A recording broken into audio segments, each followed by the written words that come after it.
Hi, everybody. I was going to stand, but I guess since we're doing this on Zoom, I have to sit at the microphone and talk to you guys like this. But I'm Jen O'Neill, and I just want to thank y'all for coming here today. I know we got a lot of people to get here. FWP is facilitating this meeting at that House Bill 899. We have a lot of staff questions, but really this is our meeting. We're just we provide the funding as is outlined in HB 899, and then we are grass.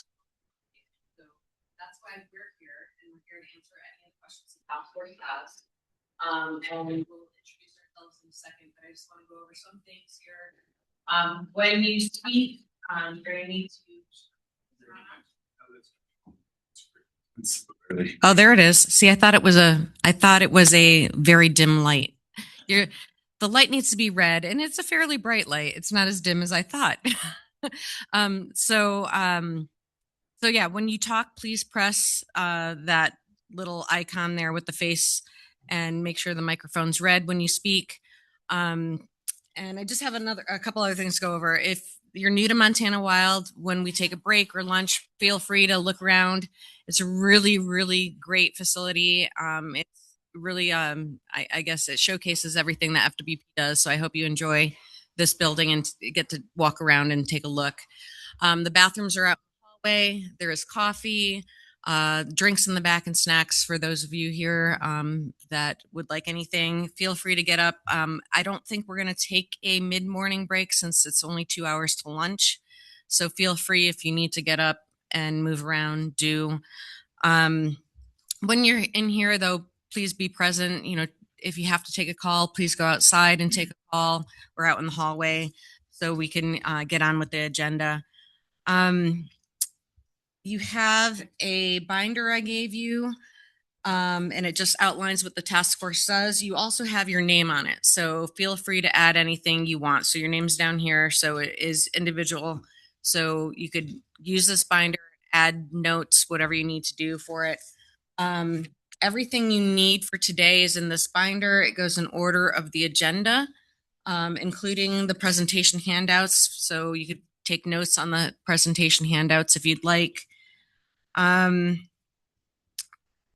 Let's see if there's anything else. Oh, at lunchtime, for those of you that are eligible for reimbursement and the stipend, I have paperwork for you guys today to fill out at lunchtime. So I'll go over that then.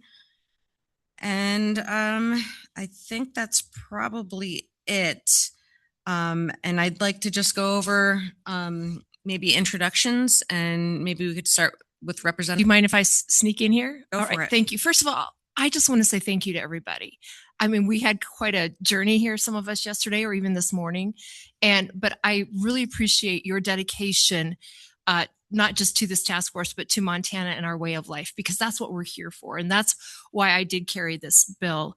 And I really want to say thank you to Deb. I mean, she has put all of this together and has been just amazing through all this. All she had to do was corral me, which has been a little bit difficult, as she knows lately, but she was very tenacious and did that. And I also want to say thank you to Fish, Wildlife and Parks and to this facility for allowing us to come. This is the perfect spot for us. And so what I'm going to ask from you is to have big thoughts, big ideas here, and to communicate through those so that we can figure out here what's best for Montana in this place and in this space, and with what the possibilities are. And that's the greatest thing about this commission is I have no idea, and we're going to learn what we're looking at through these. Through the ideas, through the stats, through the facts that are coming before us. And we're going to have some great conversations. We're also going to have some great opportunities. So also be thinking of where, and we're going to do this later on in the planning part of this, but think about where we could be going and learning and maybe doing some shooting and field trips. We get field trips in this committee, which is going to be wonderful. So we're looking at archery. I mean, we've got a couple ranges in Billings that might be really a lot of fun for us to reach out to and go shooting, or up in the Flathead and go see even Seth's facility up there and what's going on up there. So there's a lot of possibilities here. Let's take advantage of how much we can learn, and then the great relationships that we can learn from each other too, because you all were brought here because of your specific, not just interest, but also what you do within this space and what you do for Montana in this area. So as you introduce yourself this morning, please tell us why you're here and what brings you to this table. So thank you very much. Do you want I was going to start with Want you. me to start? I was going to start with you. There we go. Okay. Well, I probably have the least to add to this script. That doesn't mean I'm not just enthusiastic, because I am not an expert. I do fly fish. I do pheasant hunting, but I'm a great enthusiast in encouraging others to really get out there. And I do love target practicing both, with guns and bows. But what I really love is the Montana way of life. And that's what brings me here. So not only just, being a huge fan of Seth Bergley, who carried the constitutional carry my very first session that it was my honor to vote for. I've also been able to carry expanding the reciprocity that we have for other states, and then this bill as well. So I'm here to learn from you. So thank you. We'll just go around the table and we'll go to Liz. Good morning, everyone. My name is Liz Whiting. I'm the chair of the Montana State Parks and Rec Board. So that's my official capacity why I'm here. I live in Great Falls currently and love to hunt, fish, shoot mainly, but I just love to be outside any day. So thank you. My name's Andy Larson. I'm from St. Ignatius, Montana. Lifetime resident of the state. Own Skinner Sights. We make firearm sighting systems that we sell around the country and around the world, and it's a lot of fun. That's brought us together. Lifetime of shooting and hunting, competitive shooting since I was a young child, and so ranges have always been important to me. Glad to be here and as a part of this, lend any help that we can be. Christy Knutson. I'm the NRA member, and that's part of the reason I'm here because of the shooting sports, but also my husband and I have done competitive shooting for several years. We shot buffalo rifles, long range shooting, and 3-gun shooting. And so just really kind of our hobby. It's kind of our passion. And so want to help with that. So.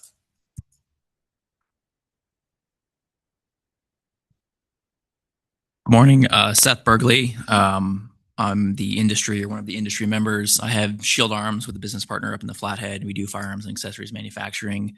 But I kind of grew up, firearms have always been my passion and pursuit in life. Grew up farming and ranching with a gun in my hand, paid for my college in the military. So I've was a 4-H instructor, spent a lot of time in 4-H through the shooting sports. So I think it's just very key to, like Representative Crow said, our way of life, getting outside. It's really tied into hunting and fishing. And so I think expanding opportunities and facilities for people to get involved and then have a place to go is really kind of my passion behind what I want to do in the commission.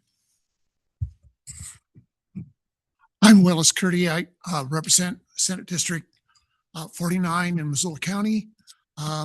This past session, I introduced and passed legislation to reduce the property taxes on a certain class of shooting ranges in Montana. I also served my first interim in 2015 on the Funding Review Advisory Council to House Bill 140, which basically reset the hunting and fishing fees in the state of Montana. My background, I've hunted my whole life. I ranch with my family in the Bitterroot. I worked for an outfitter when I was in high school. And so just a little bit about my background. And we're going to skip FWP for right now and just go to Richard, and then we'll do FWP last. Yes, my name is Rich Roth. I have a new role, the governor's policy advisor here in Helena. But a little of my background, my family, we own the IX Ranch company in Big Sandy, Montana, about 140,000 acre cattle ranch there. Sold it a few years ago, moved to Helena, but I love the idea of this because I'm a huge wildlife supporter. I'm a huge gun supporter. I love the fact that there is an opportunity for people to go out and shoot and get better at shooting.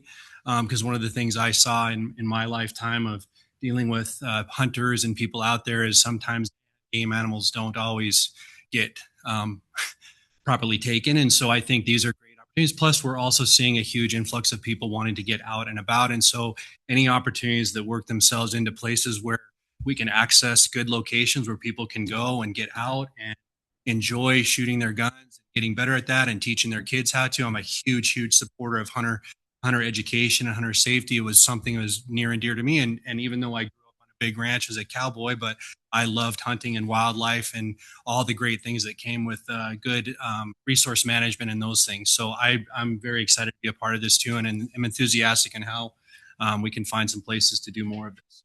Thank you, and thanks for having me. Thanks. Before just sit a little bit closer to your mics. There's some people are cutting out, so when you speak.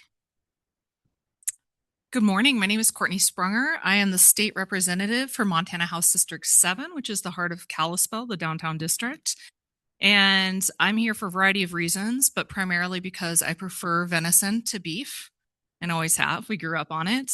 Multi-generational hunting family, and it's basically a way of life for Montana. So I carried the Montana Hunters First Act in the last session, just a discussion around how can we take better care of the wildlife that we have? How can we create a better experience for Montana hunters while maintaining balance with some of the populations that we have? So that was a big part of my foray into the FWP world. To some extent, I've carried some other hunting and fishing legislation, and I've also carried a lot in the law enforcement space. And I'm interested in seeing if there is a opportunity to have multi-purpose for some of these shooting facilities. There's a need in our state for multiple different kinds of training.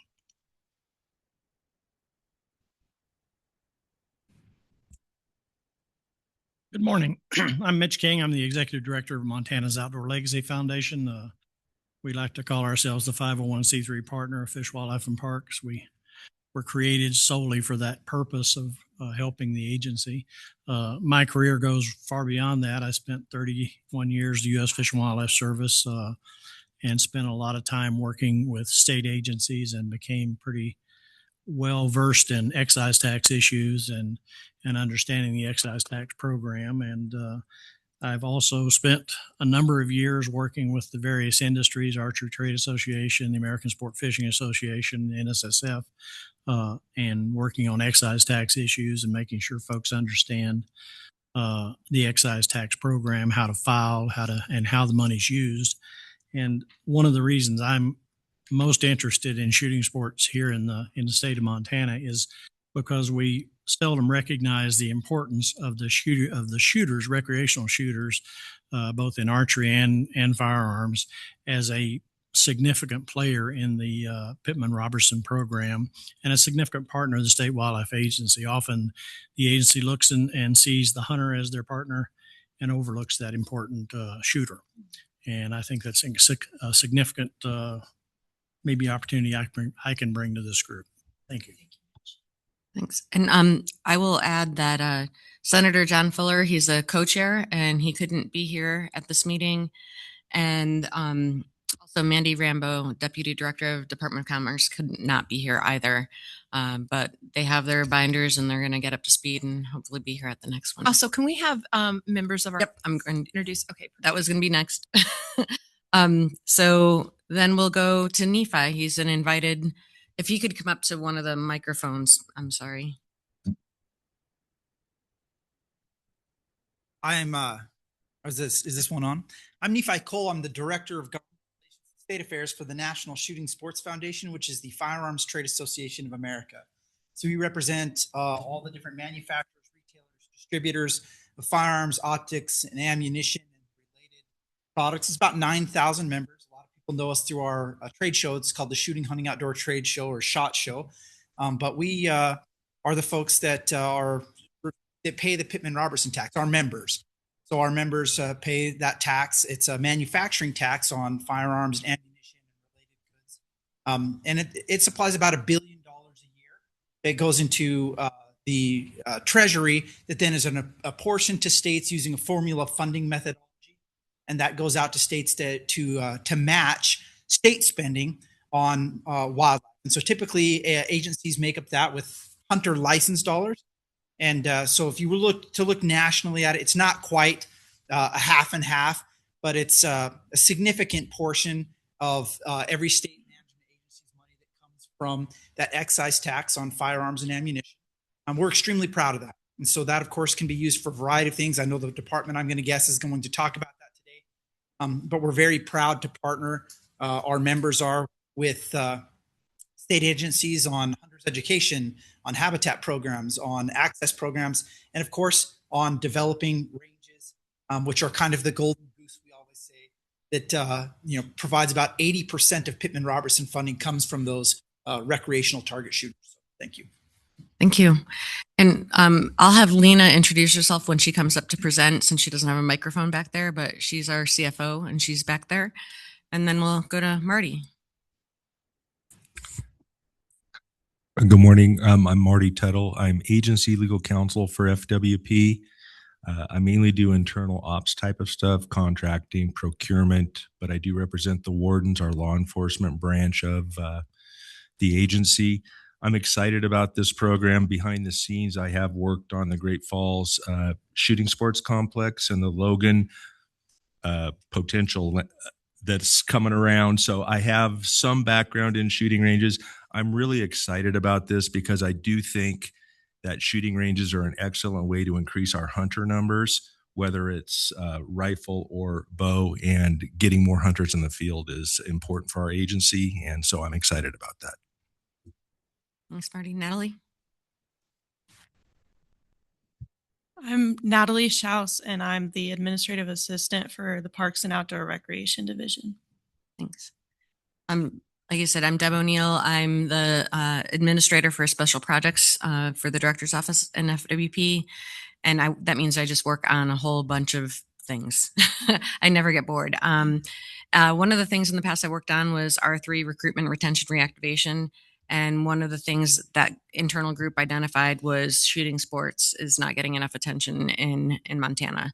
So when I was asked to help with this group, I was really excited about that and see what you guys come up with. Good morning, everybody. Renee Lemon. I'm the Parks and Outdoor Recreation Division Administrator at Fish, Wildlife, and Parks.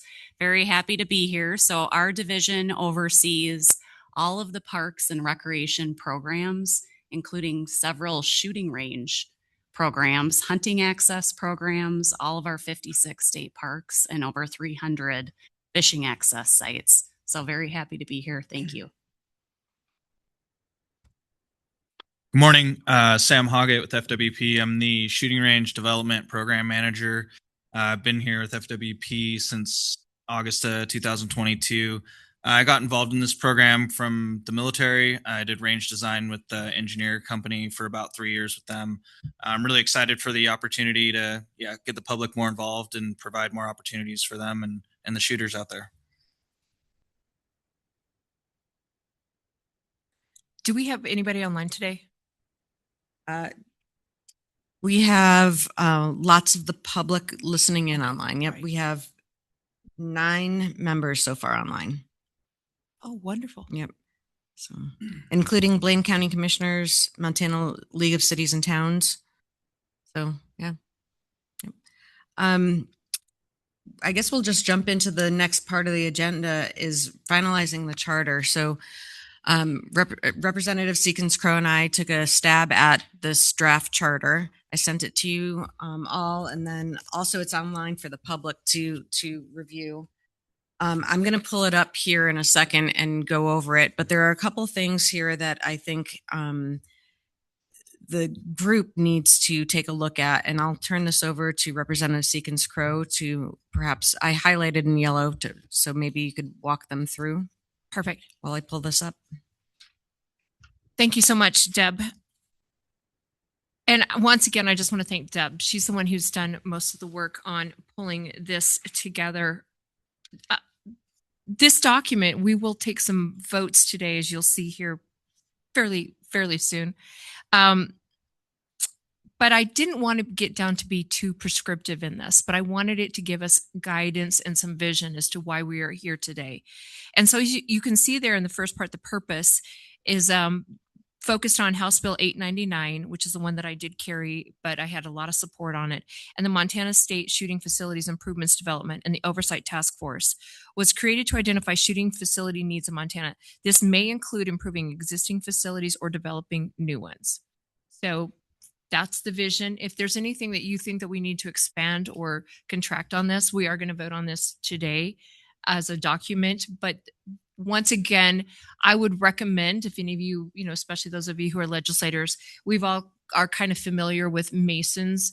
We'll kind of do a loose Masons. If we're going to take a vote, we will need a motion pretty much and a second on that. But everything else will be, of course, run with deep respect for one another. And but lots of questions are going to be encouraged as well. So there you can see you guys did get a copy of this. And so I'm not going to read the whole thing. I just wanted to bring that to your attention because this basically is kind of what was in the bill. The oversight will be the Fish, Wildlife, and Parks, which I did specifically put that in the bill so that we're working very closely with them. The membership was identified in 899. And then, of course, the coordination. Once again, thank you to Deb O'Neill. I cannot say thank you enough. But what we come down to then is the operating procedures. The task force will meet as often as necessary to accomplish its assignment within the allotted time period.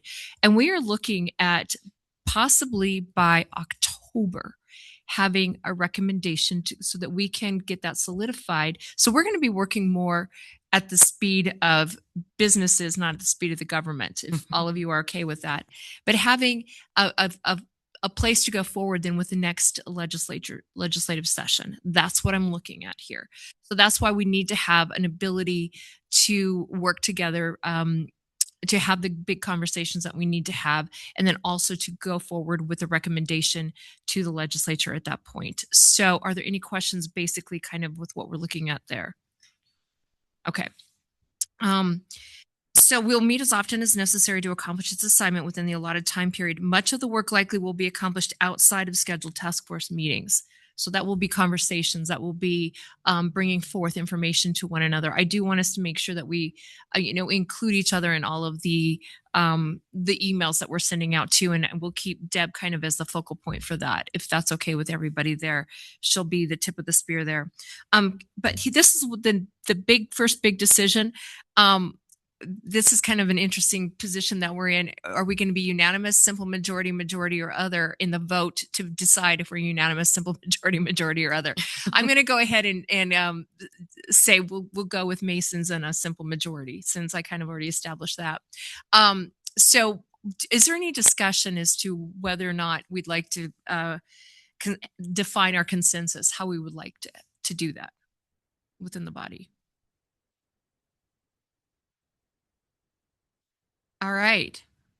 I'm going to encourage us to go with simple majority. We are a small body, but we will need to be moving very quickly on some of these things. If somebody does have a big objection, though, that's one of the best foundational principles I've ever tried to abide by. And I know that we're brand new. And one of the reasons why I wanted you to bring a bio, I want you guys to know I was the last person to submit their bio. So thank you for doing that.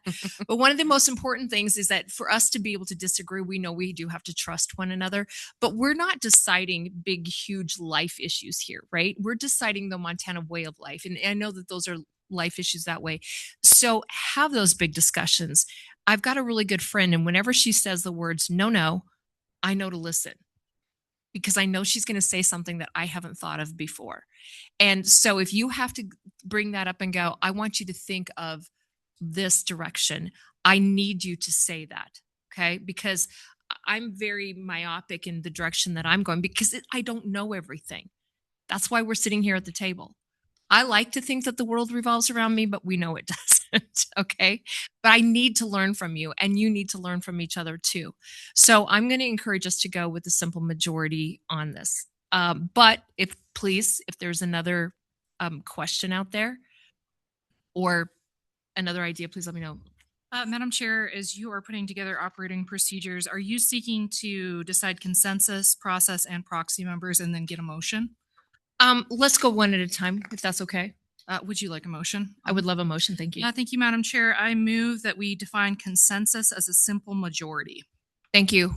It's been moved. Any second? I'll second that. Okay, thank you, Seth. And I guess we're going to go to a vote, and if you can just raise your placard. So all those in favor, go ahead and raise your placard.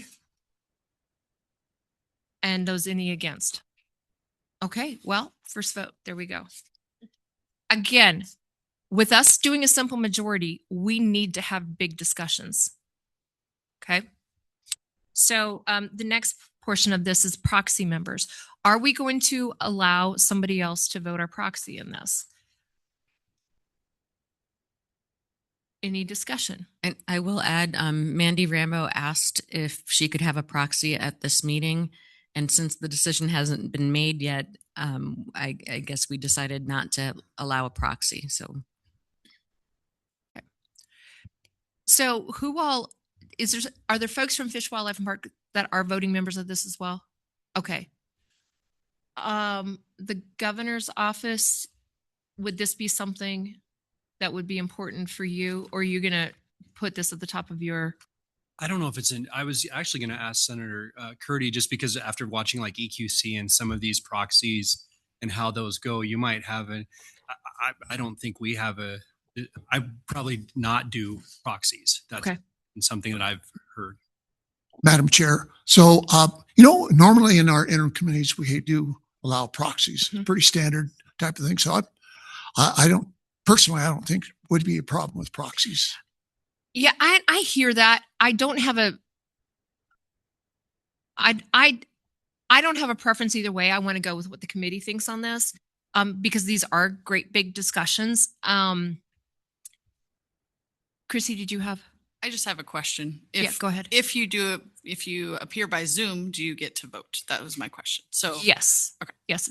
As a Zoom member, and this is not even a regular committee. It's kind of a special committee designated by 899. But absolutely, yes. If you are coming in by proxy, or by Zoom, you do get to vote. That it's considered that you are attending the meeting at that point as well. Seth? Yep. I would move that we allow proxy votes. I think everybody on this commission is passionate about what we're doing and wants to be here. And if they can't make it, I think there's probably going to be a good reason for it. I don't see this as a lot of people that are going to cop out and just not show up. So I would move that. Perfect. Okay. So moved. Is there a second? Second. Okay. It's been moved and seconded. All those in favor, please. Any opposed? All right. and I want to clarify, was this proxy members or proxy votes? Because there's different, some people, are you going to give another task force member your vote, or are you going to send a member to vote in your stead? Oh, that's a good clarification point. Seth, I'll let you clarify that. I left my motion open. I think either would be appropriate. Madam Chair? Yes, go ahead. My preference personally would probably be proxy votes, so that it's a member informed on the committee that's been in on the discussion. Not hard against proxy members, but if I have the choice, I would say just proxy votes. Okay, thank you very much. For Richard, I'm going to stick with you because you are part of the administration, and Mandy as well. Would you be comfortable with giving your proxy vote if you could not attend to another member of the committee? I mean, somebody else could actually come and join the meeting, but your vote would go with a member of the committee. Yeah, Madam Chair, yes, that would be fine. Would that be okay with the rest of the committee at this point? Okay, so that's the clarification there. The proxy vote would go with a member of the committee at this point. Is there any objection? Please raise your hand right now, please. Okay, perfect. Thank you. So then we get to the specific assignments and expected products. I'm going to go ahead and read here just so we get a big picture. The task force is charged with developing a framework to select locations for Montana state shooting facilities and improvements, reviewing all shooting facilities in the region, and developing preliminary specifications, plans, and features for Montana state shooting facilities and improvements, developing a request for proposals so that local governments, private sector entities, or a combination of both may submit proposals to be considered for the location of Montana state shooting facilities and improvements, and making recommendations for the development, location, and administrative structure of the Montana state shooting facilities and improvements to the governor, the Joint Appropriations Subcommittee on Natural Resources and Transportation, and Joint Fish and Wildlife Committee, and the Economic Affairs Interim Committee.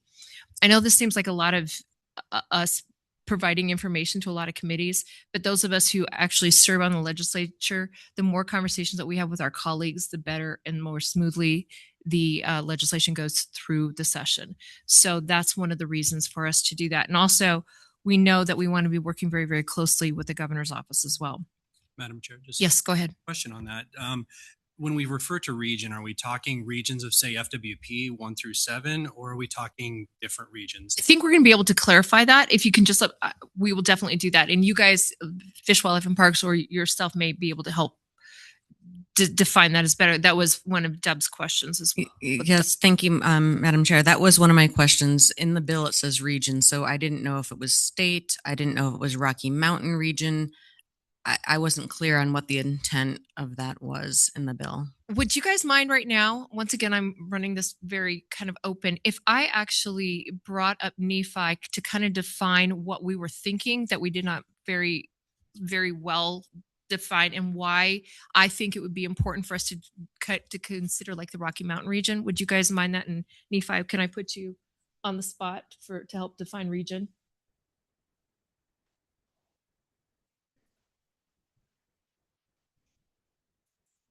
Yeah. Or yeah, either one. Yeah. Thanks, Nephi, for letting me put you on the spot. But just to kind of help what we were thinking of region when we wrote the bill, and then we can decide as a committee if we want to use what we were thinking as far as region for us to be viewing like South Dakota, Colorado, that kind of thing. So I think I've got a presentation later on, and I'm happy to answer questions throughout. But maybe to give you a little bit of background, kind of what started this discussion. Hopefully I don't overlap too much with later on. Recently, there's been a push to use Pittman and Robertson dollars more effectively on some of their authorized uses under federal law. So, and I'll get into more of that later, but certain pots of money that come out of Pittman Robertson can be used for range development and then range maintenance. And a number of Rocky Mountain states have begun in earnest to develop shooting sports facilities as a way to increase participation in shooting sports, create opportunities for their hunters and for citizens generally in their state, and then to try and attract tourism through use of those facilities. And so the Rocky Mountain region, some of those facilities that are really evident, the first one I'd say is there's a new facility. It's in Cameo, Colorado, and it's that's outside of Grand Junction. And so that's the facility that I think really got a lot of people's interest. And that facility, the state of Colorado elected to use Pittman Robertson funding to develop roughly a $10 million shooting sports facility. It was a little bit less than that at the time, but that facility was able to be built because of an act that we passed, the Target Marksmanship. I'm going to get the Tarmark Act, and I'm going to get the acronym wrong, but I have it on a slide later. But that act allowed states to cost share at a 9-to-1 ratio, so $1 state or local funding or private funding to $9 of federal funding to be able to build a facility like that. And so what Colorado used, they actually used a land that was donated. It was actually a coal mine that was reclaimed and that was donated by the city of Cameo, who worked to secure that property from the previous mineral interests. And they built on there, and then, of course, used Pittman Robertson funding to fund the construction of the facility. It's about, I believe it's about 1,000 acres with 2,000 growth acres. And it hosts, I think there's 50 different action shooting sports bays on there. There's several mile shooting locations. There's hundreds of acres that are dedicated to long range kind of field style shooting. There's a law enforcement range there. There's a world-class sporting clays facility, and it's all in this one location. And the idea was, again, to be a hub that would draw people in to kind of this premier location. Once they completed that, and that was that's very similar to the Ben Avery Center that's in Phoenix. Ben Avery is a little, it's a little older, so I'd call it more traditional, more square bays, not as much kind of open country.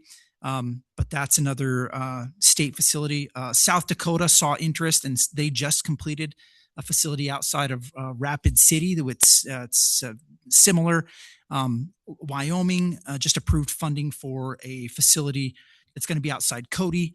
That's going to be a $20 million facility with a 10 million. It's 3,000 plus acres. That's on state land there, and it's a joint powers board that'll manage that.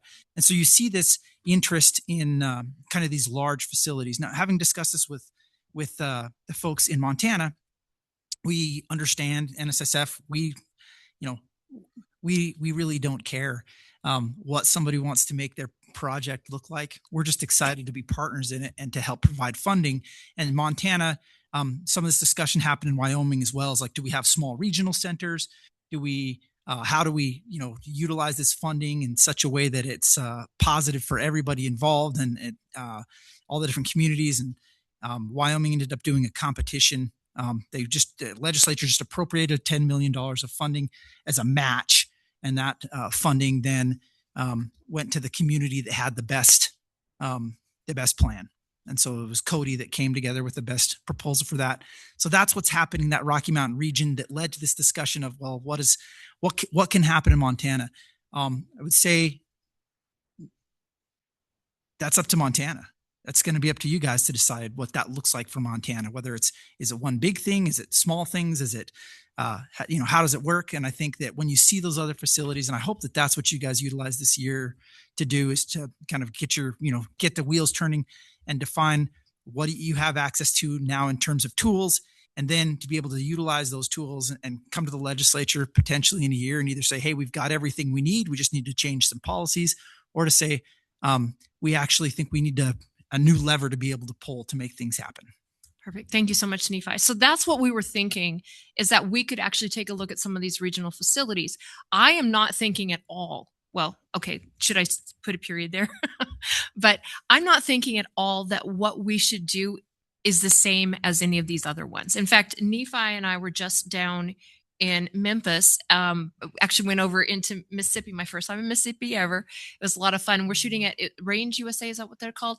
And they have facilities all over kind of that regional of Pennsylvania, Tennessee, and down further in that area.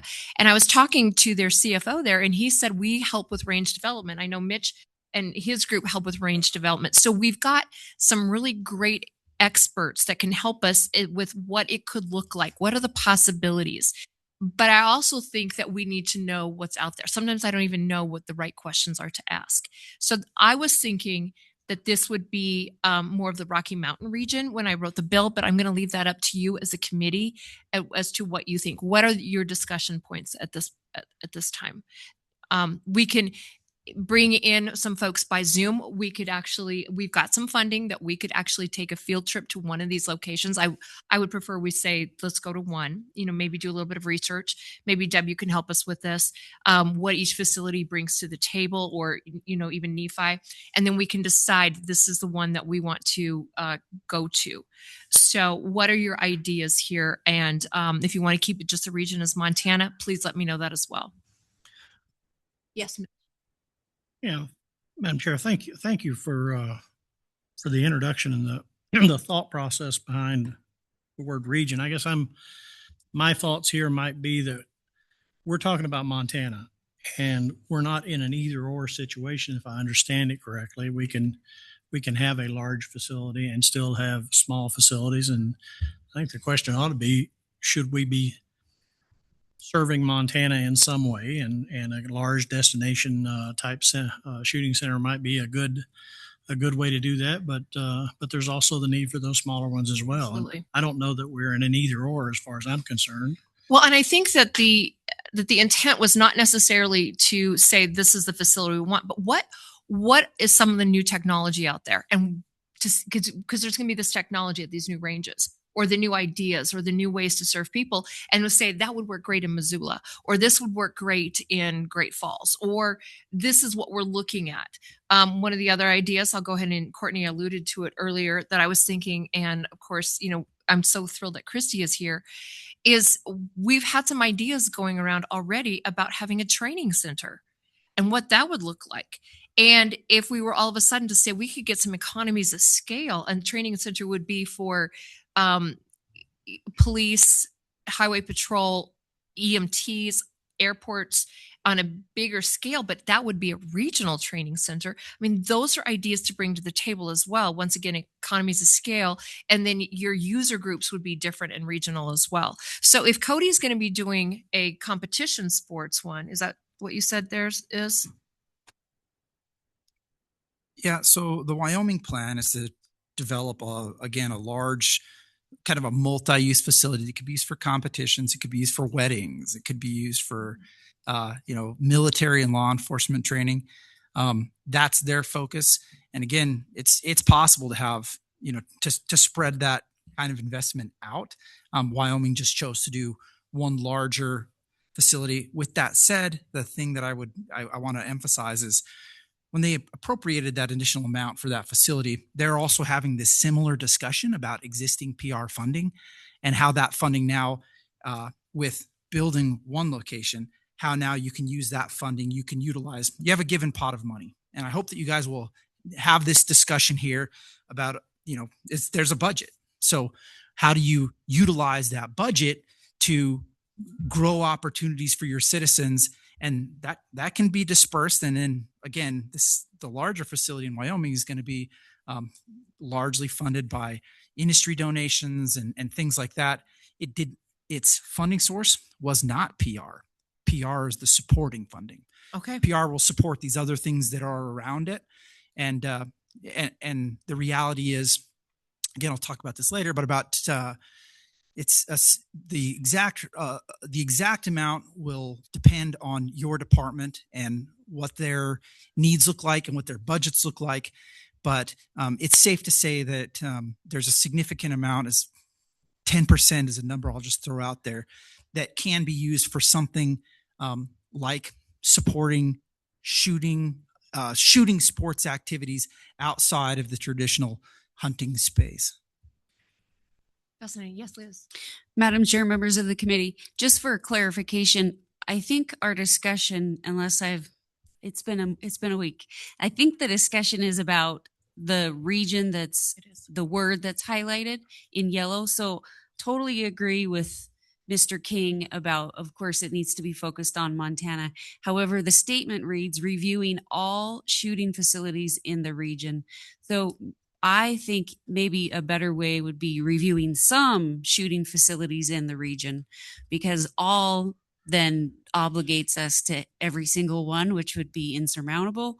And I think we've heard good comments that there are lots of different ideas out there throughout the region, throughout the US actually. But I think region's broad enough if we just say reviewing some shooting facilities in the region. Thank you, Liz. Seth? Yeah, Madam Chair, I feel like there's kind of two parts to what we're talking about here. So maybe we need to break those out. I think with the reviewing all is a big word. I agree with that. So maybe it's relevant or add some descriptive word so that if we obviously are not going to be reviewing all shooting facilities. So I don't think we should say that we're going to do that or make that an assignment. But then the second part of that is what we're reviewing is looking at, best cases, use cases. Cody, for instance, may be a factor in building one in Billings because now you have a competing marketplace where an hour and a half drive, it may not make sense to put a second one. But then the second part of that is we're developing, I think, reviewing existing Montana facilities. What do we have that's available to Montanans within Montana? That's sort of a separate. So it's almost a two-part question of what do we have, reviewing what's available and what needs that might meet, and then secondarily reviewing other facilities as a best case or desired outcome. So Seth, would your motion be reviewing relevant or other shooting facilities and developing preliminary features for Montana?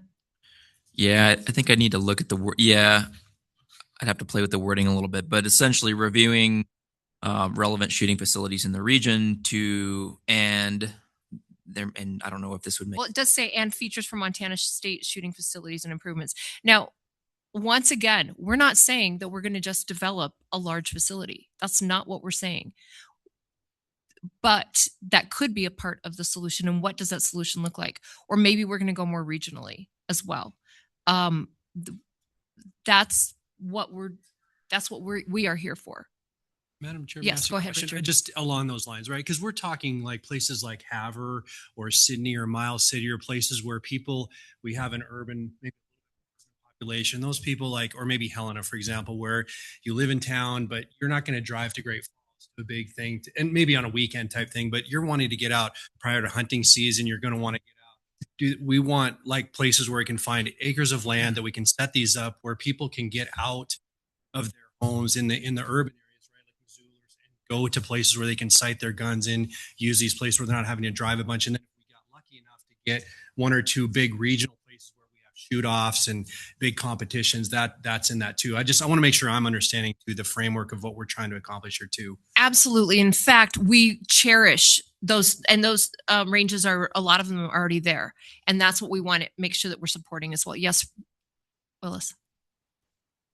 So I agree with Seth, some of his review on, or wording changes, but in the term region, maybe we need to look at each administrative or FWP administrative region. Maybe some wording to take the confusion out of region. So we have 7 regions. So just say reviewing all shooting ranges in each FWP administrative region. That's a really good point. And maybe somebody can help clarify this. I think Seth would be too, because I know that there's the state shooting sports, but then there's private as well. So we want to make sure we're including that. Seth, what were you going to say? Yeah, I agree. I think we're talking about 2 different subjects. So maybe the word region, I think maybe should be changed to Mountain West. So we're reviewing shooting facilities for what we would like to build. So we're looking at Cameo, or we're looking at South Dakota in the Mountain West. And then I think we should add another line that says evaluate existing Montana facilities in each FWP region or something along those lines, so that we're talking about looking at ranges that have done it or built it or building it. That's what we're looking to potentially build. And then there's a separate line item that we would add in to evaluate existing Montana ranges or facilities, or some other descriptive word of what's available by each FWP region or Okay. state. So I'm trying to clarify what that language looked like. Evaluating existing. Montana facilities, or Do we want to say private and public? Both? Yeah, private and public. Private and public in each FWP administrative region. Say that one more time, Willis. Private and public facilities, each administrative FWP region. In each Administrative region. administrative.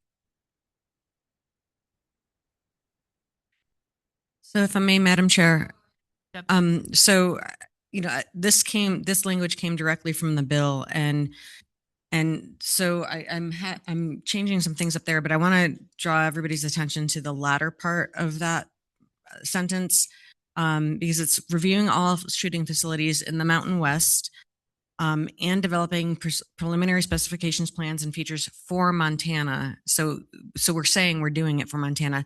Is that where you want to have for Montana private and public? Is that where you want to have it, or private and state? What were the words there? I mean, if you leave it for Montana state shooting facilities and improvements, I think it covers everything. I think so. Madam Chair, I would say we can leave it open for what we want to do, since this is just an intent statement. I think that would cover both private and public, and then I think everyone's in agreement that we want to look at all available shooting facilities that could be made available to Montanans. So again, this word all, so I changed it to Mountain West. I think I heard that's what we wanted. And then all, is that relevant? Would be reviewing relevant shooting facilities in the Mountain West region. Is the word relevant? Yeah. Excuse me. Go ahead, Mitch. Could you not just, after you make that, to relevant shooting facilities in the Mountain West and across the state of Montana, and leave it at that, and then go on and say, I'm developing preliminary specifications plans for Montana state shooting facilities. You basically just say, don't just look at Montana, look at what's in our neighboring states and come up with a plan that includes facilities, not facility, and take it from there. Any objection to? Oh, go ahead. Just a comment or two to flesh out a little bit of what Rich said a moment ago when he said, we already have something going in at Cody that might be competing to what would go in at Billings. One of the things for us to remember is that these are economic revenue generators. If they actually become a draw, build it, they'll come. And having participated in a lot of regional shooting competitions, Christy and others, you bring a lot of people in, which is like your tourism type income. It brings it to the community. So this is a gift that gives back as well as an expense from the state. So it is an economic revenue generator. But at the same time, something else that Rich said was that there's a need for local, because I think he said that. Anyway, if you drive between, just outside of Three Forks, there's a landfill there. And if you look off to one side of that, there's a place where people shoot. I don't know if anybody else ever noticed that, but there's a place there where people shoot. We see that stuff everywhere we go. You go out of Missoula, used to be, you go down the Big Flat, and they had to shut a lot of that down because people were shooting the trees off out there and leaving their couches and TVs and water heaters and other things dumped. There's a few places like that all over the West where I live. You get off in the woods very far and there's a gravel pit and there's cardboard boxes and piles. And the better we can do at developing things that are available to the local hunter and recreational shooter that just wants a place to go out and shoot, that's not competitive and highly structured and organized. But I like the archery range that was just put in at Big Arm, Montana. Beautiful little archery range been put in there. It gives people a place to go and shoot and gets them out of the backyard, and they're not flinging arrows into the neighbor's dog and those other things. It's just a great opportunity for us to provide those organized and structured places also. So as we evaluate, I like the regional FWP. We have 7 regions, and those are going to be the people. You'll see Sam's head bobbing up and down over there. These are the people that are going to be helping administer and not regulate, but oversee a lot of that. So I think tying it in with the FWP regions just makes perfect sense. Thank you. Again, we're coming up with a Montana solution. So I didn't come in here, and neither did the co-sponsors of the bill come in here to say, this is what this is going to look like. So again, let's look at this wording. So reviewing, of course, I don't have my glasses on, relevant shooting facilities in the Mountain West would be the changes at this point. Did we want to indicate the administrative fish, wildlife, and parks administrative regions in there? Willis, what are you thinking with that? Where would you like to put that, or do we need to put that with the rest of the language? Or Seth, do you have any input there? Madam Go ahead. Madam Chair, I think you could add that if you wanted to, reviewing relevant shooting facilities in the Mountain West and developing preliminary specifications, plans, and features for Montana State shooting facilities and improvements by FWP region. Yeah, that works. Okay. I think that works as well. Is there any more discussion on this? And I really appreciate us having this discussion over this one word, because I think it kind of sets a foundation of where we can go as well for the rest of our time together between now and October. So thank you very much. And then be thinking in your brain which facility we may be visiting. But even if we don't visit all of the facilities, I'm going to encourage us to set up a time in our meetings where we're hearing from these facilities by Zoom at least as well. And I do realize, Cody for me is like 2 hours. It's a very awesome drive and we love going down there. So I want us to consider what Cody is doing in that region as well, as we go forward with these decisions. Yes, go ahead, Courtney.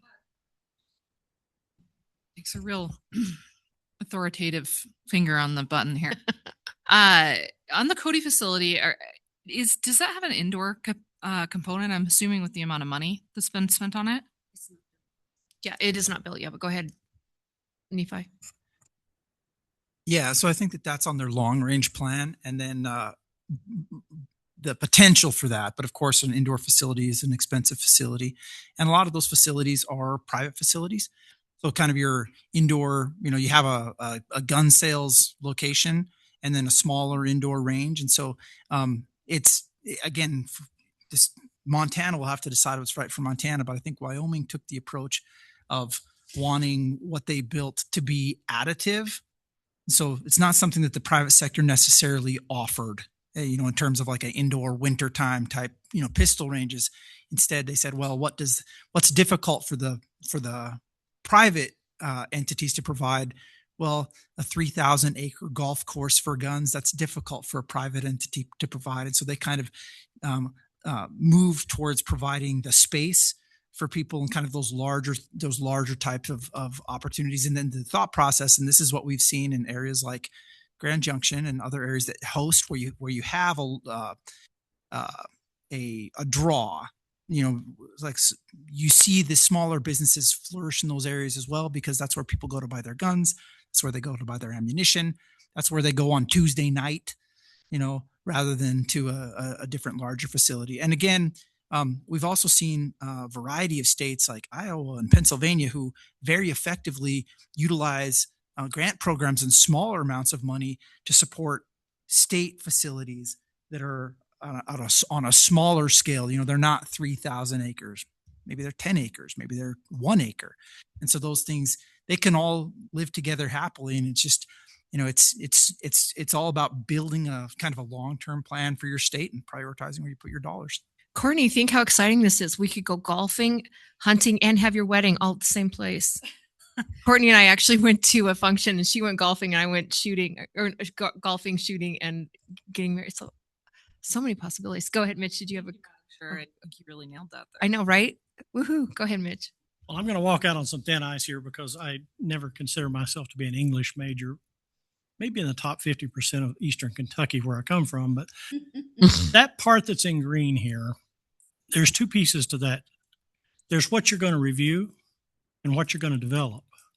And we seem to be bouncing all over the place. And when I made that first suggested edit, I was focusing on what we're going to review. And the way I think of this, we're going to review everything that's going on in neighboring states, Mountain West, and we're going to review what's going on in the state of Montana, period. All right, that's what we're going to review. Then getting into the second part of that, what we're going to develop are plans that cover the state of Montana, that address shooting facility needs and opportunities for improvements in the state of Montana and within the Fish, Wildlife, and Parks regions, if you want to add that in. But I think you've basically said we're going to review facilities in the Mountain West and left out the importance of reviewing what you got here in the state of Montana in the first part of that. The adding the Fish, Wildlife, and Parks regions in the second part, it's okay, but again, I'm not an English major, but it seems like there's something amiss there. Madam Chair. Go ahead. Follow up with that. And again, I'm just reading from the very first page where it says, shooting facilities and improvements development and oversight task force was created to identify shooting facility needs in Montana. Is that specific? Is that specific to that? So that kind of follows along with what Mitch is saying. So maybe someone have to do a little work. So if I may, just that adding FWP region to that second part, it could be read that we're looking at FWP managed shooting facilities and not considering private. And so that you might want to consider that. And like I said, I took this directly from the bill, but listening to what Richard said, maybe we just add after Montana state shooting facilities and improvements, I guess, or maybe we just say we delete for Montana, we say for state shooting facilities and improvements in Montana. Would that be better? I mean, it says the same thing, but it's Yeah, and that's fine. Also, keeping in mind, it does say developing a request for proposals so that local governments, private sector entities, or a combination of both may submit proposals to be considered. But I really appreciate that, Mitch, that we keep our focus here. We make sure that the thing is a thing, and that is helping both state and private entities, and having our plan go in that direction. And the crazy thing is that private entities can say, no, we don't want to participate in this. I know that the facility that Nephi and I were both at, they do not participate in anything. It's all private for them. Yes, Seth. So I agree with Mitch on this, and maybe what would work is after reviewing relevant facilities in the Mountain West, we add evaluate existing Montana facilities. So reviewing relevant shooting facilities in the Mountain West. And you'd have, semicolon or, kind of the next step. And that could maybe be moved around. I think it's kind of getting there's kind of two parts, but evaluating existing Montana facilities should be, I think, one of the relevant. So we have, we're reviewing relevant shooting facilities for structure, size, applicability, etc. And then we're reviewing or evaluating existing Montana facilities for if they're filling the need, what's available. There's kind of a two-part process. What do we want to build, and what do we have that's available? And then what do we want to build?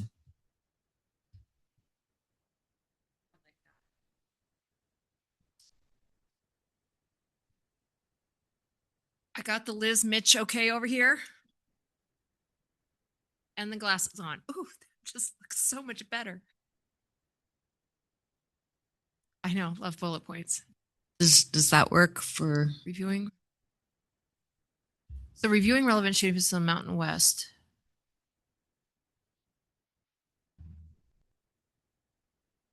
It could be reviewing relevant shooting in the Mountain West, evaluating existing Montana facilities and developing preliminary specifics. Does that make sense? So we got the three: reviewing, evaluating, developing. So reviewing relevant shooting facilities in the Mountain West, evaluating existing Montana facilities, and developing. So not to develop? Yeah, just kind of keep it so that we kind of in our brains can have the breaks. Yeah. And developing preliminary features for state shooting facilities and improvements in Montana.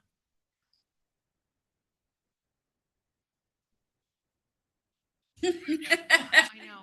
I proofread church bulletins. Yes, we can capitalize Mountain West.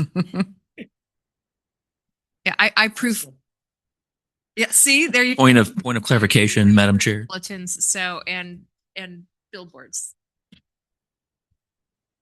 Yeah, let's do it. Madam Chair, would I be correct in my assumption that this is essentially designed for the public to read and understand what it is that we do, and not as so much as a guiding document for the committee? That is why I'm really appreciating us taking some time on this, because I do want the public to know that we are doing this. So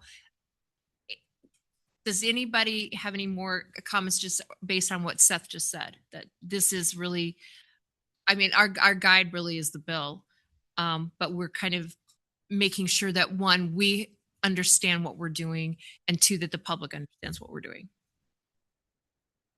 Any more comments on that right here? All right. Thank you. Is there a motion? Madam Chair, I move to approve the language for the specific assignments and expected products as discussed. Perfect. Second. Oh, Liz has got a second right here. Okay, perfect. It's moved and seconded. All those in favor? Any opposed? Yes, Willis, go ahead. Oh. You're talking about the whole paragraph. I'm talking about the whole paragraph. So I'm sorry, Oh, go ahead. kind of ran ahead here. The Environmental Quality Council has oversight on FWP. Okay. So you've got the subcommittee, appropriations subcommittee on natural resource transportation. Oh, I'm sorry. Joint- Willis, we were just talking about the green part. Okay. Okay, so yes, you're very appropriate. And no, I'm sorry. Yes. Just the green part. Additions we need. Go ahead. Go ahead. Okay. So So down below, you have the various committees. But since Uh-huh. the Environmental Quality Council has oversight on FWP, I think a report should be made also to the EQC. that does not bother me at all. Is there any discussion about adding the EQC? That is not part of the bill, but I do think it's a very important addition here. Is there any discussion? So are you making a movement that we add that into the list of reports? Willis, are you moving that we? Yeah, I moved that we. Okay. So it's been moved in second. Like I said, I'm running this very, very loosely, but just with votes, I want us to do this. And we're kind of having all of our discussion before the vote is what we're doing. So it's Mason's with the flair of Carrie.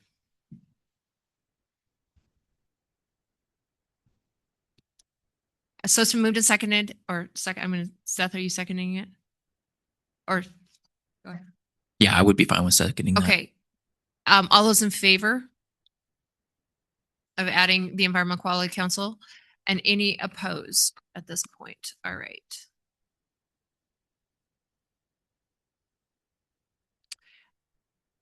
And then the last part, that the recommendations shall include the rationale for the recommendations, which will help others to understand the history and context of recommendations. The task force has agreed to submit recommendations by October 30th, 2026. So the 70th legislature may act on them. Of course, we're going to also have to, that gives us a little bit of time.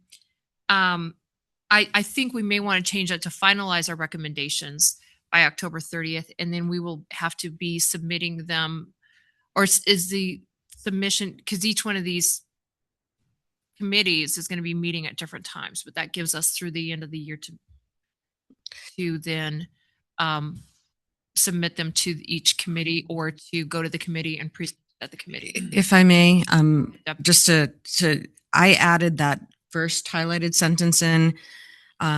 It's not in the bill, but obviously explaining your rationale is important for context. So I added that in. That's not in the bill. So I wanted the committee to discuss that. And then as Chair Seekins Crow said earlier, this committee technically meets through June of 2027. But if you want the next legislature to act on them, this needs to be bumped up. And I can add final to that. The final recommendations would be what would be submitted. But if you want feedback from those committees, that's a different story. That would have to.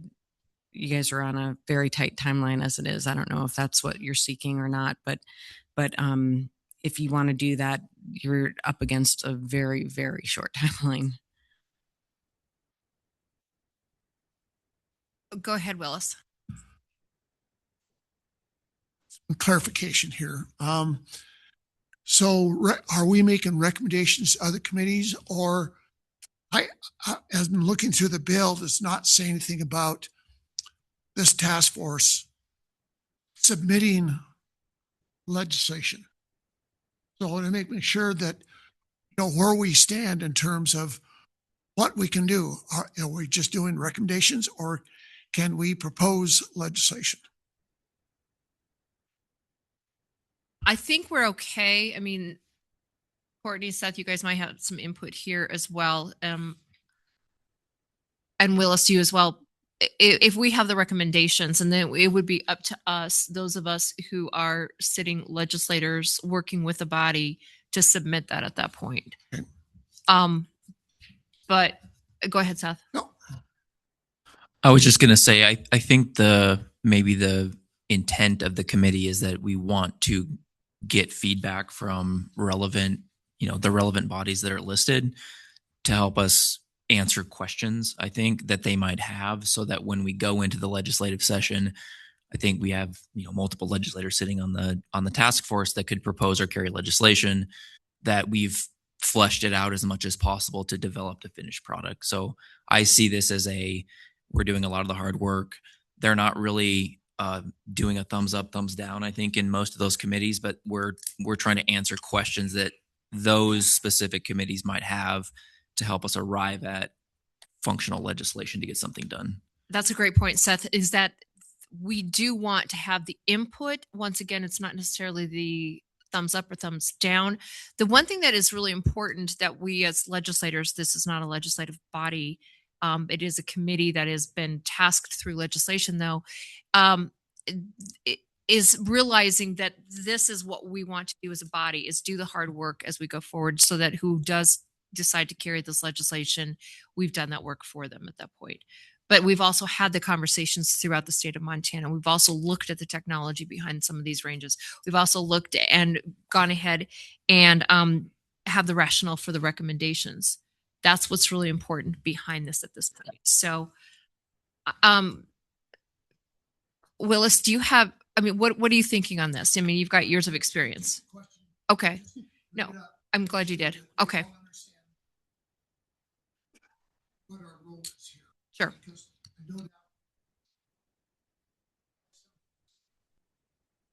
Why didn't you draft legislation? Sure. So, but just to make clear that everybody understands what our mission is here. Is there let me ask my question. You might be answering it right here.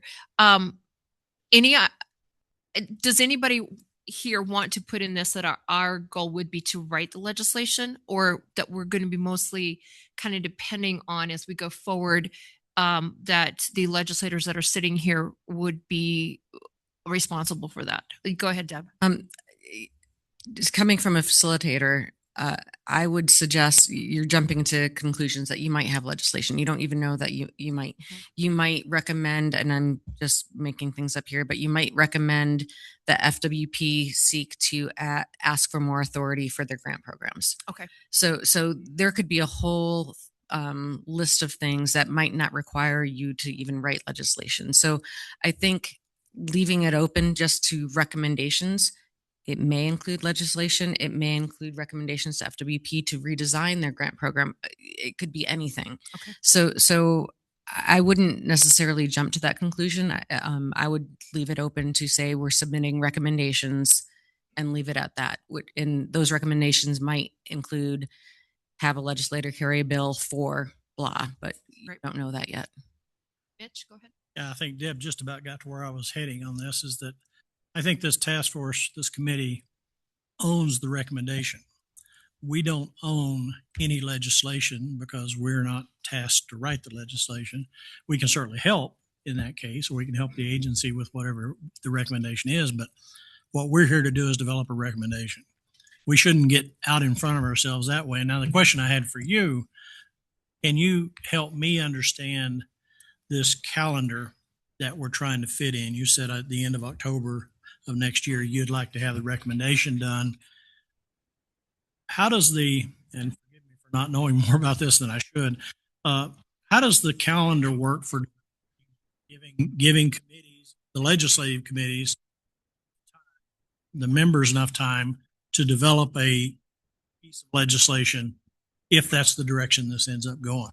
I don't want to wait and give our recommendation way too late for legislation to get in, but somebody help me on that.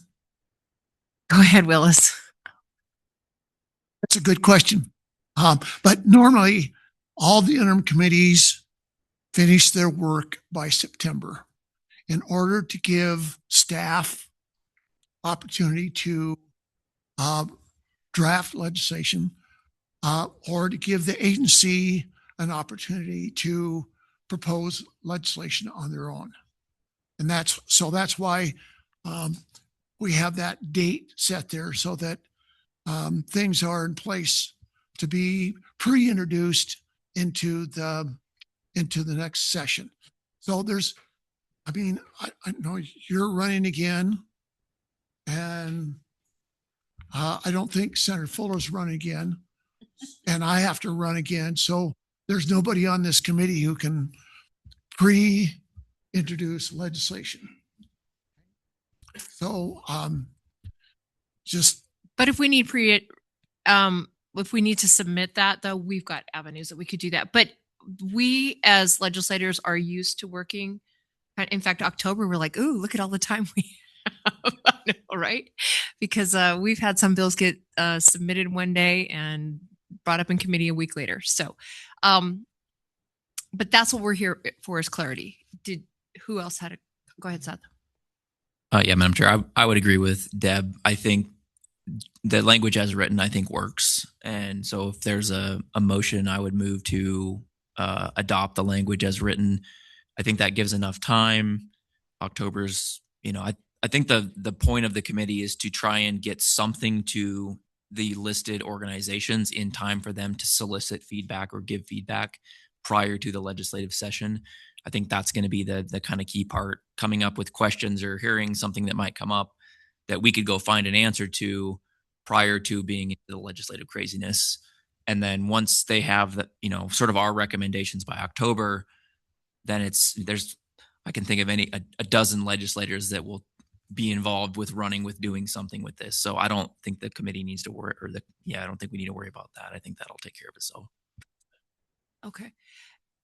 So it's been moved and seconded that we're going to go ahead and because it was highlighted here, go ahead and accept this language as it is at this point. All those in favor? And any opposed at this point? All right, perfect. Thank you so much. So this is what we're going to go forward right now with our governing charter. And of course, which I just love, there are things that as I went forward with this bill, I didn't have the full picture, and I realized that.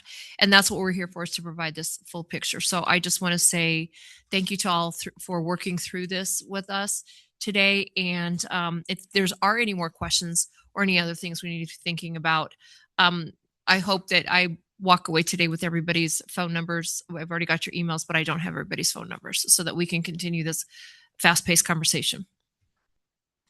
And what I'll do is I'll collect everybody's phone number and then disseminate it to everybody. All right. Thank you. Okay. If we could move on to Lena Havron's presentation now. Is that okay? Madam Chair, point of clarification, do we need to vote on the entire charter? Well, let's go ahead and just do that for You can't. GP. Yeah, I think everybody's, there are several people on here that are used to board meetings and legislative meetings. This is a little looser, but I don't know if we need whatever you feel. Yeah, I'm fine if we don't need to. Just wanted to make that point. Let's just go ahead and do it as a full. So you're moving. Madam Chair, I would move to accept the charter as written. Okay, it's been moved and seconded. All those in favor? Any opposed? Perfect. Thank you so much. Okay, I stopped sharing. I think Lena can share. We're going to turn the light off a little bit, and she'll introduce herself and let you know everything you need to know about the money and FWP and shooting ranges.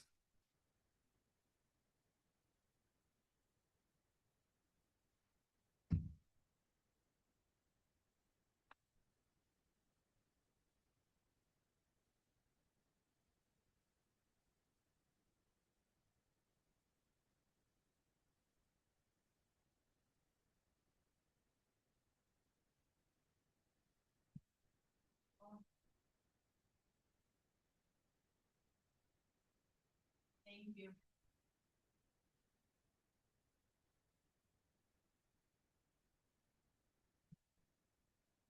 Okay, how about now?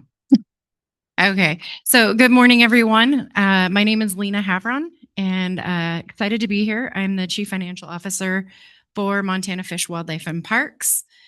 And just here today to share some information, a little less fast-paced information than session allowed us to get into.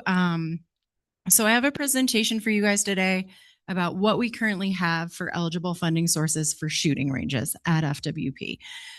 Feel free to interrupt, ask questions.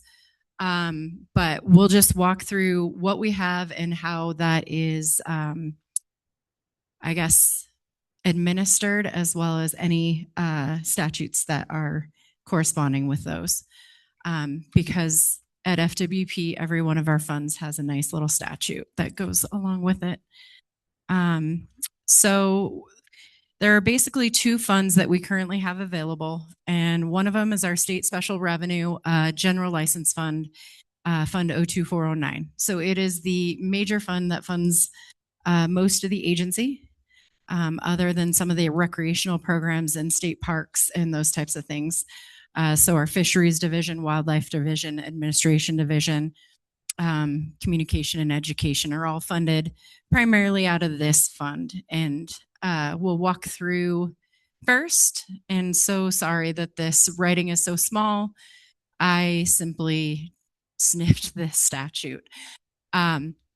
So all of our license funds from the sale of hunting and fishing licenses fall under what we call the assent legislation, and that's assenting to what you've heard earlier about the Pittman-Robertson Act. So it's on both of our fishery side for DJ as well as our wildlife side for PR.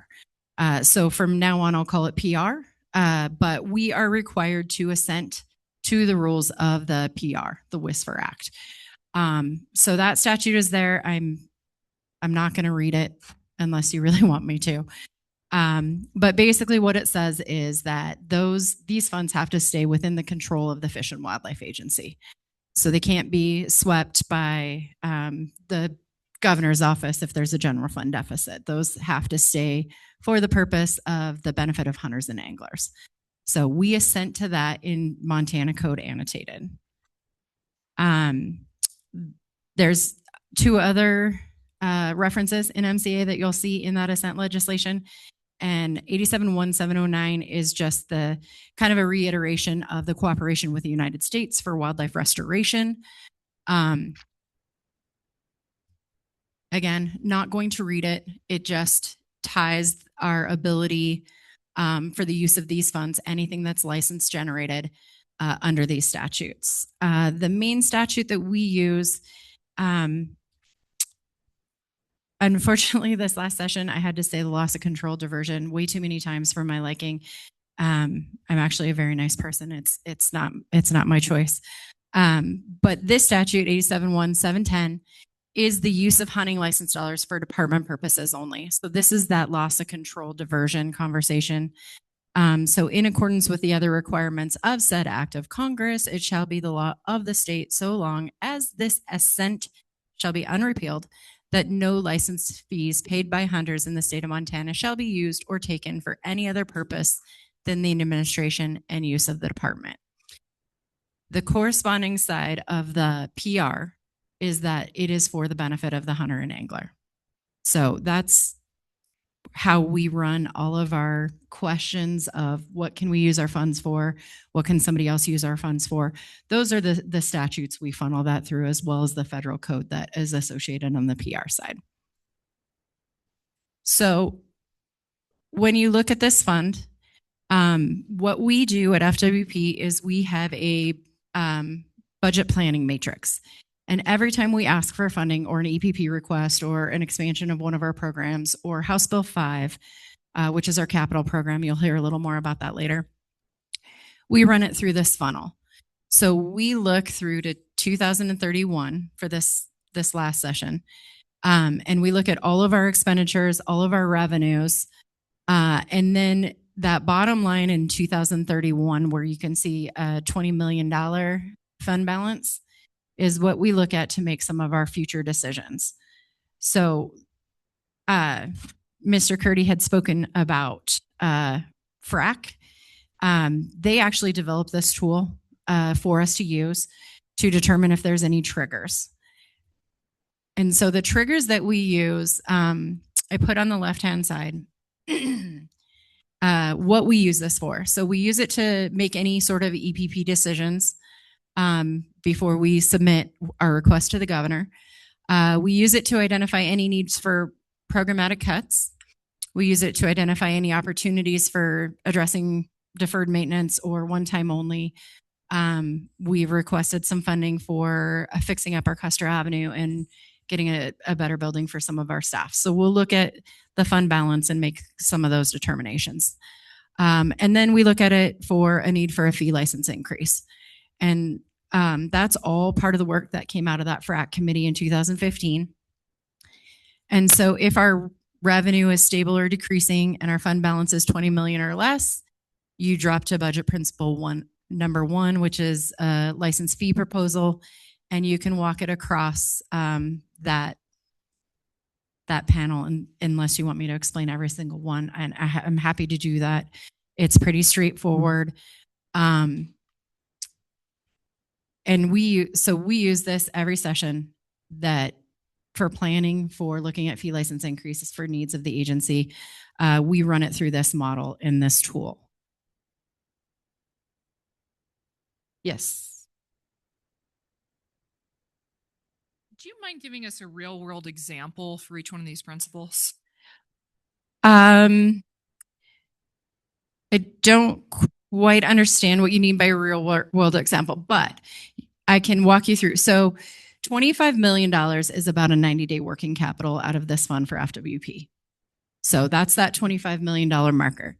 So I guess if we see that our revenue is stable or decreasing and our fund balance is less than 25 million, we're going to go to that middle column and look at budget principle number 2 with a plan towards budget principle number 1. So we either need a fee license increase or we need to be able to maintain the status quo. So if anything gets added to our budget that we didn't account for, that wouldn't be maintaining that status quo. So I think about things like House Bill 13. The governor, trust me, we love House Bill 13. I'm not trying to criticize it. Don't take that back. But it's something that we don't ask for. The state of Montana decides that we're going to implement House Bill 13. So it's, say 1.5%. So that increases our draw against this account. I mean, not quite the 1.5% because we have positions that aren't funded by this fund. But that would then, we would look at that. We would look after the session and say, okay, so that is going to drop us here. So now we need to move to budget principle number 1, where we have to propose a license increase. And it's all based on, let me go back one. It's really hard with a computer and a microphone. So it goes back to that bottom fund balance number. So in 2029, you can see that it's down to 22,000 or 22 million. So they all kind of tie together. So if our revenue is decreasing or stable, and that line number in 29 was say 20 million, we would know that we have to have a fee license increase or cut our spending in this fund. Does that answer that question of how the tool is used? Thank you. It does. Amanda, thank you. Really quickly, I just want to make sure I'm understanding this. Can you talk to me? I mean, this is a tremendous deficit that we're starting to run, or not deficit, but decrease that you're predicting from 2025, 31 in your fund balance. Can you talk to us about what the primary factors are? So a few different factors that go into that, and I don't remember. Skip ahead. Hold on. Okay. I didn't put our base funding in here, so that's what I was looking for. I apologize.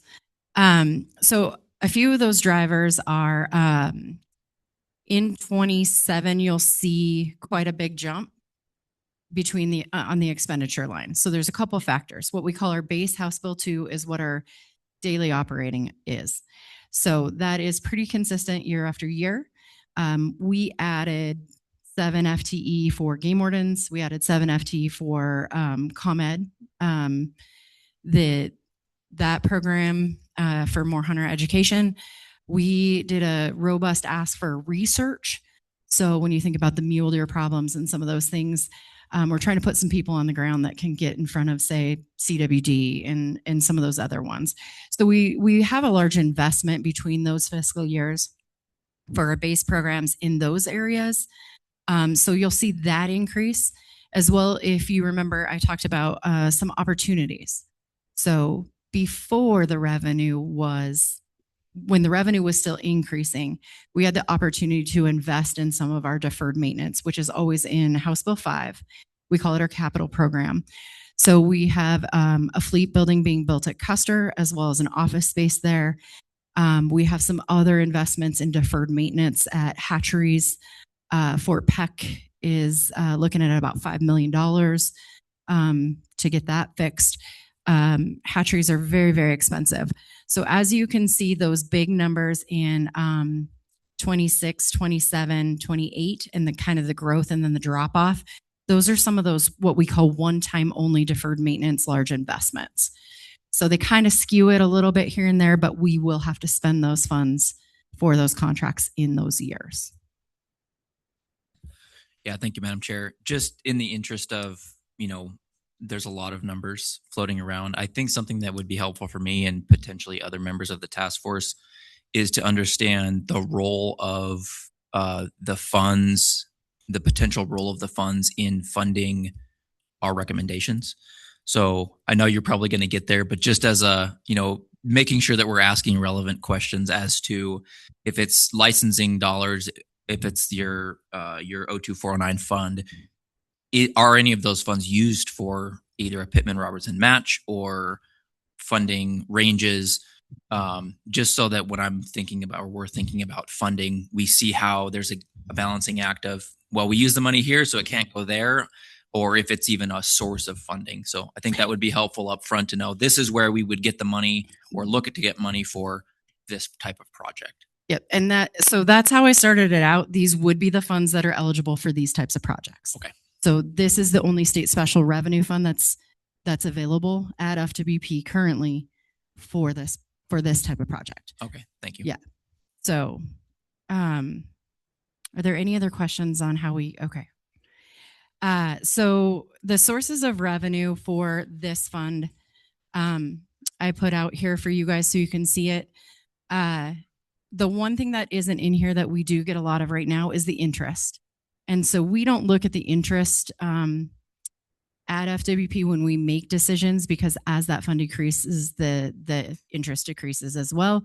So we always look at the annual revenue that goes into these funds. And so this is the annual revenue from last year that went into Fund 02409. And as you can see, the biggest driver is our license dollars. The miscellaneous is actually a credit card fee for the licensing system. So it does take it out of this fund as a revenue. And I don't know if there's any other questions specific to the revenue that goes in there. Thank you. So the 80,675,000 roughly revenue that you've got on this page, that equates to the revenue line on the 2 lines back, the graph there? Minus interest. Okay.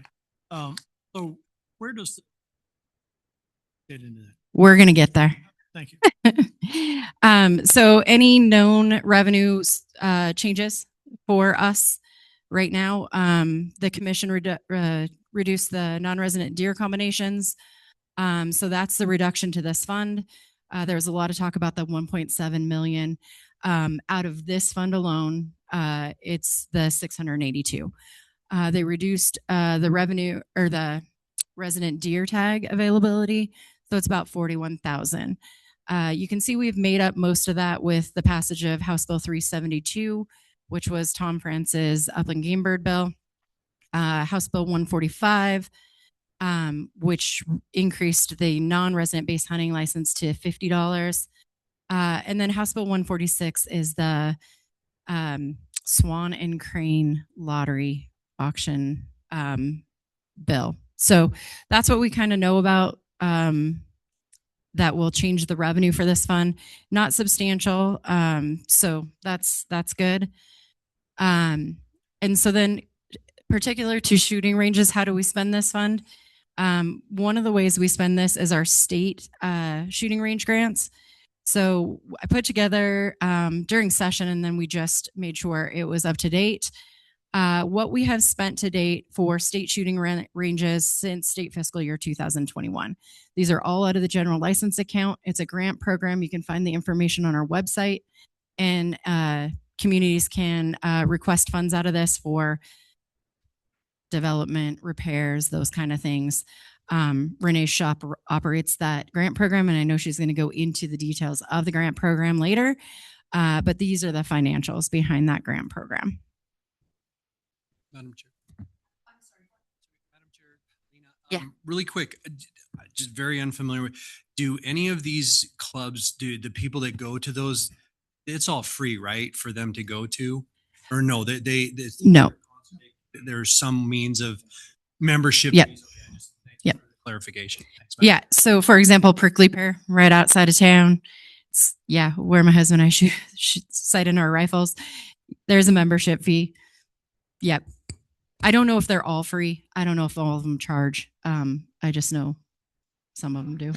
And also, Madam Chair, the gun range just to the west of my house, they have shooting contests, so they generate some money from that type of program. Yeah. And so clarification as well, none of these are FWP ranges that are on this list. It's the community ranges that have requested grant funding out of the program.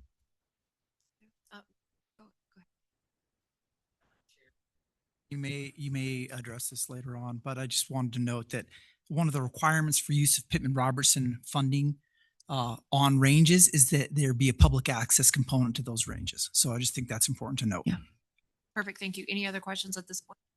All right, go ahead. Continue. Okay. So this last year, we decided to move this last session. We decided to move this program to capital because that appropriation lives forever. What was happening is it was that annual appropriation, so we could only grant out so much, and then had to either accrue it or lose that ability to grant it out. We moved it to capital, which allows us to grant out $400,000 a year or $800,000 a biennium. So we've increased this last session. We increased this ability to grant out. So I just clipped the page that shows you what we have granted to date out of this new appropriation with the availability of a total of $800,000. So that's in there as well. So again, community shooting ranges. Now we'll talk a little bit about PR.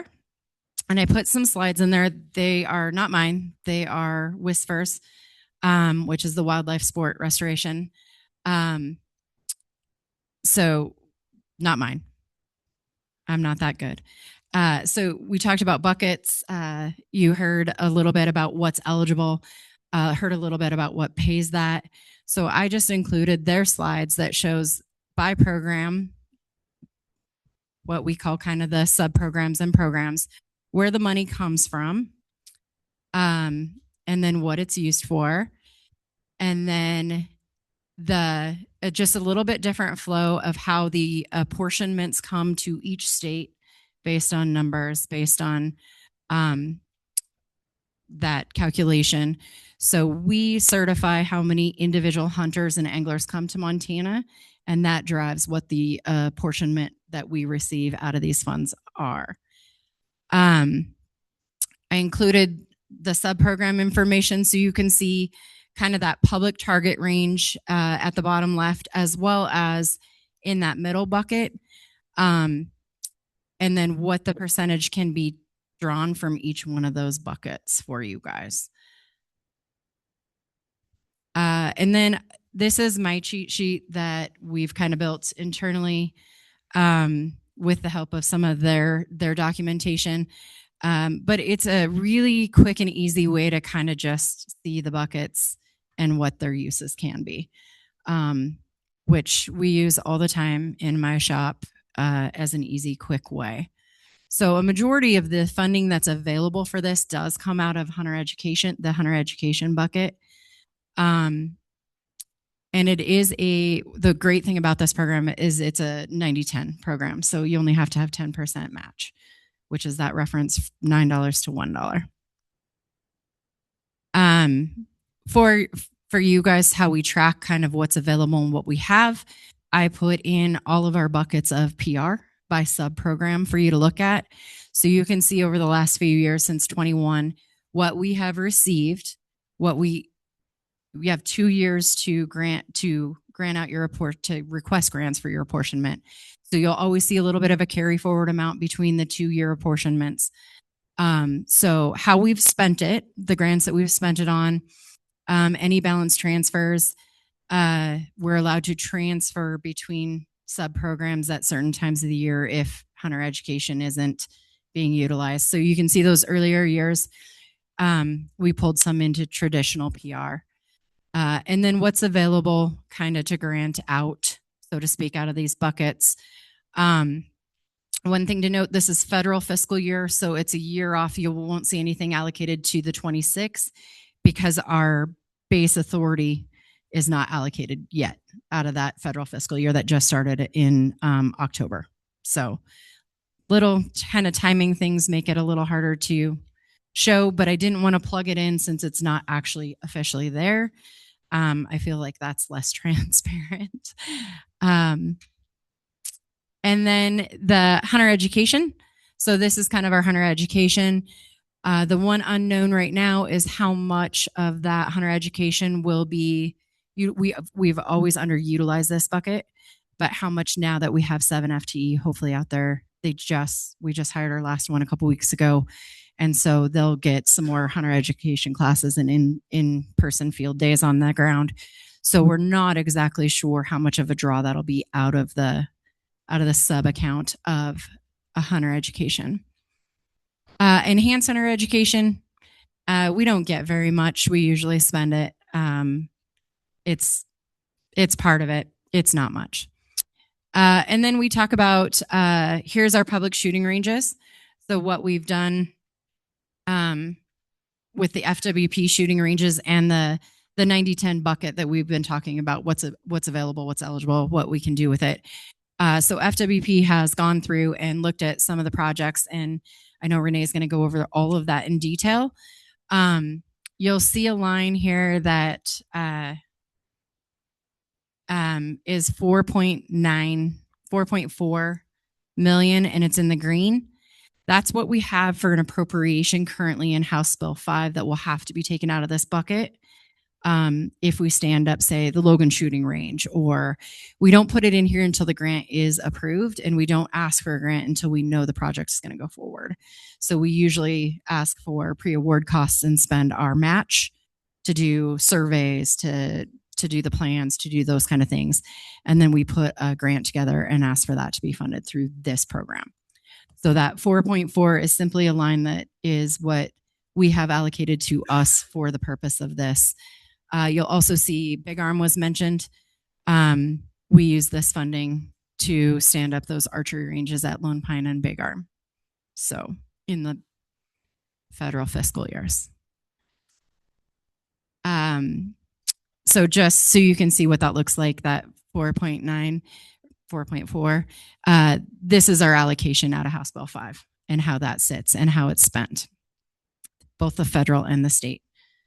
And if you notice, because PR apportionments are declining, this program was really important to FWP. So when we asked for the funding in 2023, we actually over-asked in general license revenue, and we're willing to match a higher percentage than the 10% if necessary to get some really good projects off the ground. So considering kind of all those things when we ask for those at FWP, we do account for a lot of those things. And then just the active project list as it pertains to what's budgeted currently for some of the ranges that Renee is going to talk to you about. And that is all I have for that purpose. So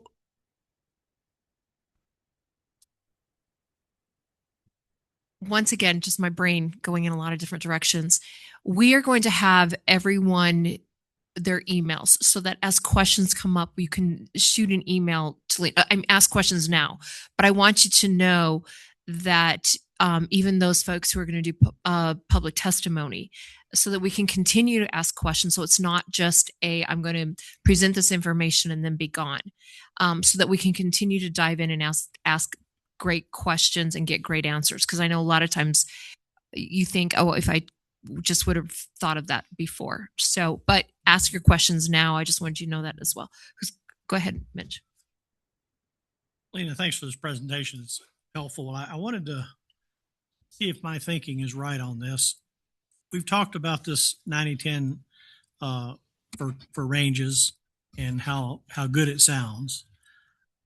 But if I'm not mistaken, that's all the range funding that's available in Montana for that 90-10 is part of Montana's allocation. There's no additional funds coming from DC to cover that. So everything is funded, although you get a much higher, you can use your money with less federal dollars. You still have to pull it out of your allocation, right? That is correct. And so we were really excited about the program when our apportionments were really high, which is when you can see we started asking for some of this funding so we can stand up some really good projects, because that 90-10 is amazing. And we weren't having to take it from somewhere else, to stand up some of these shooting ranges. So as those apportionments decline, it is a little scarier. It doesn't mean you have to match at 90-10. And so these are the FWP eligible resources. We have a lot of really amazing donors. Mitch's Shop being one of them. So there's never, we're not the ones that always go to no. We do want to try to help be part of a solution for something like this. It might not be that we can maximize the federal dollars, but we might be able to piecemeal what we need together through additional sources. So we might not have a lot of general license to spend. We might not have a lot of PR to spend, but can we do a 2-year project that goes over multiple apportionments and make something happen with some external dollars? I think we probably could. That's why a really robust plan is great that you guys are working on this. Thank you. Oh, thank you so much, Courtney. Thank you, Madam Chair. Lena, can I follow on? Like you two are completely clear. I'm not. And so I work in highway construction. And when we talk about a 90-10 match, that's a Fed match. Yep. Right, 9-1 or whatever it is. But I'm hearing you say 90-10. Who is the 90% and who is the 10%? Is 90% dollars? Yes. Is it, Yep. Okay, so it is. But Yep. then I heard you say it's not tied to Fed. Can you that out for us a little bit? No, what I meant to say by that is that is the match that's available, 90-10. But it's say $5 million is available in PR, and the project is going to cost $10 million. It doesn't stop us from spending $5 million and over matching that project to get a $10 million project going. That's what I meant by that comment. Can I follow on? Yep. Thank you, Madam Chair. And then is there any kind of local match for any of these facilities? These are just fully state-owned facilities, 90-10, Fed state dollars, or does this participate when you're going into the private granting? Is there federal dollars associated in that pool, like the Big Fork Gun Club, which of course I would be the fan of? Yeah. To get a grant, is 90% of that Fed dollars? No. So there's 2 different buckets at FWP for shooting ranges right now. We run a community shooting range grant program, and I believe it's a 50% match. So if the Big Fork Gun Club wanted to request $100,000 from us, they would have to come up with $100,000 of their own to invest in that property. The federal side, the only piece that has federal right now at FWP is FWP owned land projects, easements, Big Arm or Lone Pine. I can't remember which one. We actually acquired some property to put that Big Arm, to put that one on. So all the ones that currently have federal associated are FWP projects. Okay, Nephi. Madam Chairwoman, members of the committee, if I can help clarify that a little bit, I'll try. Pittman Robertson dollars, so take a number that's easy. The number from 2020 for the state of Montana if that number was, let's say it was 20 million, it's going to be very close to that.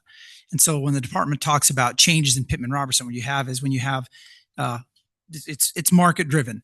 And so when more firearms and ammunition are sold, there's a 10% tax on some types of firearms, 11% on another that goes into the federal treasury. That's what drives that fluctuation. So currently nationally, it's still about $1 billion.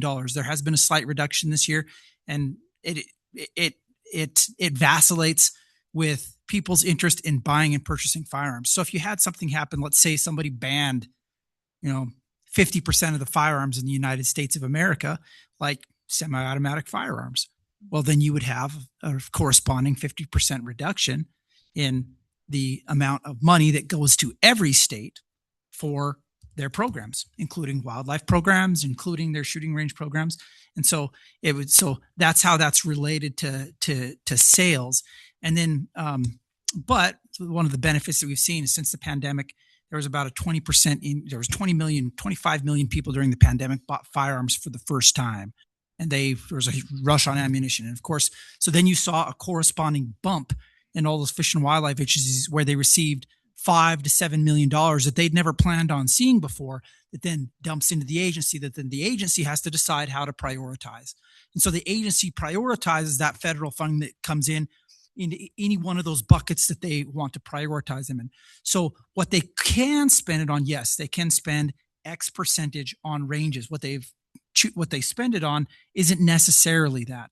And so in Montana, you have never done that. You've never had really this robust federal spending from the PR dollars into ranges. You've always, or for a decade or plus, you've had this long time from the general fund, from sportsmen's license dollars. You've had a smaller grant program that has been funding these local projects, which don't have the same requirements as a federal grant program. And that's one of the reasons why people like the local program. It's a much smaller amount of money, but also doesn't have the strings, the public, access and those types of components that are attached to it.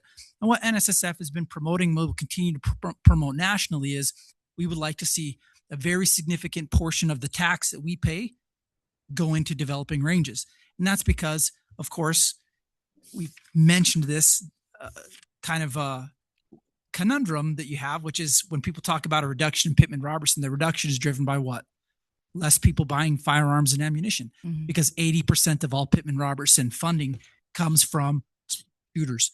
And so as we see people going out to ranges and we see increased participation in shooting sports and increased participation in home defense purchases and things like that, you see an associated bump that comes to those state agencies. That's from a national drive on increased expenditures.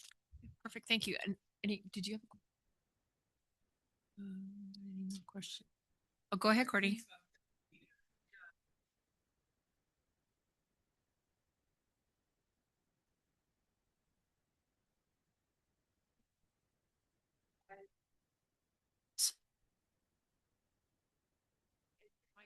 Courtney? Even when you want to. The FWP public target range information, and you kind of touched on it. Sounds like some of the people around the room are very familiar with this. I just wrote down, you have this earmark, $4.5 million. It sounds like you have a project in mind for it potentially, or are you guys waiting for the right project to come forward? So we have projects in mind, and I think Renee is going to go over all those projects with you. My purpose in putting that in there is just that you can see that we have some funds allocated to that federal public shooting range bucket right now, and they're just allocated at FWP through the legislative process. A follow-up, is that 4.5 where we would go to look for a 90-10 match? Or is it the 4.5 Fed dollars and our dollars already? 4.5 is the federal portion of that program. Okay. Yep. Go ahead, Nephi. And Madam Chair, members of the committee, just because I know this is drinking from a fire hose, but also trying to get you all the water that I possibly can. Remember that when the change was made to Pittman-Robertson, and I think it was 2019, with the Target Marksmanship Range Improvement Act, what that allowed you to do is not only change the match from a 75% to a 90, but it also changed the scope of the projects. So it used to be very difficult for states to utilize money to do ranges because the projects had to be done in a 2-year time frame. And so it also provided you the opportunity to stretch those expenditures out over a 5-year time frame. So it gave states more ability to be able to declare their intent to use those funds in that way, and then to have 5 years to put the funds on the ground rather than having to do them in a 2-year time span. Okay, perfect. Thanks. Yeah. Next question. At this point, once again, we are going to continue having questions, and we are going to continue to expand upon this. Of course, thank you so much for helping us become experts in this area, which you won't have to worry about that with me. But that's why I have you all. At this point, any more questions? Are we good? And then, so Deb, I'm going to let you go ahead and introduce the next guest that we have. That we're going to, if you guys don't mind, once again, and for those of you who aren't part of the legislature, you notice we're just in the habit of taking things through the chair or anything. I mean, we do want to recognize, when questions are, and you guys are so great. You say, Madam Chair, you don't have to. You can say, Carrie, if you would like to, whatever you feel most comfortable with. But you'll notice we are kind of in this habit. You don't have to worry about following the same things that we do. Once again, this is Mason's Light. And yes, so don't worry about getting up on Masons. I do, once again, the votes are something that's really important to us, and then just lots of respect as we go forward with this. But Deb, go ahead, and if it's okay with you guys, we're going to go ahead and some public comment at this moment for a gentleman who has been gracious enough to join us, but has to leave. So I've gone ahead and if there's any objection to that. Okay, seeing none.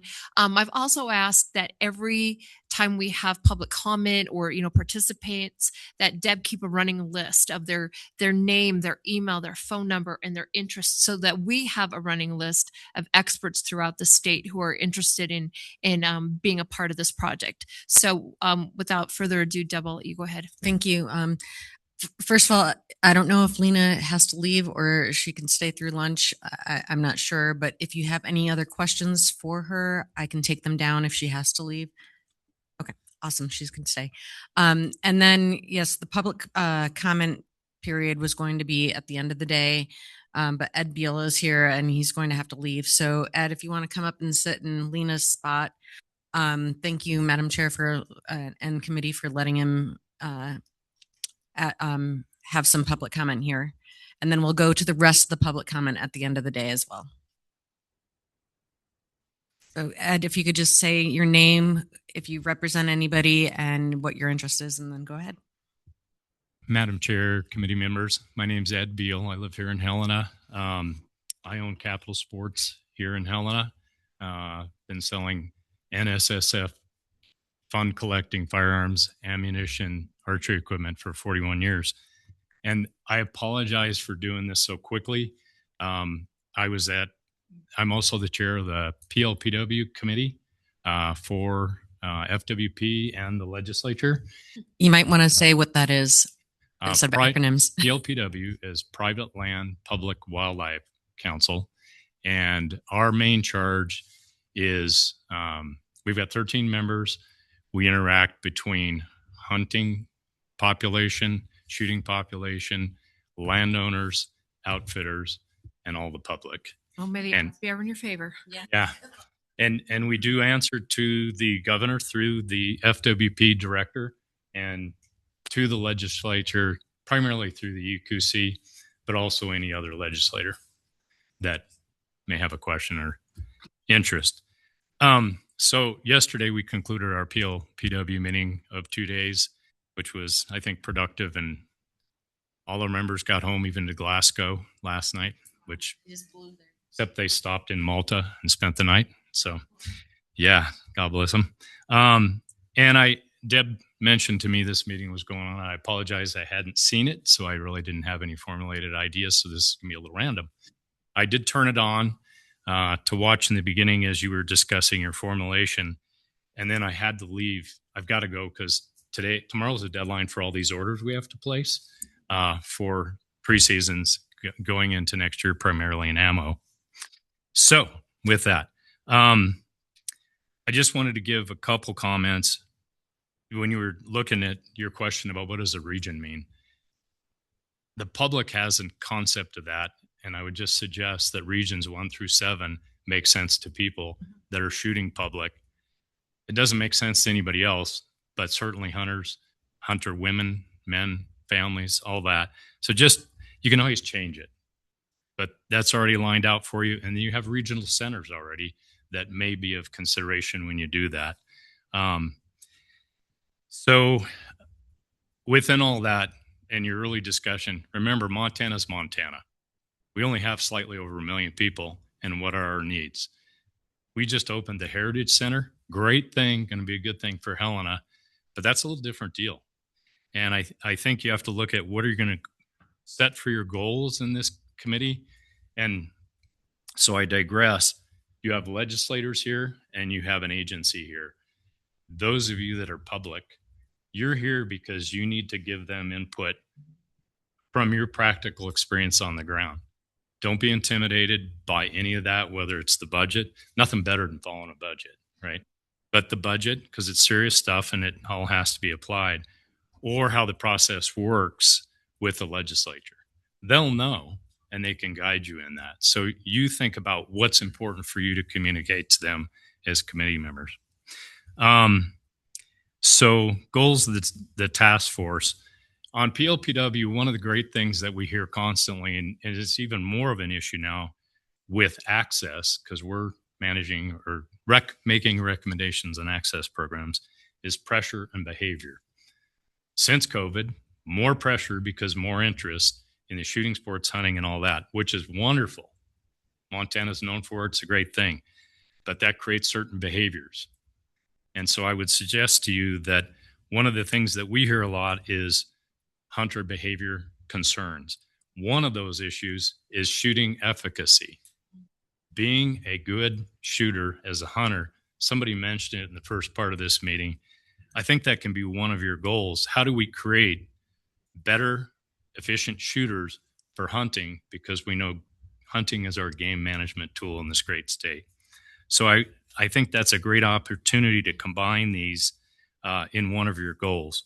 A range is a better place to learn how to shoot well, especially with long range shooting and all these things that have come into play, versus a gravel pit or ravine or a hill.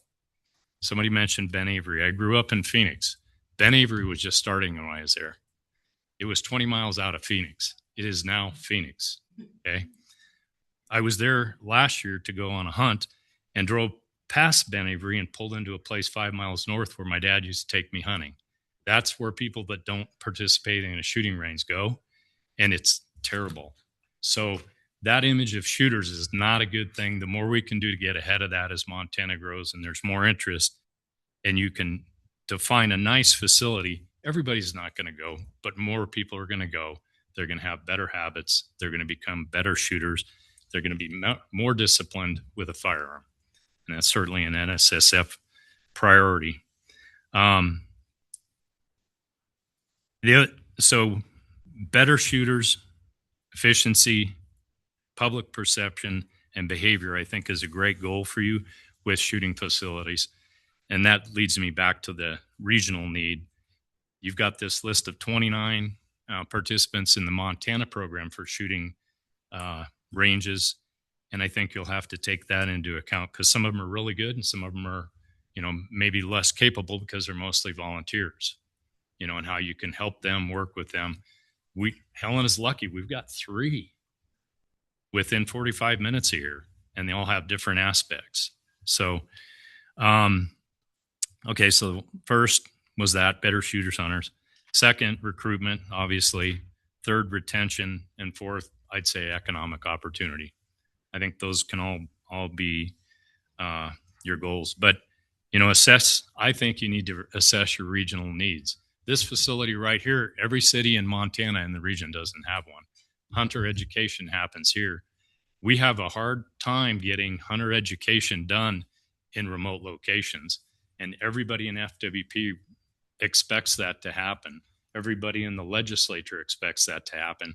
Can you facilitate it in this a little better somehow? I don't know, but it seems like it could be tied in well together. That's it. I just want to say thank you and would love to continue having your input and your wisdom as we go forward. So, I think you've got some here. well, we do, but I really appreciate that. Any questions that we have at this point? We got your name though. Yeah, I think I put it down. Yeah. So Thank you for thank you. letting me interrupt. I understand that. Not at all. At the end of the day, I just can't do it. It's perfectly fine. We're really thrilled that you were able to join us in this conversation, and would love to have you continue to follow us and input. And just you can get my phone number too. So thank you. Thanks, everybody. Thank you, Ed. All right. Okay. We'll break for lunch. We'll take 30 minutes, 12:35. We'll, there's lunch back there, chips, snacks, drinks in the cooler, water and sodas, and, you know, sit next to somebody new. Thanks.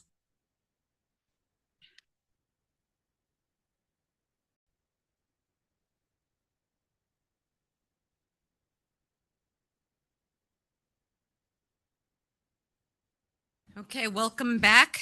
I think we're going to just jump right in unless anybody has any questions at all about anything that's happened thus far. We're going to just jump into Renee's presentation on shooting facilities in Montana. She's going to show you this really slick tool that you guys could use online to look at local or Montana shooting facilities, some of them anyway. I'm excited. I love maps. So I love this next part. Okay, so our GIS folks at FWP put together a mapping application. So first I wanted to show you how to get there. So if you start from our main webpage, fwp.mt.gov,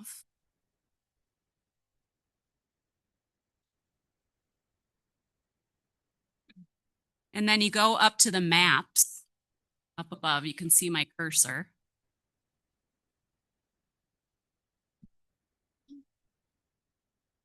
And then I'm going to search on shooting range. And it's the only application that's there. It's titled Montana Shooting Ranges.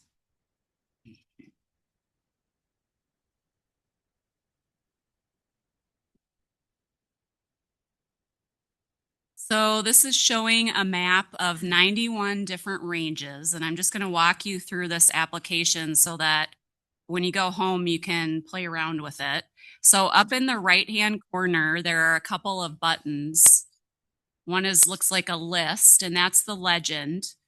You'll notice that some of these dots are orange. So these are the FWP ranges. We have 10 of them, and I'm going to give you some more details on those in a little bit. And then the other colored dot is blue, and those are all the non-FWP ranges. And then to the right of that, there's a info button, and that just gives you some information, just general information about the application.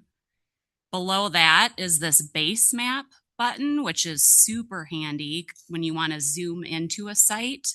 And then you can turn on the aerial photograph. And so you can really see the infrastructure at a site. And then on the left-hand side, you'll see this whole list of the ranges, and it gives you the name of the range to the best of our ability, the nearest city or town, an organization name if it's applicable, and then there's also a website if we were able to find one. So when you click on any one of these titles on the left side, it'll highlight, and it's kind of hard to see up on the screen here, but you can see there's a blue highlight, and then you can start to zoom in on that. So I'm actually going to search. I'm going to show you the search button.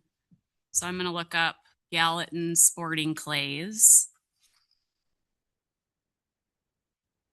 And you can see it's got that one does have a website. So I'm going to click on that one. And then I'm going to zoom into it.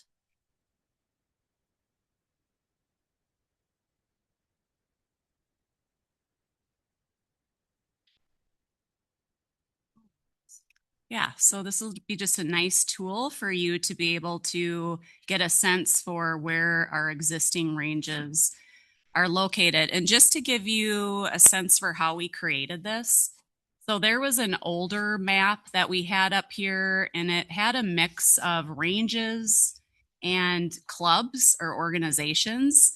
So sometimes it showed a range at an office. So we wanted to just show the actual ranges. And so Sam and Natalie went through an exercise, what I call a desktop exercise.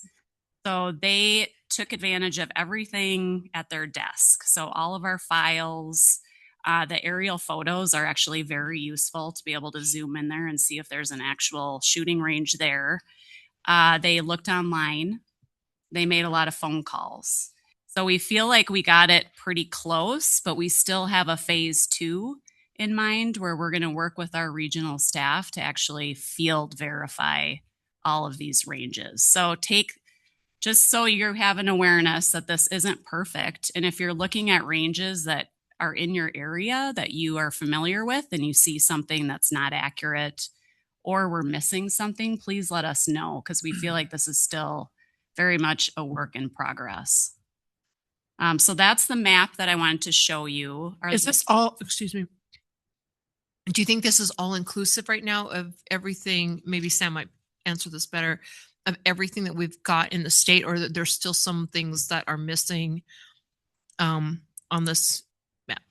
I would say there are still things that are missing. Like I said, we need to go and field verify and talk to our regional staff. Any other questions on the map? And Deb, you could send them a link to the map as well. Okay. Okay. So I'm going to share my PowerPoint next. Madam Chair. Yeah, go ahead. Just, Renee, really quick. So as far as people knowing about all of those, I mean, obviously it's on the web. When people are getting their licenses, I mean, what's the outreach, I guess, for people knowing that they're even there? It's my first time knowing that it's even there. So I didn't know how do people know about that? That's a really good point, Rich. I think we can do a better job of doing some outreach. We really just got this map put together in the last couple of weeks. Oh, gosh. Yeah, I mean, we did have a map up, but I was hesitant to put outreach out because I didn't know how accurate it was. So yeah. The impetus for this group. That's awesome.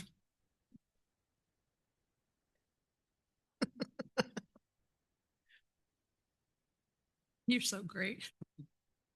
All right. So next I'm going to go over our 2 shooting range programs, which Lena started to share the budget side for you.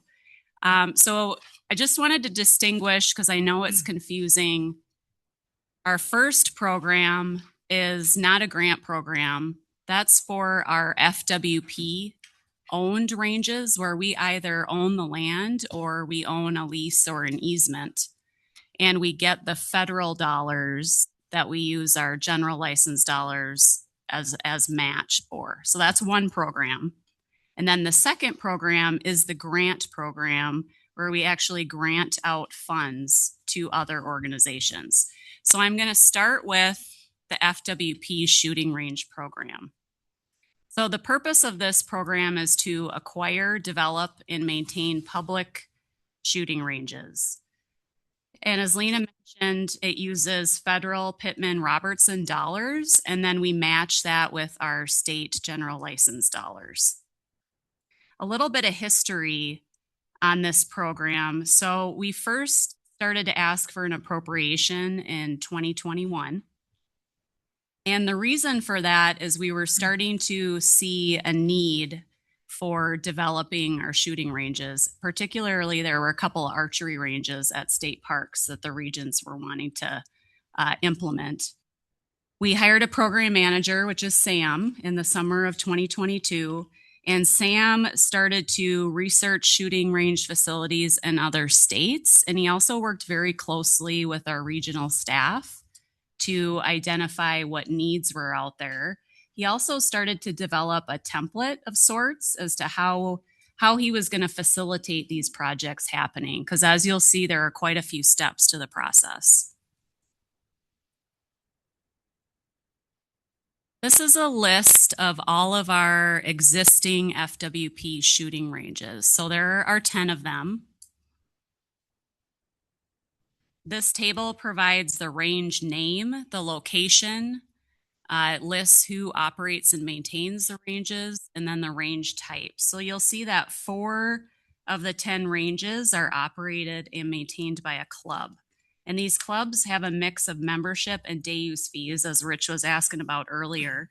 And some do offer free sight-in days for the public.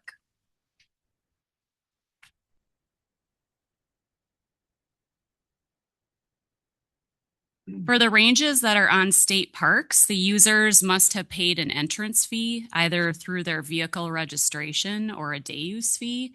And then for those non-state parks, they need to pay the conservation license fee for those properties. And you'll see the ranges allow for a mix of shooting range types, including rifle, pistol, shotgun, and archery.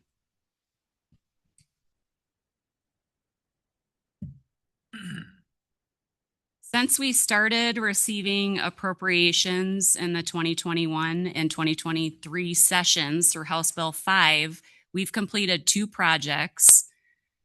One is Lone Pine Archery Range. So this is at our Lone Pine State Park, which is just outside of Kalispell. So the project was to develop the archery range at a cost of around $180,000.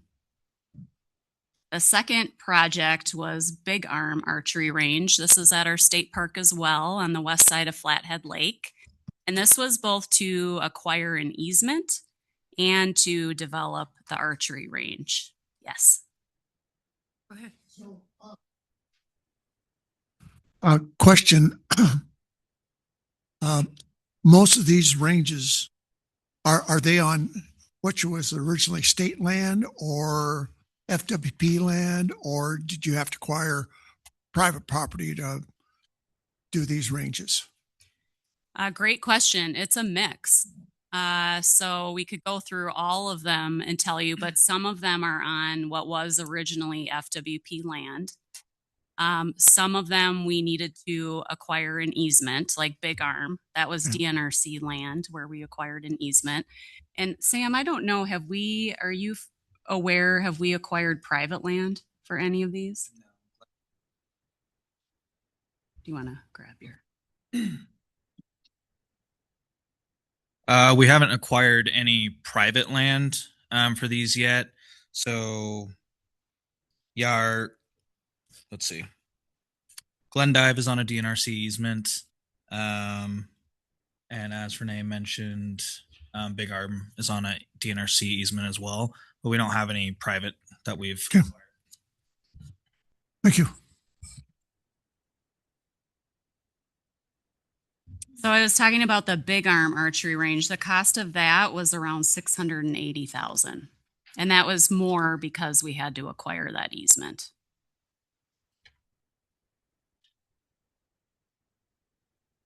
So the question came up earlier when you were all looking at the budget. How are you planning to spend the funds that you still have remaining from the 2021 and 2023 appropriations? So here are the list of projects, and I'm going to go through each one. We've got 6 of them here. And I will note that all of these 6 projects, we anticipate will use up that remaining appropriation, because some of these, as you'll see, are going to require an acquisition, which drives up the cost. So the first one. I've got a quick question. Can you tell me where Logan is? Whitaker? I don't know how to pronounce that. I know the Makashka, that's in Glendive. Mm-hmm. And then Tally Lake, I don't know where that one is. Yeah, absolutely. I can go through each one of these. Okay. So the first one is the Logan Public Shooting Range. So many of you are familiar with this one. It's just south of Interstate 90 between Three Forks and Manhattan. Yeah. So very popular shooting area. It is DNRC land. So we're working with them to acquire an easement. And then I'm going to jump a couple slides ahead because I've got a picture. Oh, okay. So this is a design concept that our design and construction unit has put together. So what we're proposing, this is an 86-acre easement. And then once acquired, we're proposing a 400-yard rifle range, multiple pistol bays, a shotgun area, parking areas, a trash dumpster, and a latrine. We don't yet have an appraisal for the easement, so I'll give you an estimated cost, but it's very drafty. We're looking at 1.8 million at this point. Madam Chair. Go ahead. Is this a proposed or is this an actual moving forward?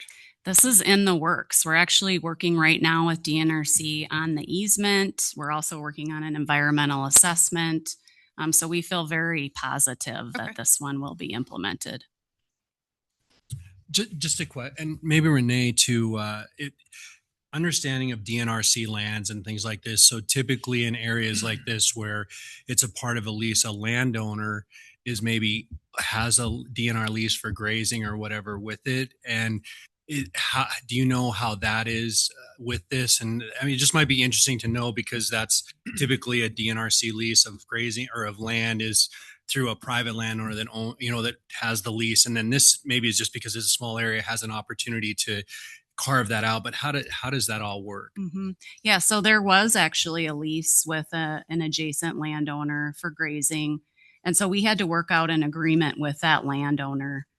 So I believe we're going to be paying them some money for that lease. Yeah. Good question. Any other questions? Go ahead. Okay, so back to our list. So Whitaker Rifle and Pistol Range. So this one is located just northwest of Hamilton. And this one is operated and maintained by the club, very engaged club there. And the project is to replace the current firing line shelter at the 300-yard rifle range. And this is going to include an upgraded electrical panel, an additional 4 rifle benches, and better drainage with an estimated cost at $830,000. And I've got a picture just to give you a sense for what the building is going to look like.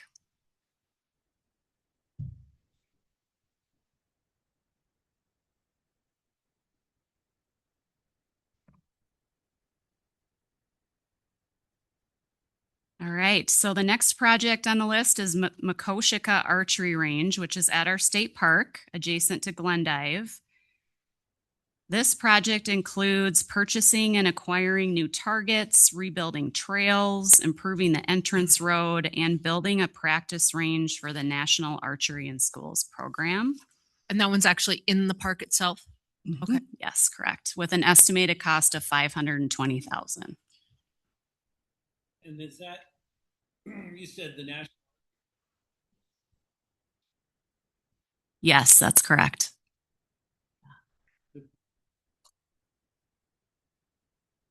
Okay, the next one is the Glendive Shooting Range, and this one is just outside Glendive on Highway 200.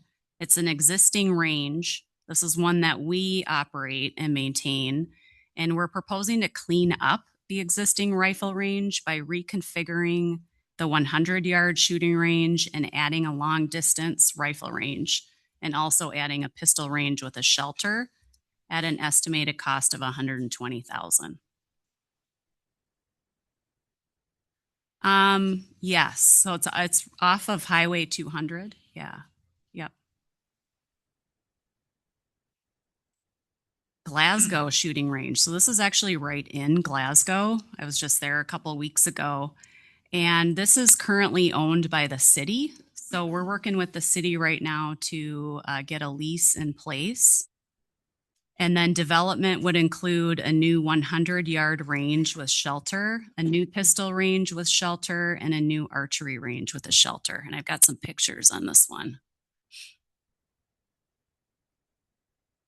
So this is what the rifle range currently looks like. And here our design and construction put together a 3D rendering of what we want to do. Let's see if I can find my cursor here. So the picture that we were just looking at is this bottom right picture where you can see the rifle range with a shelter over it. And then just to the right would be where the pistol range is going to be. And then we have a nice turnaround with some parking spaces planned.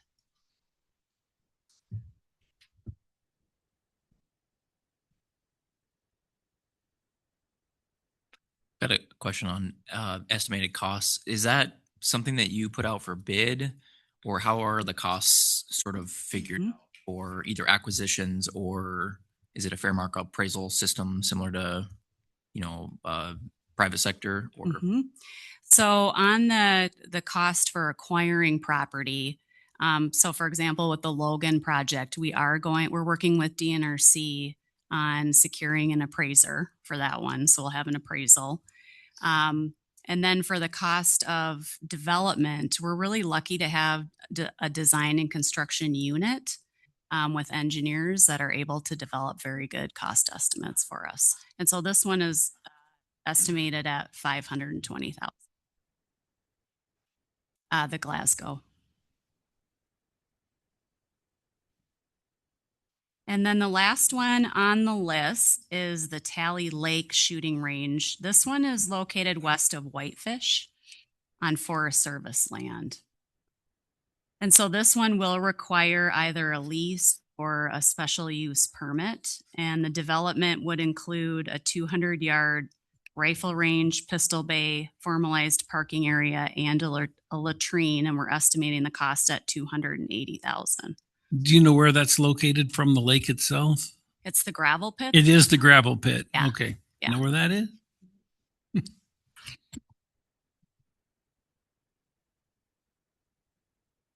You gave numbers for 2 of them. Can you give costs for all of them? Yeah, I can. Thought I did. Sorry about that. Okay, so we've got Logan estimated at 1.8 million. Whitaker estimated at 830,000. Makoshika 520,000. Glendive 120,000. Glasgow 520,000. And Tally Lake 280,000.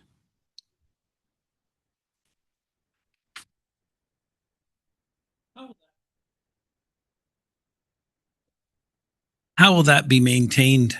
Or I hate to use the word policed, but as far as we know that remote like that, it could turn into a dump. Will it be just open to the public? Just going to more formalize what's going on in the gravel pit? Is that the plan? That's correct. That's a really good question. And it's a good segue to my next slide on this topic. Something that Sam and I and regional staff have been talking a lot about is how do we maintain and operate these into the future? And the topic that you bring up, how do we staff them? So it's come up quite a bit on Logan.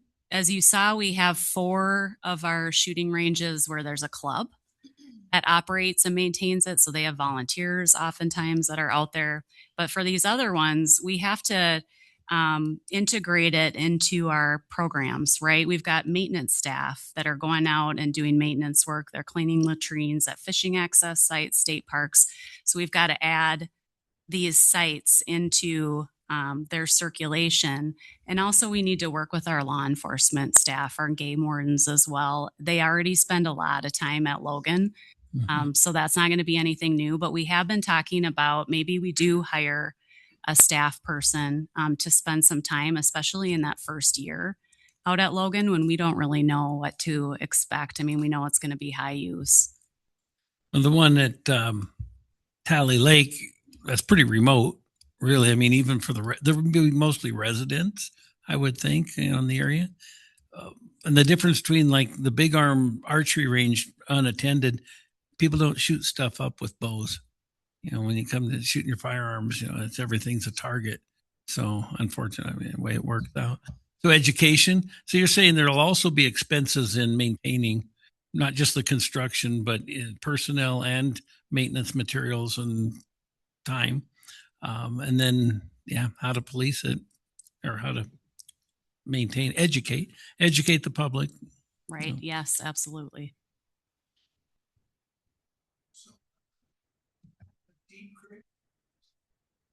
Where's that one?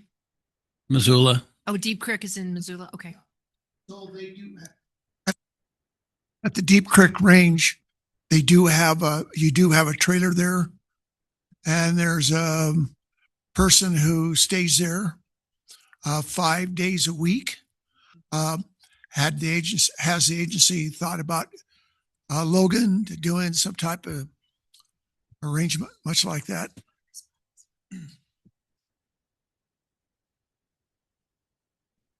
Yeah, so we look at a variety of different options here.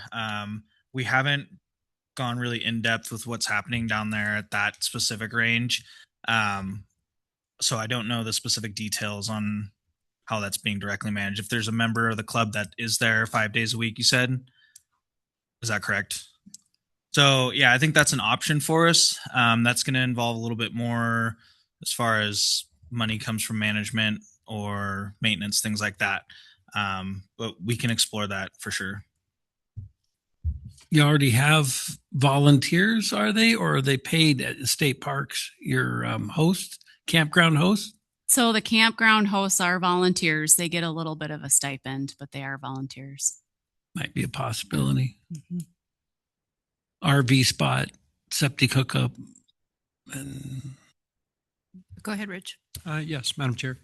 Renee, really, I think it's great. I mean, the one thing I've noticed is just FWP, game wardens and such too, just as part of their normal business of just, as I saw back on the ranch, if a game warden was just driving around, it kind of helped police itself. So just as a part, I mean, it might be a way to save some money and, just having a presence, in my opinion, oftentimes is a great way to help people police because it's just a stop on their trip around as something. And then just one other point too, just as far as this maintenance goes for the facilities and all that stuff, as I've noticed around different great facilities around the state, weed management and things like that. Is that part of the process of maintenance included? Okay, thank you. Yes, absolutely. Okay, I think that it's really, and thank you. This is absolutely vital as we start to dig into it ourselves as members of this commission, so that we can see kind of where the population is, where the ranges are, what looks like it's doing great. It's going to be private, stay private, what they're adding to the sport at that point.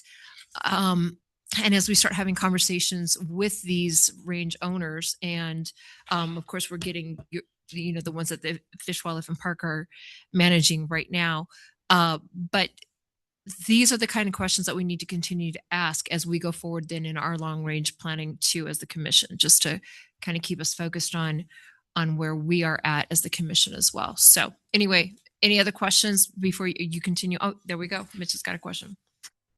Yeah, as we talk about the maintenance of these remote type facilities, is video surveillance ever discussed? So we do use cameras and gates at some of our sites, so that would definitely be a possibility. Thank you. One quick question, and I think you mentioned the funding or fee usage for some of them. Some of it is, state park usage or conservation license fees. Are any of these ranges? I would assume the Whitaker, the public or the private managed ones, charge membership fees to use those. Mm-hmm. Has there been, and maybe this is a question for Sam, I don't know, but have we looked at, for instance, Logan doing partly open to the public free use and partly like membership paid use or controlled access maybe for parts of it or certain days of the week, or I don't know, sort of a hybrid for generating revenue? So that's a really good question. So for those 4 that are managed by a club, they are absolutely charging membership fees and day use fees. For the ones that we run, we're keeping them open to the public at this point. Yeah. So they would just need a conservation license fee or a state parks entrance fee. Is there an agency sort of standard operating procedure for club fee structures or usage, or is that just a charter type you run it, it's your deal. What's the maintenance agreement for if it's a it's a nonprofit club, but it's generating revenue that's funding their own, benefits. Is there, does FWP have documentation for what they require, or is it sort of just an on case by case basis for what the club needs to do or should do, or, if maintenance comes up, is it FWP's responsibility? Where do those lines get drawn? Or if the club owns it, it's like, hey, it's yours, do it, and then, apply for a grant if you need something fixed. So Sam, I can start and you can fill in if I miss anything. I think for the most part, the clubs are maintaining it. For Great Falls Shooting Sports Complex, we have provided them with some funding in the past for things like road improvements. So I think that's typically the way that it's been done. And I would say that's just for this program, though. You're going to see next for the community shooting range program, where we're granting organizations funding. There is actually criteria in statute that gives some guidance on what that membership needs to look like. Okay. Yeah, I was just trying to catch it all, Sam. Did I miss anything? Yeah, I think, there's a variety of different ways clubs have been doing things. But what we look at, like at Whitaker, is a lot of the generated funds from memberships and day use fees go to the daily maintenance and operations of that range. And then we encourage them to apply for NRA grants or other sources if there's bigger projects they need. And then, of course, if we're able to help them out with community shooting range grant programs or anything like that, then we try to do that with them. But majority of that stuff comes from their generated funds. Okay. Thanks. Just so I'm connecting all the dots, the projects, you've got the 6 or 7 projects that you identified here with the dollar figures. That's tied back to that $4.5 million. Thank you. Thank you. The only other point that I wanted to make on this is, as you can see, those acquisition projects require a lot of extra steps. So just as you guys are having your discussions, just something to take note of. I guess a follow-up, is that a land board discussion, or how are those decisions made for acquisition rates, all that? Yeah, great question. So sometimes, right, we have $1 million threshold. Okay. And if it surpasses that, so Logan is a good example. Logan will go through the land board. Okay, thanks. And we've also got our commission and our parks board as well. So some of the projects will go through those entities. All right, so we're going to move on to the other program, the Montana Shooting Range Grant Program. Lena also calls it the Community Shooting Range Grant Program. So this is set in statute. So if you have the time and interest, I would suggest that you go look at statute. And the purpose is for the establishment and improvement system of shooting ranges throughout Montana. And the statute outlines eligible applicants, projects, and other requirements. We also have a whole set of arms that go into more specifics about grant application procedures, how reimbursement works, and how grants are prioritized. And then we have program guidelines on our website that summarizes all the statute and arm rules and also gives some more specifics. The program has been in existence since 1989, and it actually used to live in our Communications and Education Division as part of the Hunter Education Program. It was moved over to the Parks and Outdoor Rec Division in 2022 as part of a reorganization to move everything related to Parks and Rec under POR. Eligible applicants include private shooting clubs, private organizations, units of local government, and school districts. Eligible projects are purchases of real property, earthwork, fixed improvements, and reasonable grant application expenses. And again, Renee, if it's a private shooting club or a private organization, there needs to be a public access component to that if they receive state grants. That's correct. And that actually comes in statute. It's in 87-1278. 4. So this lists out, it shall accept in its membership any person who holds or is eligible to hold a Montana hunting license and who pays the club's membership fee. They may not limit the number of members. They may charge a membership fee not greater than the per member share of the club's reasonable cost for services. Shall offer members occasional guest privileges and shall make a reasonable effort to hold a public sight-in day each September when the general public may use the shooting range for a day use fee or at no cost, and shall admit the general public for a reasonable day use fee. So there are pretty specific requirements. Good requirements. Yeah.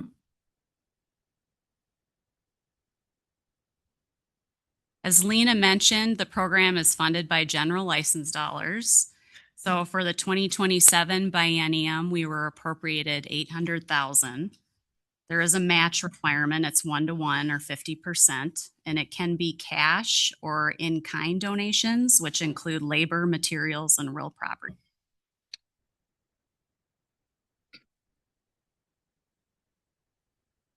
And then just to give you an example of what this looks like. So for fiscal year 2026, we awarded $400,000, so half of the biennium appropriation, to 15 projects. The minimum award was just under $2,000. The maximum award was about $64,000, and the average was about $27,000. Applicants have to fill out an application by February 1st of each year, and then staff evaluates those applications using the grant evaluation criteria that's in our program guidelines. I was thinking about wondering whether we've ever had to turn down applications, and in talking to our grant manager, we try to fund all the projects that we can. And so sometimes that means that we have to reach out to applicants and ask if they could take a reduced award, just so we can spread that money around as much as possible. And occasionally we've had to turn down applications in the past when they don't meet the eligibility requirements. Go ahead. Renee, does your appropriation always match your authority dollar for dollar? Ooh. Or Lena? Is this a Lena question? The authority? Given like your budget Are you asking if the revenue, the cash matches? Yeah. Go ahead. Sorry.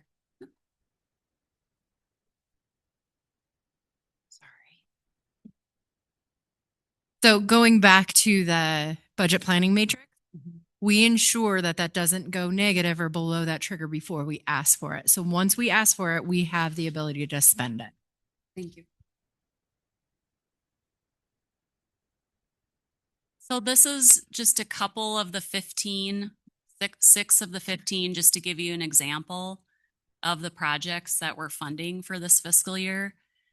So we've got projects here to improve roads, parking and landscaping.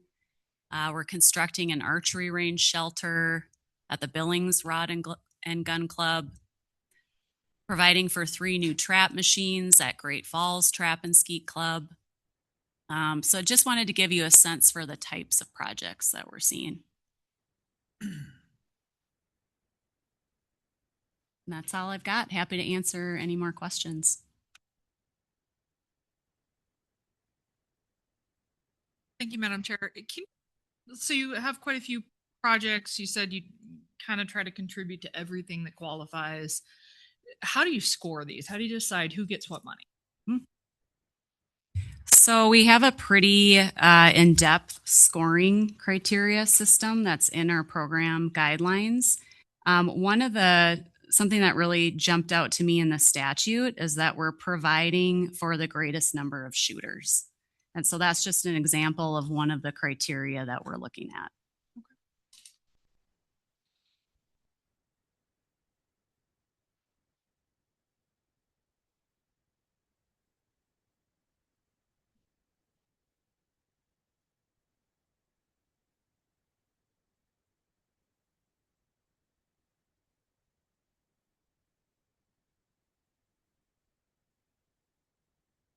That's correct.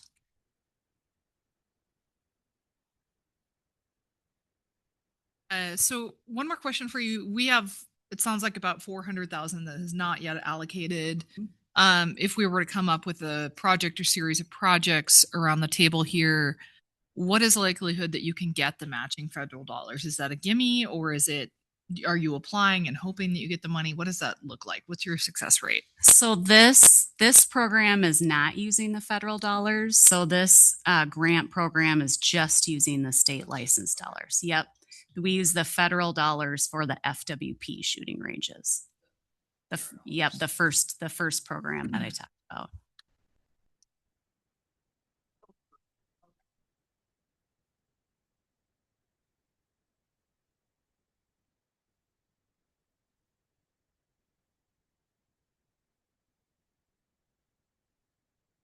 When you're looking for So when we go out, let's take the Logan project. So Logan, we're seeking an easement on DNRC land. So FWP will own that land and then we can utilize the PR grant. We will put in for a grant. And I'm kind of looking at Lena, but it seems like we typically do get those dollars when we ask for them.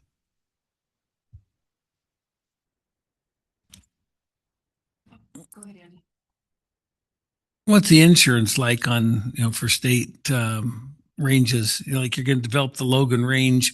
There's pretty tight quarters down there. What's the insurance type setup on that? How's that work? Ah, Marty, I'm glad you're here. Thank you, Madam Chair. The state is self-insured and with maximum claims of $750,000 per claim.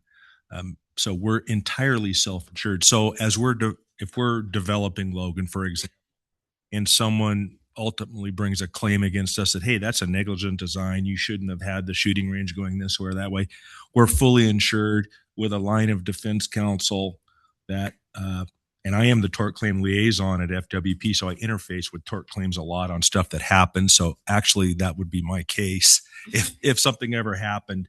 But there's no outside insurance. We're self-insured. The state does have a few policies, like on aircraft, where we go out to the private market because we have so few aircraft. It's not really an economy of scale like it is for our other operations. But yeah, we're entirely self-insured. We're not liable for punitive damages as a state. That was never waived. And so, we're going to be limited to general damages, but I feel very confident because of our DNC Bureau and how good they are at just think about any developments FWP does. They are in charge of writing those proposals, drafting the as-built and all that kind of stuff. So with Sam's expertise on the shooting side, DNC involved, and then we have just massive self-insurance on the backside.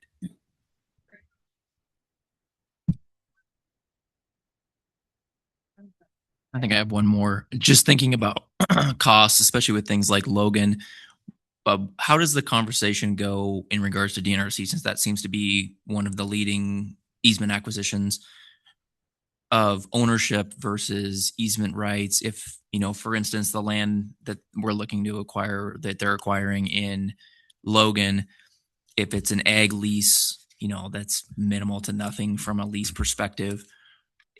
Is there a conversation around sort of not paying market value or leasing it at an increased value for a 100-year lease, or versus acquiring or purchasing land at, in the Bozeman area, land's extremely expensive. So as we're moving forward and looking at where to put ranges, if we put them in the circle, they're going to be a lot cheaper, obviously, but no one wants to drive there. Same thing with the Flathead, land's fairly expensive. Are there ways to sort of work interagency or say, hey, you're winning if we're paying 3 times the lease for DNRC land? How does that process work from a legal perspective? Are there, creative ways that we can maximize dollars, I guess is what I'm looking for. You want me to take this one, or? I'm sure that the agencies love working together. Well, I can start us off, and I think some other folks might. So my understanding is state trust lands, right, that serve a certain purpose. They need to bring in a certain amount of money, generate a certain amount of money for our school system.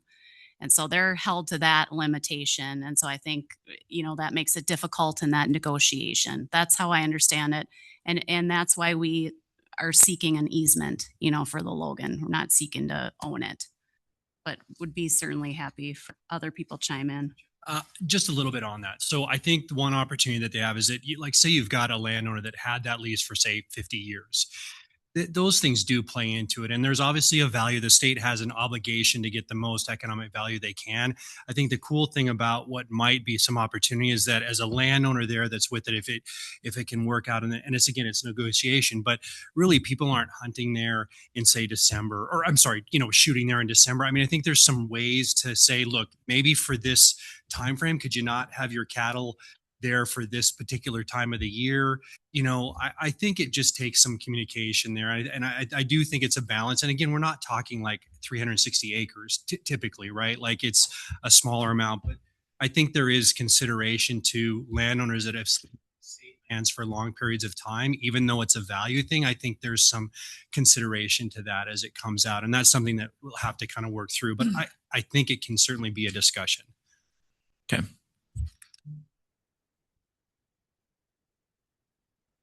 One more thing. I sit on the FWP CSKT Joint Wildlife Board. Any interaction with the tribe on putting a shooting facility on the Flathead Reservation? No, that has not come up. I'll try and bring it up at another meeting because we need a place.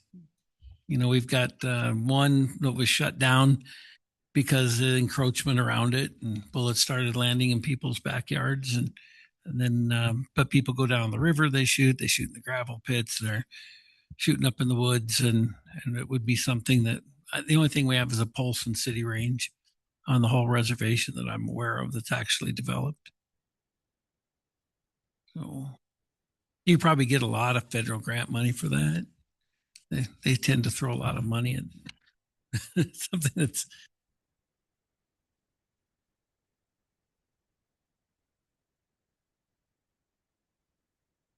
Yeah, I feel like, and Lena, chime in if I misrepresent something here. It's not really my place, but I'm going to say it anyway. The question that came up about money and getting into that 90% federal pot, I think there needs to be some clarification just for our benefit going forward. There is not a pot of money out there that we can make a decision or somebody can make a decision and go pull from. There's $22 million roughly a year that the state agency gets in their allocation through the PR funding. And the state allocation can be used on anything that's a legitimate expenditure of those funds. And ranges are a legitimate expenditure, and ranges have a little caveat that says they can be matched at 90-10 instead of 75-25. So if a range comes up, it's not like you're going outside of that $22 million and getting more money. You're still within that $22 million cap. The agency has to decide, well, okay, we're going to fund that range, but we're not going to do chronic wasting disease biological study or something. So it's not like there's some new chunk of money out there. And oftentimes it gets presented that way that, oh man, there's this pot of money we can go pull from that doesn't impact anything. It does have an impact. And so to answer your question, with this range, how sure are we that a range that we might suggest gets funded under that 90-10? It basically comes right back to the director and the director of the agency making a decision that says, okay, instead of spending money here, we're going to spend it here. I don't know if that helps, but I just feel like I need to say that. And Lena, did I misstate anything? Thank you. Sorry. And I want to also clarify that, and thank you for that too. And that's why we're trying to have a big picture. I mean, the question that you just had about working with the tribes, that's important. I mean, we could be looking at something there. We could also be looking at something, with like Wyoming did with general funds. We could be looking at something where we're not going to do any big project, but just figure out how we now go forward to help with the ones that are there. That's what we're there for. We're also looking at grant money, or if we want to go forward looking at a bigger project that is with training as well with our different entities across the state and make that a regional facility. There's so much there. And with that, there's huge grant dollars that are starting to come out that we're seeing right now as well. So those are the big picture, big questions, the what ifs that are sitting out there. And then also, what are the priorities of the state? That's what we're looking at as well. And so I just wanted to kind of, once again, say that's why this is so exciting that we have the people sitting around the table that we have for this commission at this point. So are we done with this topic? Because I know Nephi wants to, not that he doesn't love us and wants to stay here, but I do know that he wants to travel this afternoon as well to his next important destination. Not as important as we are, though, of course, right, Nephi? So, all right, Nephi, if you want to just go ahead and join us at the table, unless you need to be standing, do whatever you want. Yep. Okay. So yeah. Okay. Whatever you prefer, Nephi. And Nephi, I'll pull this up for you. Mosey up to this and say, I did not ask to be let out early. I told her I was going to leave, but I apologize to everyone. So I don't want to hurt you out of a great conversation. And I'll wait for that presentation to pop up quickly. And so, yeah, this has been a great conversation. I hope everybody is as interested in shooting ranges as I am. It's an issue near and dear to my heart. I'm a competitive shooter long before I worked for NSSF. I'm a former senior policy staffer for the Wyoming governor, Matt Mead, for 7 years, and I did natural resources work for him. So just go in there. So I want to talk a little bit about ranges and Pittman-Robertson. If you go to the next slide. So a little bit about these, and I'll just go through them and you can read them on the board, but just kind of, this is stuff we've basically covered. Again, a 9-to-1 match on from state and federal money. I think it's important to emphasize something that Mitch just brought up, which is when you're looking at that PR money, you're not looking at, and so that's why you don't have to use PR money on this. Nobody, this bill doesn't require you to decide how to spend PR money. It empowers you to look at how to create opportunities for shooting ranges for hunting and shooting sports in the state of Montana. So PR money, there's a caveat that yes, that money is money that the agency, if they're spending it on ranges, which they are encouraged to through the Tarmark Act, and which they are allowed to do through Pittman-Robertson. That means it's money that they're not spending on something else. So what is that something else? Well, those are all priorities that are identified in the Pittman-Robertson Fund that you can spend money on. So where does that money, how has it been spent in the past? Well, that's up to your agency. It's up to your commission. They've decided how to spend that money. And so if you have a bunch of ranges or you don't, that often reflects the priorities of the agency and the commission. So for NSSF, we put a significant priority over the last 10 years in trying to get more ranges built. Well, the reason is because ranges are the source of 80% of Pittman-Robertson dollars. So there's a lot of ways you can spend PR funding that don't generate revenue back. When you go to a shooting sports event, I like to tell everyone, go to a 3-gun match or an NRL hunter match, one of these other matches, and just listen for a minute. And every time you hear bang, I want you to think that's a dime for conservation. Bang, that's a dime for conservation. Bang, that's a dime for conservation. Because every time somebody pulls the trigger or buys a gun, or that's Pittman-Robertson money being earned, not spent. And so it's a great way to invest Pittman-Robertson money. When you build ranges, you're not spending Pittman-Robertson. You are investing money that was given by the firearms industry on creating opportunities to use firearms to create more Pittman-Robertson money. It's an investment. So this is a little bit about those programs, where the money can come from. and overall funding splits. Of course, your hunter's education dollars, that's part of your Pittman-Robertson funding equation that comes in. They can be spent on ranges, but also with the Tarmark Act, you have up to 10% of your wildlife funds can be spent on that as well. So next slide. So let's see, this was the Tarmark Act that moved forward with those changes to allow that we have already discussed in this meeting. You can go to the next slide. So you've seen a different version of this slide. You guys all have it with the little money bags on it, but this is your revenues, where they come in from. They dump into the federal box and then they get reapportioned.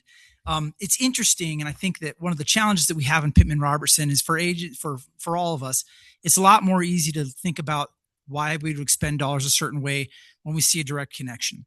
The problem with PR, and this is why I think that it doesn't get spent on ranges a lot, is because nationally, when that money is spent, it goes from our manufacturers, it goes straight to the Treasury. And then it's reapportioned based on the numbers of licensed hunters you have. And states can be very, there's thoughtful ways to add licensing that then increases the amount of PR pull that you have. So when you get more people to buy hunting licenses, whether it's for small game or whatever, then you're increasing your PR pull. So your pull from the pot of money. And there's a maximum that you can get, and that's 2%. And there's a minimum that you can get based on the number of hunters and the number of lands that you have, public lands. So Montana, states like Montana, Wyoming tend to do very well in PR dollars, even though their population is relatively small compared to, say, Pennsylvania. But Pennsylvania does great because Pennsylvania has a bajillion hunters. So you can go to the next slide. So a little bit about, developing ranges in different states. Basically, there's a map here I want to show you. Before I show you the map, I want to give you a pitch for why ranges are really important. So I have a 15-year-old and a 12-year-old. And about 3 years ago, when I started shooting competitions with my 13-year-old, he was just, we'd hunted a turkey together. We started shooting a competition called the National Rifle League Hunter Events, NRL Hunter. Now, NRL Hunter events are held in a variety of locations. So I promise this will all come back around in Colorado, they're held at state facilities like the Cameo Shooting Sports Complex. In Montana, they're held at a ranch. And they're held here because you guys don't have a facility to host something like that. You don't have the capacity to host a large, a national scale match. And so you hold them on, somebody's ranch, somebody knows a rancher.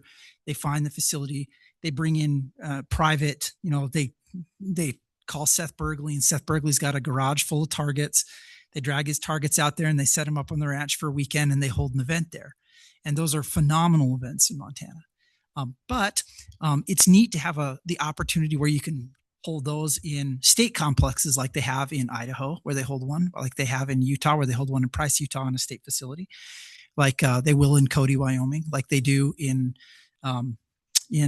Colorado.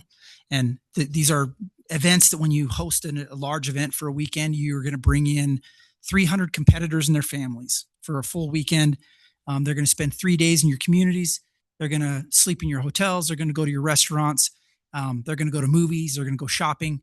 So when you bring these events in, the Cameo Shooting Sports Complex is full every weekend of the year.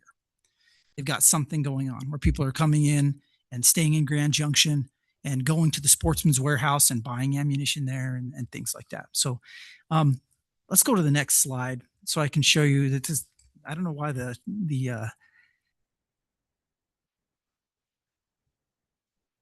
these are, and again, this was the U.S. Fish and Wildlife Service who put this out. So if people don't like the map, don't blame me.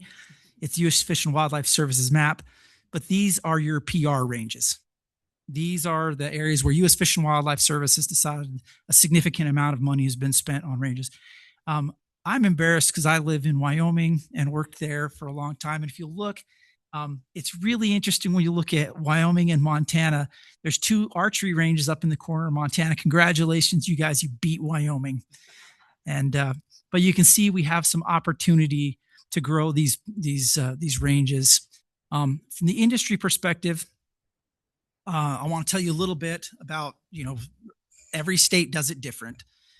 There's not going to be one solution that's going to be the right solution for every state. You're going to have different priorities in your legislatures. You're going to have different priorities from your people, from your communities.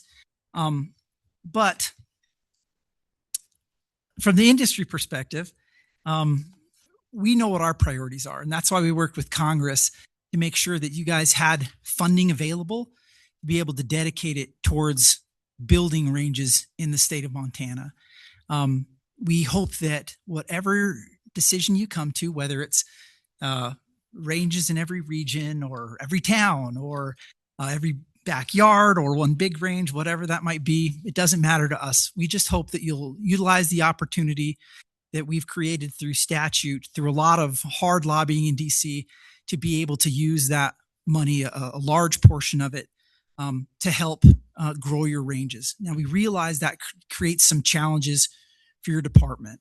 The challenges, we hope that you'll be thoughtful of the challenge that they face. So, for example, Pittman Robertson, as I think we've touched on, in 2020 was $8 million less than, or 2019 was $8 million less than it's going to be this year, something like that in Montana.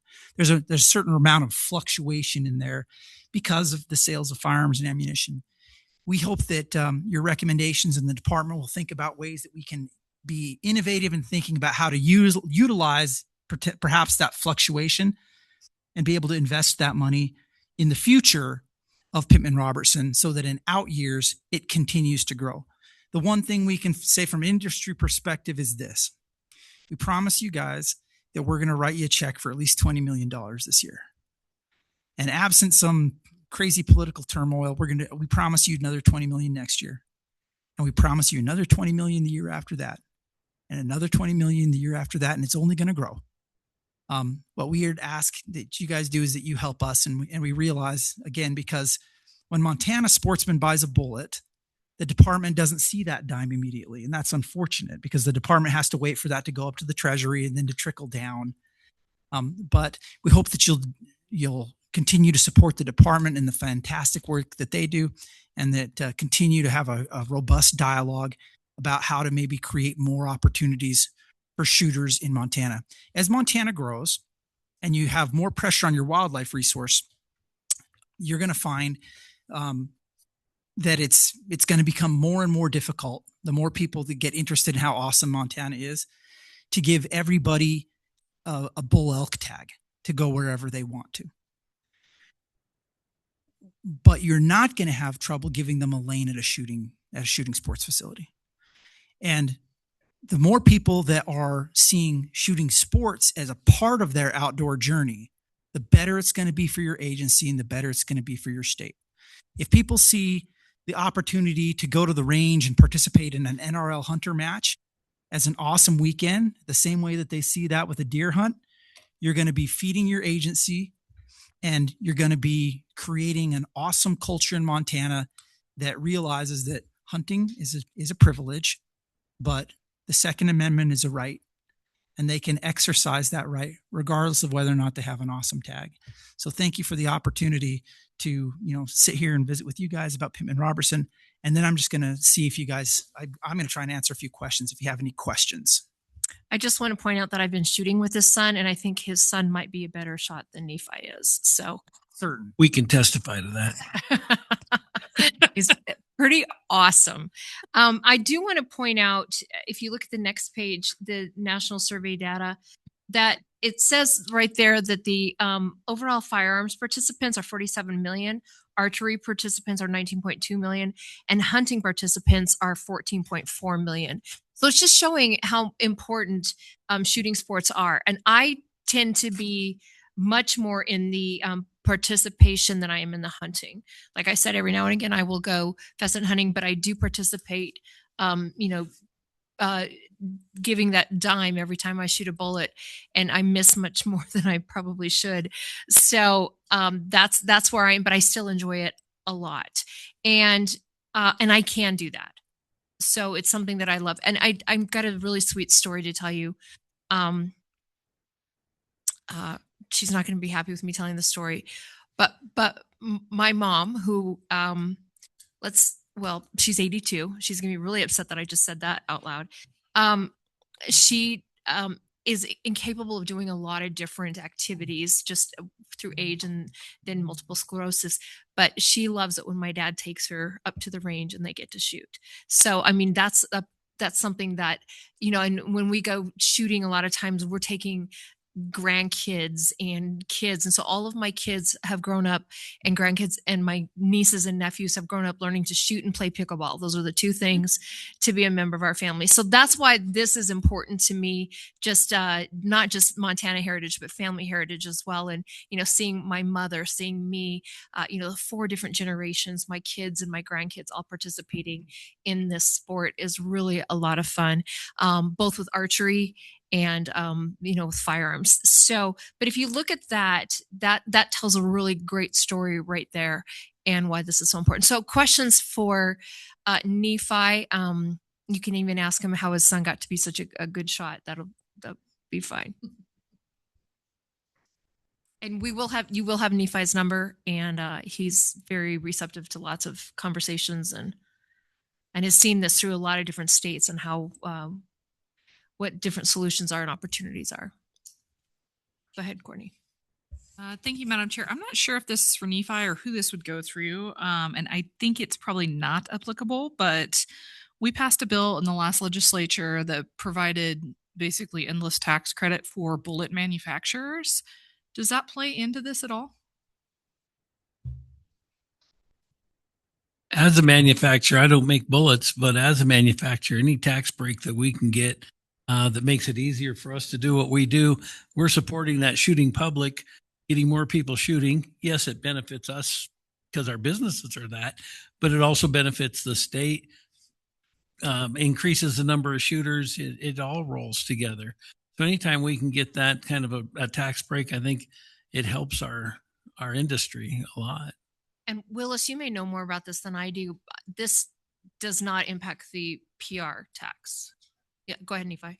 Yeah, and I appreciate the question. Tax breaks are great. The reason I think this is an interesting question because Wyoming started its journey about building more ranges with a former governor, a guy named Matt Mead, who was the governor of Wyoming. And they made an effort to recruit companies to move to Wyoming, firearms companies. And so they developed 3 initiatives. And the idea was they knew that, and this is certainly the case with Montana, when companies are looking for a place to move to, and many companies are, they're looking for a couple kinds of certainty, financial certainty and political certainty. And so in Wyoming, the governor made a point of highlighting the friendly tax structure of the state, but he also opened 2 initiatives. One was a public shooting sports initiative, so state shooting sports, kind of a postal match that the Game and Fish actually ran in the state of Wyoming, which was really neat. And then an initiative called the Open Ranges Initiative. And the Open Ranges Initiative was an initiative to work in local communities to try and find opportunities on state lands to grow ranges.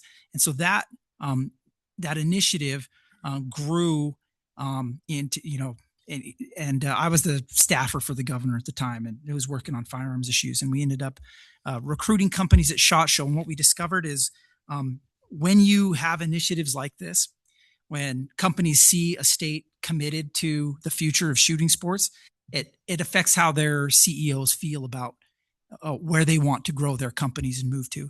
And so while it's tangential, I would say absolutely, when you do things, when the legislature works on friendly tax structures, a business friendly state, and when companies see a commitment from the industry pays the tax. When we see states utilizing it in an awesome way to grow shooting sports, of course, that means a lot.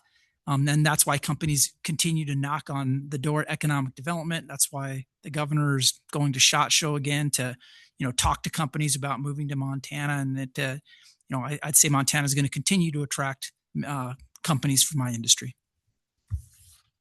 They're working really hard at that governor's office with SHOT Show, and courting us, being there and hosted his breakfast and coming to our breakfast and some other things.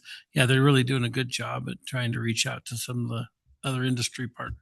Some of my industry partners are talking to them about moving to Montana because they like what they see. Yes, and I've been to SHOT Show, and if anybody's here is interested, talk to Nephi. It's really a great opportunity, and I'm looking forward to going again when I can. Question, Mitch?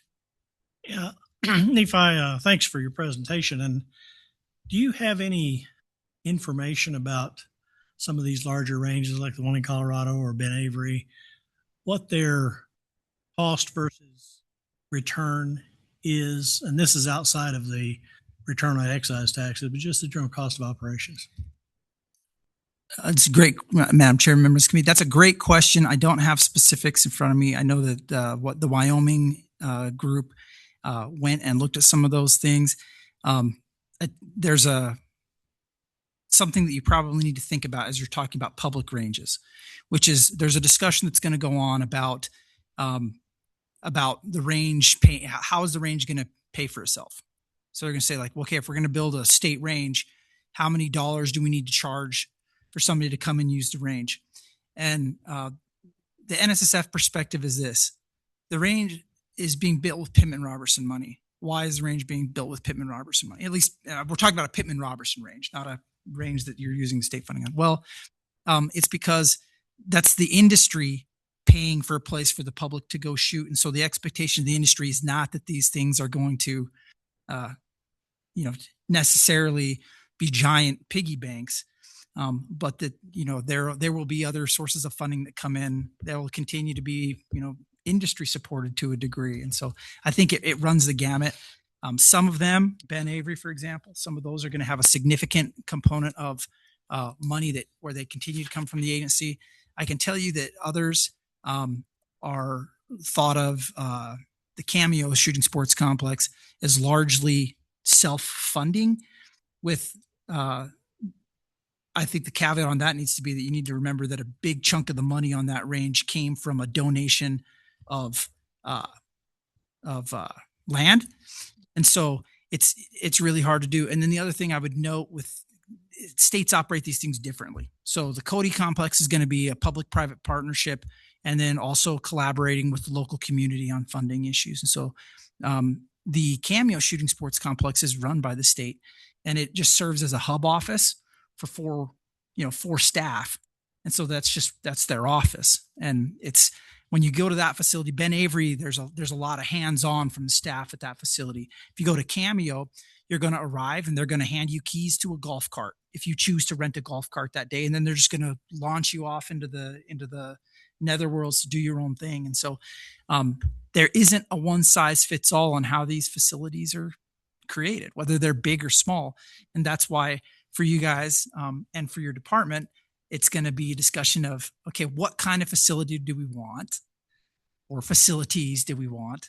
And then what's your target audience? Is it the walk-up hunter? There are lots of states that will have. Minnesota's got, a large number of these little tiny ranges that are just 100-yard ranges that you can just go find to go, sight in a rifle. And then there are states that have, theme parks, basically for firearms owners. And so it just runs the gamut. Well, follow up. Good.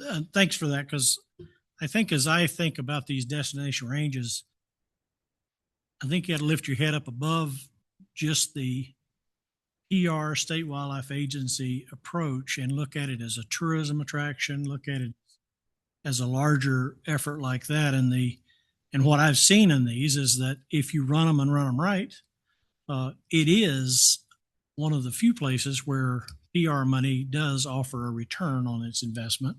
They're very valuable in that capacity. And I think if we start thinking about how we create a range and look beyond just the hunter that might be coming in to sight his rifle in, but look at bringing people in that are going to be staying in hotels and all that kind of stuff, like you would look at a normal tourism thing.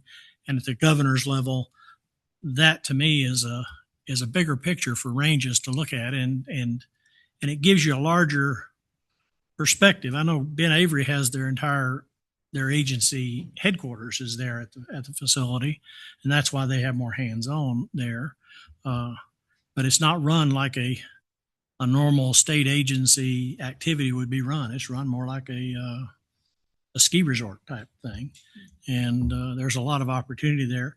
And then from the PR standpoint, as you said, that return on investment is huge.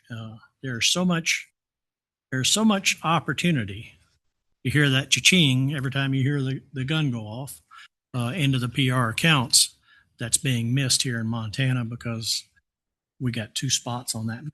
And I think there is a good opportunity to have something like that, as well as take care of the normal everyday small 100-yard ranges, that sort of thing.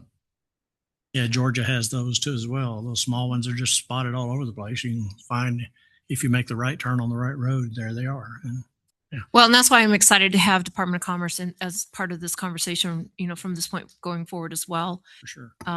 So that we can continue to make sure we've got that big picture in place. Are there any other questions that we have for Seth today? Seth, I'm looking at Seth talking about Nephi. Yeah. Or you can ask Seth a question too. Either one.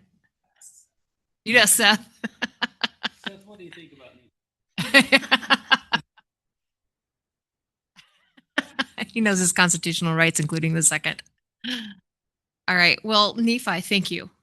I just really appreciate you so much. And I have to tell you, Nephi has been very, very important in my evolution of becoming a better marksman because he's always there, very kind and very helpful. And I just really appreciate not only that, but also as we go forward, painting a picture and just always being very, very encouraging and watching the success that he's had over the years as well. So any other questions at this point? So you guys will have Nephi's number as well. Oh, and he's got cards. There you go.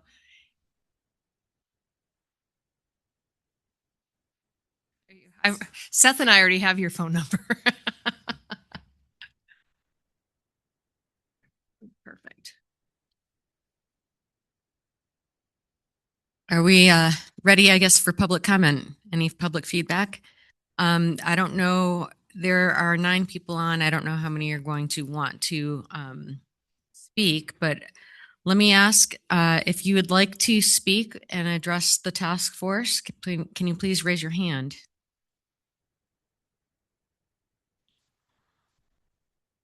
Okay, we have 1 so far. It's Tim Jones. I'm going to allow you to talk, and then you're going to have to unmute. Thank you. Go ahead. I'm representing Beaverhead County down here in Dillon. The county commissioner here invited me to attend. So I think this is a lot of great information and a great charter for moving forward. My primary question is very simple. On the map for the shooting ranges, who's the contact to update that? So that would be Sam Hoggett. Can you give your email? Tim, we're going to give you his email right now. It's going to be Sam Hoggett if you didn't hear that. So he's going to give that to you right now. Yeah, it's SAMUEL.HOGGATT@mt.gov. And we'll go ahead and put that in the chat as well, if that's okay, Deb. Yeah, great. Thank you. Yes, I just put it in the chat. And we have 2 primary shooting ranges down here. One is on just the south side of Dillon, the Beaverhead Gun Club, which you have noted on the map, and that's our trap shotgun range. And then we also have a larger 180-acre shooting range west of town, where we have roughly 1,000-yard range and plans in place to build out 4 pistol bay ranges. So if you want to pay a visit down to Dillon, they're all pretty close to town, and be happy to give you a tour out there. So thanks again for hosting this and inviting us to participate. Thank you. That sounds like fun. Thank you so much. And in fact, I was just in Memphis this last week with Shannon Maness, Representative Shannon Maness as well. You got great representation with him and then your senator down there as well. So looking forward to working with them. And in fact, that might be something that we think about when we go to these different ranges, is inviting the local legislative body to join us as we do these things as well, so that they're hearing what we're hearing. So looking forward to meeting you, Mr. Jones. Thank you. Any other comments? Yes, we have another one. Tiffany Susan, if you can unmute and state your name and if you represent an organization. Hi, my name is Tiffany. I am the executive assistant for the Montana Shooting Sports Association. And I just wanted to say that MSSA is currently working with locals concerning range projects in Sydney, Hamilton, Superior, and Lincoln. And MSSA may come to the task force at some point requesting support for a planned proposal that we have to the land board for use of state land for a range to serve the community around Lincoln. Well, thank Would you that so much, be- Tiffany. Yeah, I didn't mean to cut you off. I It's okay. didn't know if you just stopped at that point. Of course, always MSSA is a very valuable partner. Great, yeah, happy to be helping. And if there are any ranges that would like help in the application process, I also help filling out the SRDP applications for ranges. It's a very valuable resource. Thank you. Any questions here for Tiffany at this point? Okay. Yeah, and please do join us, Tiffany, at any and all of our meetings. Yeah, thank you. Happy to be here. Any other questions? Do we have any other comment online? Are there any other public commenters online? If so, please raise your hand. I am not seeing anyone. Okay. Any other questions that we have of this body at this time? And I want to thank the body for, one, kind of giving me the leeway as we run this in a way that works for this body. If you've got any suggestions for me, don't hesitate to ask. I really do appreciate that, though, because I want this to be an inquisitive group where we are learning to ask the right questions. So go ahead. Thank you. I think this next piece is going to be really critical in this group moving forward. You heard a lot of information from FWP and from NEFI and from each other. I'm just wondering knowing what your charge is, knowing what the charter is, and what you need going forward, what kind of information do you need that will help you make future decisions? What data information is needed by this group that either FWP can help get or we'll figure it out? Go ahead, Mitch. Sam, you may have this information. The question I asked about Ben Avery, I know you've been down there. Heard a conversation we had a few years back. Can the agency reach out to your counterparts in the various Western states that have these larger ranges and talk to them about how they operate and what kind of impact those ranges are to the budget and that sort of thing? I'm going to interject in here. That's a great question. And I think that is something that we definitely want to and have them present actually to us in future meetings, either, one at a time or whenever they can in our future meetings. Go ahead, Deb. I was waving goodbye. Sorry. Oh, okay. Yeah, thanks, Mitch. So when I first started in this program, I reached out to folks counterparts down in Colorado. Obviously went down to Ben Avery and had a great visit with them as well. I think it's worth, retouching base with those folks and getting that information. Madam Chair, if you want them to do a presentation with the group or the committee, I'm happy to help with that as well. I'd like input from the committee. Is that something you're interested in hearing from these different ones that we've mentioned today? At least I would love for us to visit one. Maybe it's Rapid City because it's not, well, for me, it's not as far. I guess it doesn't matter for Seth, and you guys could go anywhere and be just as far, but, or Colorado. But even hearing the process that they're starting theirs, but Cody went through to get theirs. And I think those would be the important bits there. So yes, if with no objection, if I can task Fish, Wildlife, and Parks to go forward in helping get us that information, that would be great. I mean, I'm planning on possibly setting up a couple committees, but I think this is something that Fish, Wildlife, and Parks could bring to the table for us. We're happy to. Yeah, thank you. All right, go ahead, Liz. I have a question, and I know I'm very sorry, having worked in a state agency before. I'm very sorry to ask this, but I think it would be super interesting if we could get some kind of an estimate of numbers of people that are utilizing both the state facilities and maybe even the private facilities. Do that with state? I mean, I don't know if it's even possible, but I think it would be great because maybe we need to, I think part of our task is we need to identify if there's a large gap somewhere and then maybe prioritize some of that. So if we know a certain area has none and their one range that's within a 2-hour radius is maxed out, something to give us some usage. Sorry. Go ahead, Seth. Yeah, I was just going to kind of reiterate that. I think one of the first steps for the task force is to try and determine how many people need what where. And then as a follow on, looking at, to Nephi's point, one of the fastest growing segments in the shooting sports is long distance type shooting. People spend a lot of money. These are guys that are showing up with $6,000, $7,000, $8,000 setups, and Montana has a huge growth in that right now. The whole nation does, really. It's one of the fastest growing segments. The Western states are suited for that long distance shooting.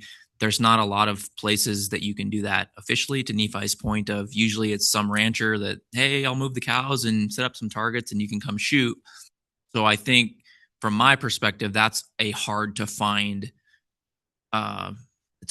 facility, especially if you get up into like the Flathead. It's a little easier on the east side, but just 1,000 yards or 800 yards is kind of rare, but there's a really big desire for that. And then, going down the line, how many people need 100-yard sight-in range? Rough numbers. Is there return on investment for that, for ranges? Are people willing to pay for that? Are there areas that the gun club or the local shooting hills aren't meeting that need? Does it make more sense to do more of a structured large facility where you can bring in 300 people for a competition that are paying several $100 entry fees that's going into the community that are making it a destination? To Nephi's point, some of the matches I've gone to around the state, people are driving from Pennsylvania. I mean, they're not just, flying and shooting and flying out. They're driving across the state. They're making it a vacation. So there's a lot of follow on. It would be, I think, helpful for the commission to start to get some trend numbers or industry numbers or, how many 1,000-yard or 800-yard ranges are available to the public. And then I'm pretty sure that once the word gets out about the task force, we're going to start hearing more from the public of, we want this and we want that. So we'll have to kind of wade through, what's really needed. But I think that's what we're going to need to make good decisions, is to figure out, where are their gaps? What do people want that they can't get? What can the state provide that's going to be very difficult for the private sector to provide in terms of either access or range length or size? So Renee and Sam, do we have, I know that and you said there's going to be a phase 2, but does phase 2 bring about with the maps exactly what each range, or does it already ready? I don't remember seeing it, what each range has available with the map that you guys have with the database? Yeah, Madam Chair, I think that phase 2 involves, like Renee mentioned, that field verification. So going on site and ensuring we're representing what they actually have at that physical location. Right now, it does say this has got the 100-yard range. This has got. So we could just have a remedial view of. We've removed a lot of that from the public facing mapping app just because we didn't want to misrepresent what they actually had. Okay. But there could be a cursory overview of that at this time, which that could be helpful for us. It's not going to be helpful for the.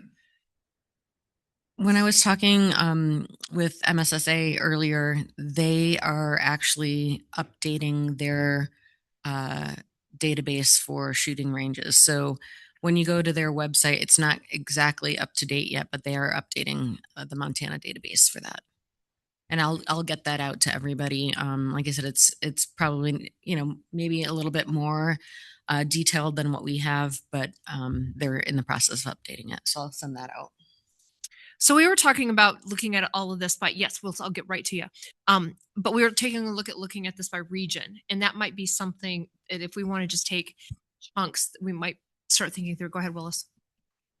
So along with what Seth said, I know if you go back to the list of FWP shooting ranges, existing ones. So the Deep Creek shooting range has had, as I mentioned, kind of mentioned earlier, competitive shooting there for some time. And, but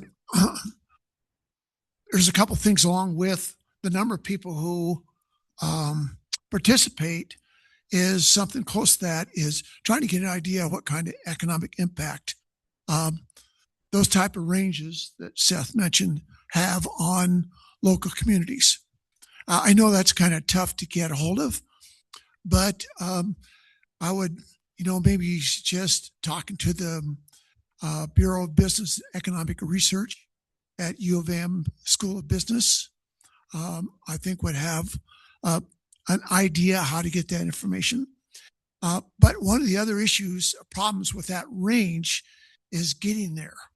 And as I mentioned to Seth earlier, the road to that location at the end of the pavement is a little difficult.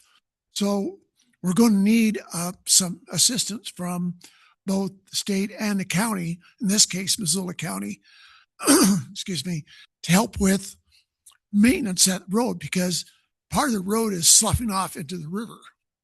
And so that makes taking a fifth wheel up there and spending, 3 days or 4 days at a shoot somewhat problematic.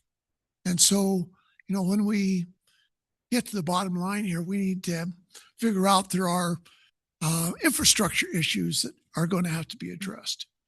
So anyway, just a thought, because they have put a lot of money and effort into it. It's a 1,000 foot range, 1,000 yards. And I mean, it's one of the few in the area to do that. So again, there's some other things that need to go along with that. Well, and I do know that we are a state, I'll get right to you, Rich, that, for instance, we brought Garth Brooks into Billings, and I'm all for it. We can add, shooting and Garth Brooks, not shooting Garth Brooks, but shooting and Garth. Yeah. He ended up putting on 5 concerts in Billings. Now, his team, if you have a sales tax, they can say this is what it's going to bring to the community. But since we don't have a sales tax, it's very difficult for them to say this is how much you are going to gain by that. But there are measurements and units of measurements that they could do for us so that we could see what we would be gaining at that point. But it is a very interesting dynamic with our state unless we want to implement the sales tax first, which I don't think is going to happen. So Should be able to. yeah, I'm not carrying that bill. So we'll have Seth come back and carry it, right? I know. But there you go. There you go. That's a whole nother discussion. But that's why it is difficult for us to get those measurements easily in our state, is the impact of that. But we do know that there's a great impact. That's why Yellowstone County runs the Metra itself at a deficit. And we know that. Okay. Who had the next question? Oh, go ahead, Rich. Just a question and trying to understand a little bit. So it's interesting that there are 6 planned projects that FWP has for these really awesome projects. They're about $4 million in that. Got in HB 5, there's 4.5 million. So our task is finding other locations in addition to these 6. Am I just understanding that right? Sorry, am I understanding that right? Maybe. Okay. It's a whole picture though. I mean, right, we're taking in the private, we're taking in the public. Seth, go ahead. You look like it's Yeah, I was just thinking about what we're trying to do. And I know there's a lot of different perspectives, which I think is going to be important to try and see. You're looking at this from the governor's perspective, Montana. I mean, we're all looking at it from a pro Montana perspective, but it'd be good to get, somebody that's looking at tourism, the commerce side. But I think there's also, there's the traditional method of, you build a range, it's a flat range, it's designed for, teaching Army or Marines to shoot. It's flat, it's 300 yards. You go in, you shoot, you leave. And that's kind of the traditional method. That's changing. I think it's becoming a more dynamic environment. War really, or hunting you have defense and you have sort of subsistence are the two major drivers for firearms, right? So you've got what you've designed for hunting, which is generally go sight in my rifle, sit in a deer stand and shoot. That's changing more to long distance shooting, to people that are going way back in the mountains. There's a lot of people spend crazy amounts of money for hunting. And then you have the defense side, which was traditionally, trench warfare. You're just shooting at people in different lines, and that's changing to be dynamic, and you're adding drones. So I think as shooting is evolving from the shooting hunting standpoint, but also from the defense standpoint, people are looking at a different style of shooting.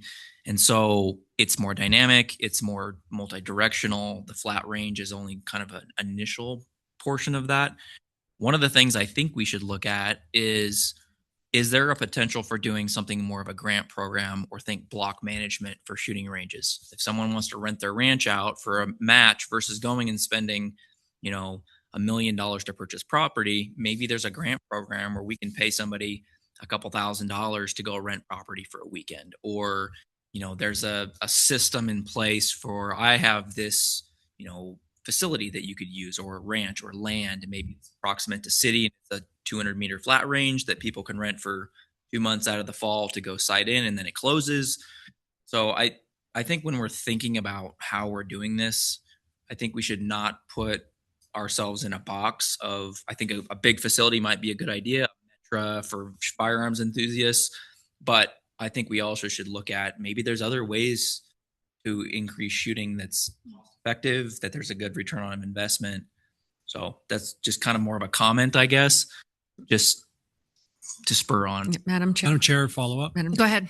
Just really quick. So as I'm thinking about that, as I look at different cities around the state, I was even looking at, around Helena, when I look at state lands that are just on the outskirts that are within, say, driving distance, it might be something as a task to, as we look for these, is looking at our areas. I know we want to find what the people's need is. I get that, but it would also be interesting to know what areas are available in these different cities that are available for lease, acquisition, whatever, just find these parcels, because it's interesting to me to learn how many acres we're looking at. I think it's a great idea on the block management. I mean, we're not looking at 300 and 600 and some acres for these things. We're looking at, 10 acres type of thing. So I would be interested in just knowing what parcels are available around our areas where we feel people have a need or a want to get out, and whether it's shoot long range or sight in or whatever. That would be interesting to me to know what potential there is in and around our cities. Mm-hmm. Go ahead, Courtney.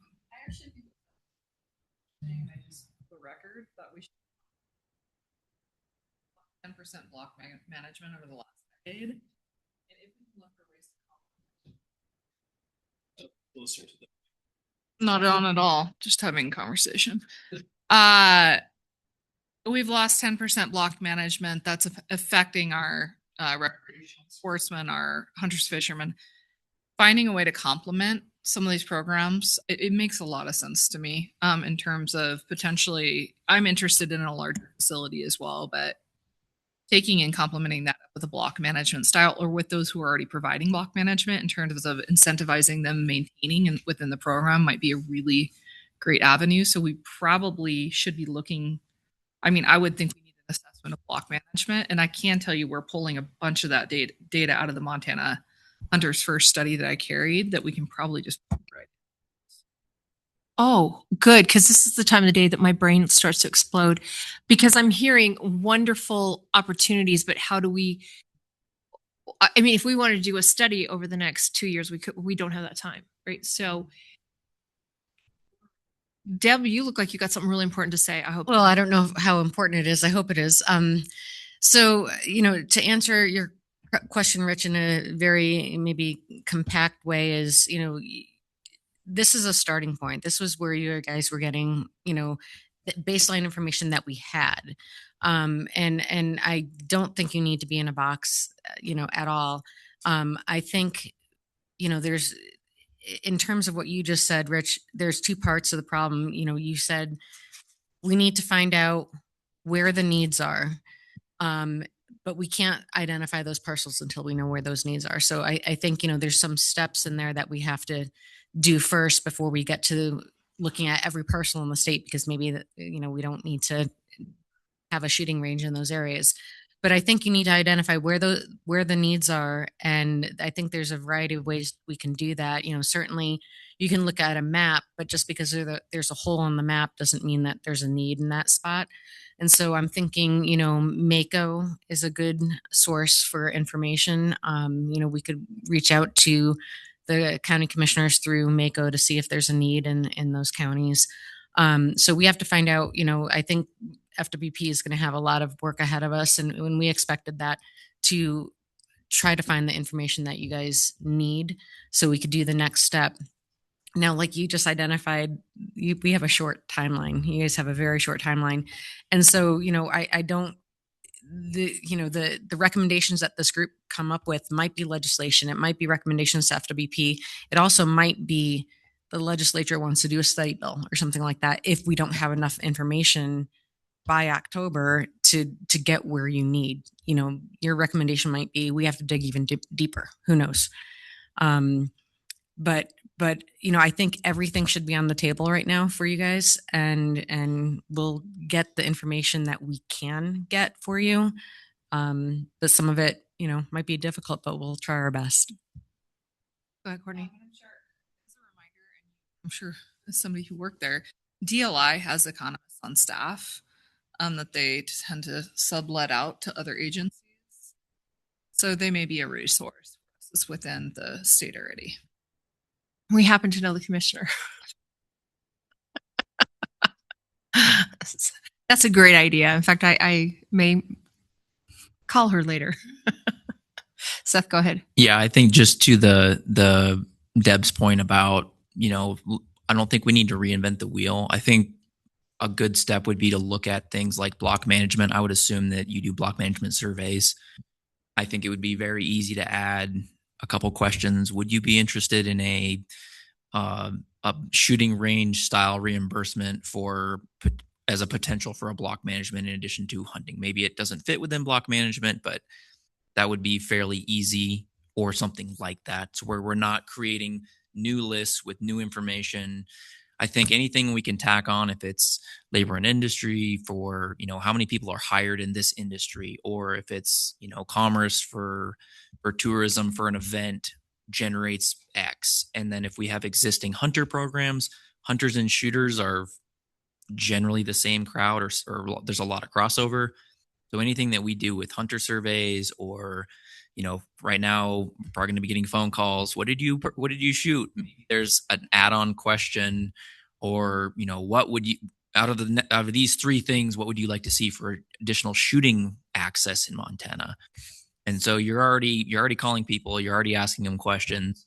It'd be pretty easy, I think, to get start to get some data points for, would you rather see this, or this, or pick A, B, or C. And then now you're starting to see, well, 75% of the people want this. Well, we should probably look at that more.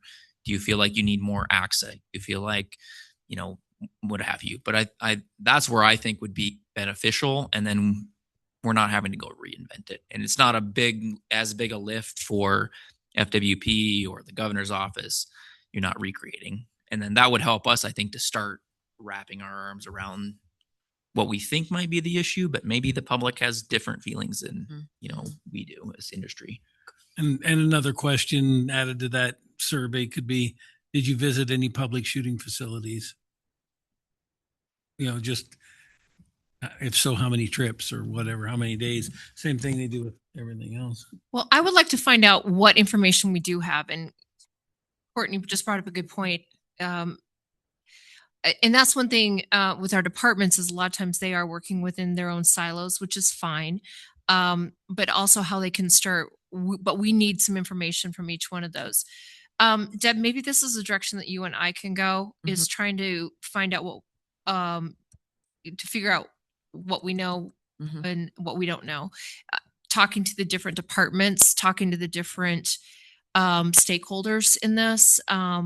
In the short amount of time, maybe we can draft a letter and from the body, asking the different entities, and you guys hopefully can, if you've got input on this as to whom we should be working with statewide. So Willis, you're from the Missoula area, correct? And then Kalispell, you are here in Helena, but you're also Eastern Montana, right? We could categorize you. You're Flathead. I'm Billings.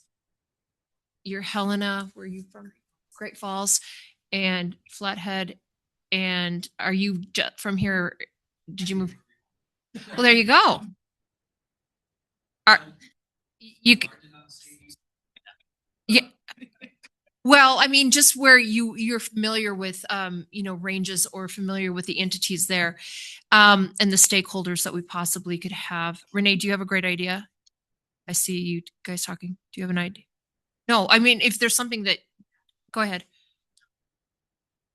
I was just telling Deb what I'm hearing you guys asking for, and this is to Seth's point, is that you guys give us as much information about what you'd like, and then we can go back with and internally about what we've already got, the programs or surveys we've already got in place that we could add to as a way to, I'm hearing a needs assessment is what I'm hearing. Of quick needs assessment. Well, no, we can't work at the pace of government, or else we'd just be sitting here waiting until October and then put forth a study bill, which is, I think we already have kind of a broad picture. We're just now looking to fill in the details is what we do need that. I'm not saying we don't, but I also think we can't get paralyzed by the analysis either. Yes, Courtney. Need a stronger finger. So call me crazy, but can't AI like cross matrix a bunch of this stuff pretty rapidly for us? How many shooting ranges we have? It's all, I mean, publicly available data, what the populations are, how many licenses are getting pulled in certain places. Can we pull rapidly that way? Does anybody mind if I bring my granddaughter on this committee to help me with technology? I mean, honestly, ChatGPT is wonderful. There's some, right? Like, I like that. Use two different engines for it, but I think it's worth it. Obviously, you're subject matter experts in the nuance. And then if you all want to meet, we can get with Quentin and find out how we might be able to supplement on getting public feedback and input for you over the next 90 days, potentially as part of Montana Hunters First. There's no reason, if the department's already spending the time and effort, that we can't tag on some of our questions. It's complementary, it's the same audience, and help. Unless I'm hearing somebody object, I'm going to kind of assume that we're going to go forward with some of these ideas that I think Deb, Courtney, myself, Seth, anybody else, or can kind of pull them together, because I've got a couple of other ideas that we need to go forward with as well. So this is just kind of like the information committee right now that we're putting together. Is everybody okay with me? Willis, what's your idea? So, Deb, a question for you, Madam Chair. I know every year I get a phone call from a contractor asking me how many days I hunted and the like, and what my success was. So I'm wondering, I know that's a pretty short survey. So I'm wondering if there's any chance we could embellish the survey somewhat by asking about, did you use your shooting range to sighting a rifle, or some other pertinent information that would help us kind of get a ground, some basic information on how, excuse me, shooting ranges are being used? So I'll be completely honest. It's going to be very difficult to change the hunter survey. We'll talk internally about that, but I know Wildlife, they spend a lot of money on those surveys and they charge per question, believe it or not. So it's going to be probably a difficult change. It's not something I'll explore it, but it's going to be probably a very difficult change. If you would, I think it might be a way, or else maybe further discussion for us down along the line. The one concern I would have with that, though, Willis, is we're talking to people who are specifically hunting, and I think it's so much more. I don't know if we would, if we. It is, the survey is designed in a very scientific manner to pull certain people for these surveys, and it would be really apples and oranges, I think, in this case. I do have a hand up, Tiffany Susan from MSSA, and I don't know what she'd like, but her hand is up. So if you're okay, Lisa. let me, Tiffany, go ahead and unmute. Hi, I just wanted to comment on the Chat GPT. In my extensive research of finding shooting ranges that are currently active within the state of Montana, I did use Chat GPT and Gemini AI and Grok. And by the end of my use of them, Gemini AI and Chat GPT both said to me something like, it looks like you have such an extensive list, larger than ours. When you're done, can you please update our database? Oh, So you may that's be able to priceless. use it for other things, but I did want to let you know about that. Thanks, Tiffany. Quick question for you. When did you actually run that survey? I'm curious if that was before or after FWP created this new website that would have cataloged everything. I started that right after the legislative session, and I've been doing it since then. Interesting. Okay. I will offer, Lena just texted me and she's right. Chair, you and I talked about having a survey go out prior to this meeting, and it was 3 weeks, and we just couldn't do it. But there is an opportunity. We still can do a Survey Monkey type of survey if we decide that's the way you want to go. And maybe we're just surveying the ranges, right, for a good, and that's what we were talking about at that point. So I think that,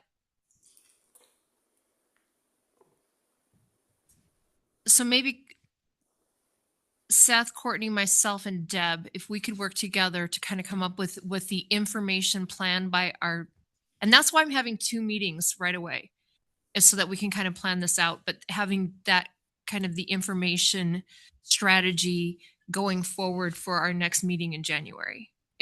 Or we may have even started it. If there's no objection in this committee at this time, in what we're thinking, or if you want to be part of it, just raise your hand. I will put you down on the list.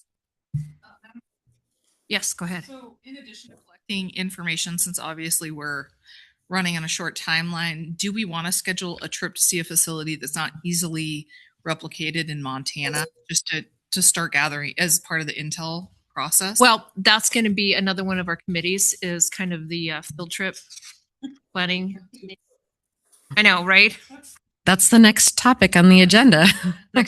So just to wrap this up with a little pretty Christmas bow on it, are there any objections to the info committee bringing together the strategy, or actually already have starting on collecting the info from departments, from ranges, from anywhere else that we can find if it needs to be AI between now and our next meeting? Are we good with that? And if you have if you've got any input or want to be part of that, just send me a message, raise your hand. So, okay.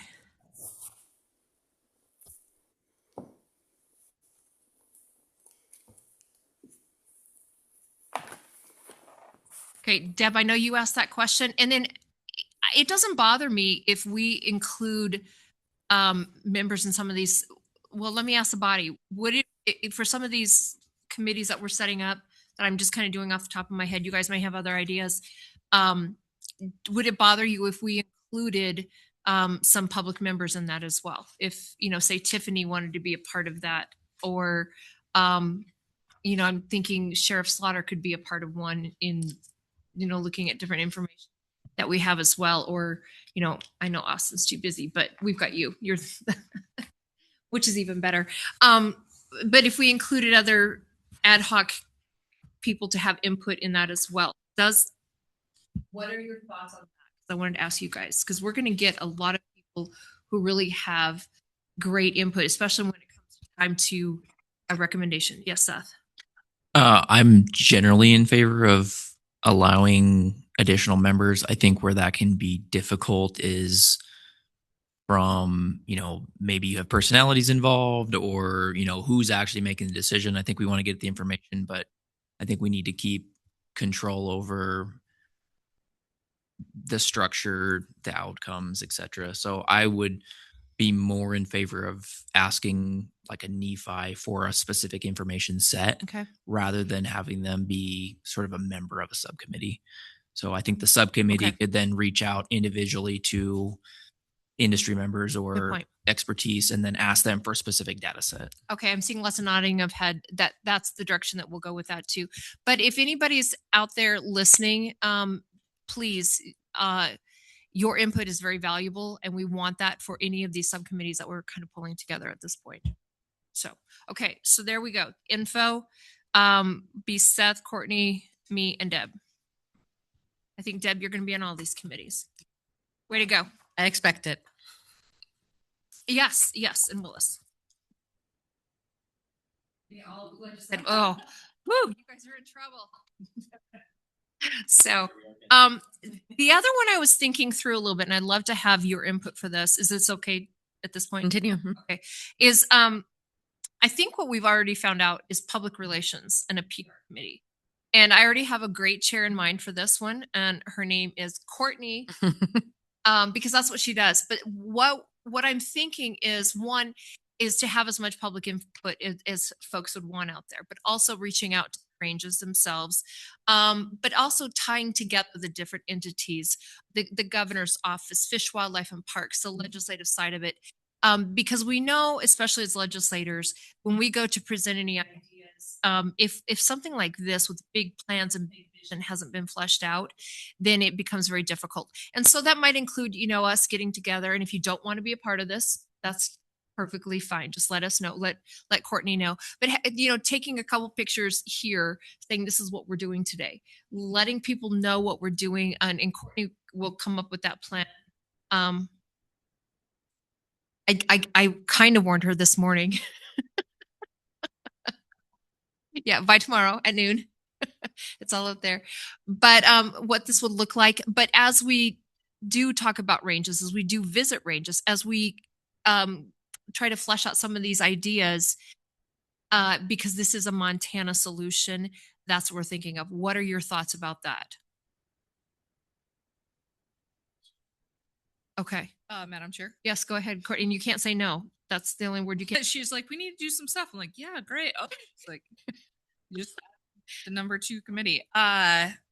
So for the group, and if you feel uncomfortable saying anything in front of the group, that's fine. But if you can let me know today, if you're a member of this committee and you don't want to be included in photographs, if for some reason your name is already published on this commission, so it's a little late for that. But if for some reason you don't want to be in a photo that might go out to the media or might be pictured somewhere on social media, please let me know so we can make sure you respect that. Can't think of a reason why you might not want to, but you're going to be in a photo with me and Courtney. Why wouldn't you? And Christy. I mean, I feel like there's a long list of reasons for that, but we're not going to get into that. There might be a lot longer list. I will have my picture taken only if Carrie's not in the picture.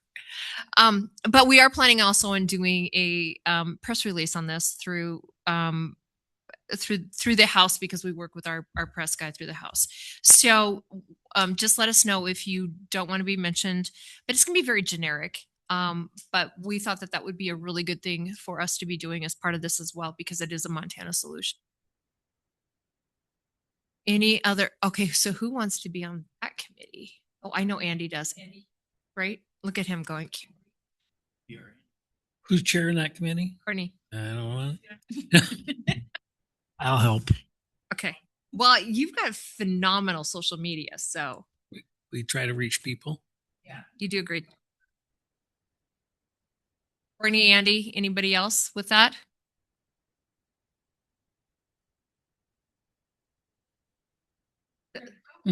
Okay, good.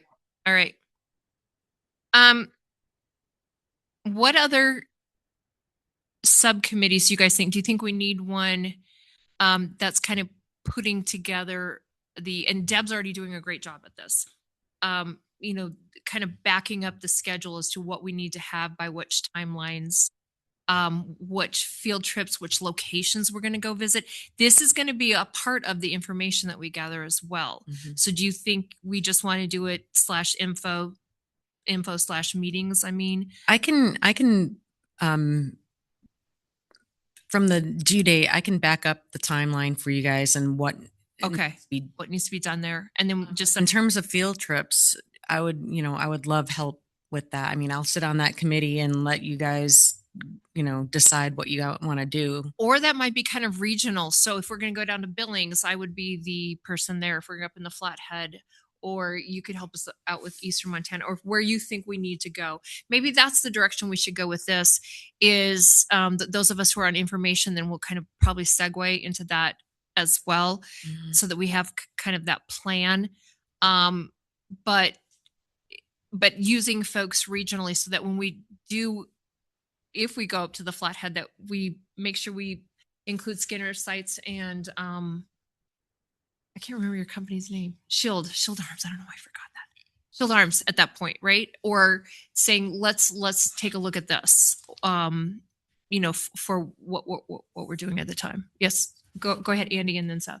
We represent a lot of different parts of the state. I'd recommend a visit. If you haven't been there already, go see these places. Yeah. Individually without a whole field trip, because then you'll have some pretty good knowledge you can bring back here and say, I've been there, I've seen that. Yeah. This is what I saw. But a field trip's always fun too. Well, as long as there's treats. Yeah, absolutely. Treats. Absolutely. And I would encourage all of us to do that. And we've already gotten invitations down in Dillon. And if anybody actually happens to come to Billings in the next few days, call me up. We can head up. I'm a member of a couple different ranges out there in the 17 mile that you guys have that first. Been out there many times shooting. So just let me know if you're in my area. I would love for you to join me and we can go to those places as well. But we have budgeted some field trips into our and meetings. I'd love to have, although this is a perfect place for meetings.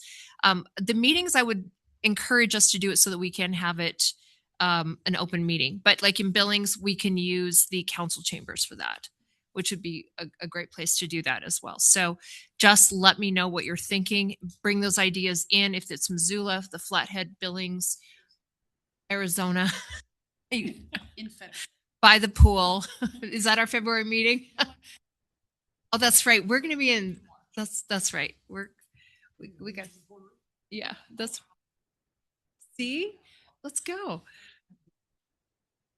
That's right. We're going to plan around Courtney's wedding. So I think that if we go from the info and then segue into kind of the planning for the rest of the time, we can be doing that in the meantime. I just wanted to kind of get a little bit of meat on the bones at this point. Yes, Willis, did you have a question or just scratching your head? Don't scratch your head. What else am I missing? Next yeah, we future meeting dates for sure. I thought we didn't pick the January one because I only heard back from about 3 or 4 people. Okay. So would a meeting date of the 14th of January, it's a Wednesday. I don't know what other meetings everybody else has.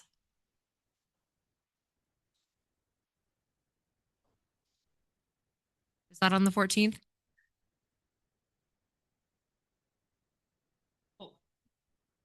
How about on the 16th on a Friday? No. Oh, that's right. SHOT Show starts up.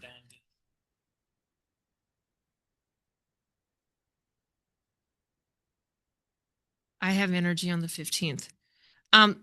So you got 13th, 14th. That week looked a little bad for everybody, I think. Okay, so I'm trying to do it when people are kind of already here, which doesn't look like it's going to work. We're all on different committees. And you notice the problem is with your legislators. That's the problem. It's just one of the problems. Yeah. At SHOT Show? Where's Nephi? Hey, Nephi, we're going to have a field trip to SHOT Show. Well, even if we did meet on the 16th, I know that you're headed down. You're gone too. Okay, that's too much. Well, we could meet.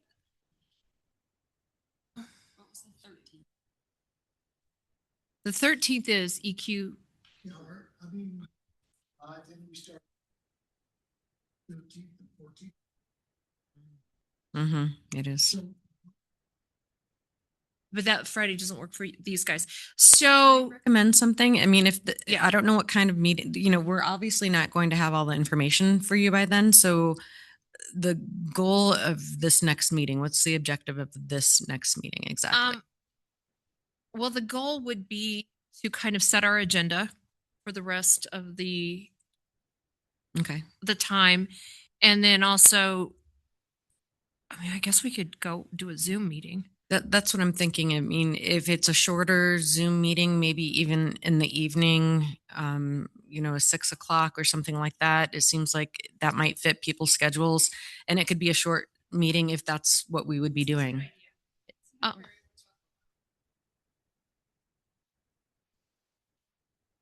Yeah, the 26th or 27th would work better for me. And here's the fun thing, both Deb and I have surgery in January. So I think we both have it on the same day. Well, mine's the 8th. Oh, mine's the 9th. Yeah, there you go. So yeah, I think I know, right? No, I mean, but so for us having a Zoom meeting would not be a bad idea. What if we did plan a Zoom meeting either the week of you guys are SHOT Show the 19th, the week of the 12th or the 26th or 27th?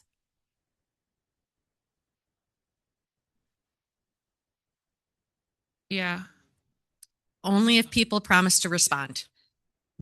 You did. I think I did. So yeah, we could do that for the week of the 12th. A couple, an hour or two meeting just to set the agenda for the rest of and come, basically with your calendar so we could choose more meeting dates at that point. And then also an update on what public relations is doing and information. So I'm putting the onus on us, Courtney. Looking forward to it. Madam Chair, I was going to say the advantage of having an evening meeting now and again, especially if we're letting the public know. Oh, yep. Good idea. It at least provides some opportunity for some people that cannot attend a midday meeting. Good idea. Get to know the committee a little bit, check in and listen in now and then. In the January meeting, are you talking a full day? Are you talking a couple hours? Couple hours in the evening. Yeah, like 4:30 to 6:30 kind of a thing. Okay. We can either look at that or like the 26th, 27th. So yes, Seth. I think 26th, 27th works better for me. Yeah. Everyone sounds Would like 26th or 27th. How does that work for everybody?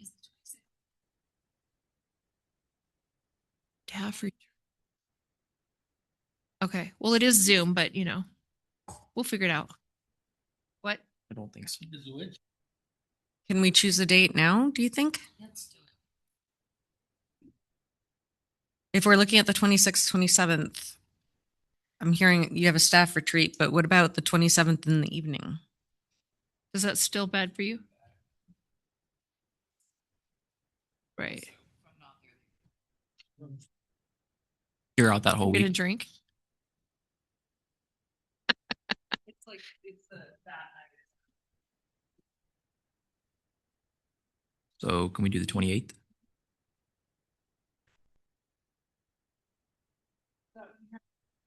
No, I'm just flying to Washington, D.C., and I don't know if I'll be there yet. I possibly could do it. The night of 28th. Yeah, depending on what time my flight got in. We could probably do it the night of the 28th. Night of the 28th? Any conflicts the night of the 28th? Zoom meeting. You want to have it a little later, like 6? Will you be landed by 8? Would 6 o'clock? Yeah, no, I'll be there by then. Let's go ahead with a 4 to 6 this time. Is that okay with everybody? 4 to 6 on the 29th or 28th? Yeah. 4 to 6, the night of the 28th, a Zoom meeting. And the purpose of the meeting then is to one, set out the agenda for the rest of the time, and then also update what's going on with information and PR. Anything else that we're missing? If you think of anything, just let me know. Yes, go ahead, Christy. Is the plan right now to meet once a month until we have a plan, or are we going to decide in January? I think that's what we're going to decide in January. But I mean, you've got basically, through October, there's 10 months there. So even if it was every other month, or some months it might be every month, just depending on how we need to back it up with what we know. And what I'll do is I'll work with the chair on this timeline, draft it. And I mean, I had an old draft, and we'll send it out to all of you prior to that meeting. So you'll have an idea of what we're proposing, and then we can discuss it at that next meeting. Yeah. So any discussion on having a Zoom meeting that night? And we can do, even if it is every month, we can do some months by Zoom. It's fine if it's just informational. So, but I want you also thinking, please, on what it would look like if we came to your area and worked in your area. In my area, that might include Dillon, looking and saying, okay, we're going to actually go to Dillon, but also look at where we would have a meeting so that it would be available by the public to participate in the meeting as well. Go ahead, Seth. That might be something that I want to think about in terms of, well, PR, but also just information gathering, is doing a set of meetings that are more regional and trying to get the word out. And hey, if you're a county commissioner or whatever, talk to Mako, talk to whoever would be making decisions, local ranges, and then try and get a group of stakeholder type people to show up. I love that, especially because I passed a bill this session to set up an office of reentry within the Department of Labor. But one thing I've been working on for 4 years is every time I went to a prison, or I went to a treatment center, or I went to housing with any community in the state, I invited all of the legislators and all the candidates of both parties to show up. I invited every stakeholder I could think of. And that might be the advantage to this, is us starting to having these conversations at this point. When we go, we invite everybody from all the ranges. We make sure and get that invitation out. We invite all the legislators. They're not all going to come, but just to, sit and listen at that point if they're interested in that. And that's a very important part of this. I think that we need to make sure that we're doing that. Yes, Courtney. Madam Chair, from a function standpoint, when we talk about state roundtable coordination, stakeholder outreach, sorry to be making work for other people, is that something that the budget accounts for staff time to help coordinate that? Is that something you're going to look for committee members to pull together when it's in their region? How do you see that? Deb, what do you think? So FWP staff time is just paid for. I mean, this is our normal part of our job. So there's no money coming from that $55,000 that was allocated to this effort. So our staff time is available to you as long as our capacity allows. Okay. Thank you. Next question, comment. So far, everybody's good with the plan going forward? I'm seeing lots of nods. All right, what's next on our agenda? The last thing is I'm going to go over action items and talk about next steps. Correct. All right, so I have a few action items jotted down, and if I miss any, people speak up. So summary notes of this meeting. We'll have a transcript of this meeting, but we'll summarize it too, so you don't have to read through the entire transcript. But given the holidays, we won't be able to get that out until after January 1. So we'll work on getting that out. I'm going to, a question I had for everybody here, and given what Representative Sprunger said too, we have your names on the Shooting Task Force web page that FWP is managing. We didn't put out any contact info, locations, but given what I've heard when Ed Beal was speaking and what you've been asking for, Chair, would you be okay with putting an email address for each of you out on that page? And if not, that's okay. I I saw a thumbs up. Is there any issue with putting your email addresses out if you want to collect information from the public? Yes. Yes. Only for Only if you're a legislator it is. Okay, your FWP one. I mean, if not, that's okay too. Yeah, just let Deb know if that's okay. So go ahead and email me.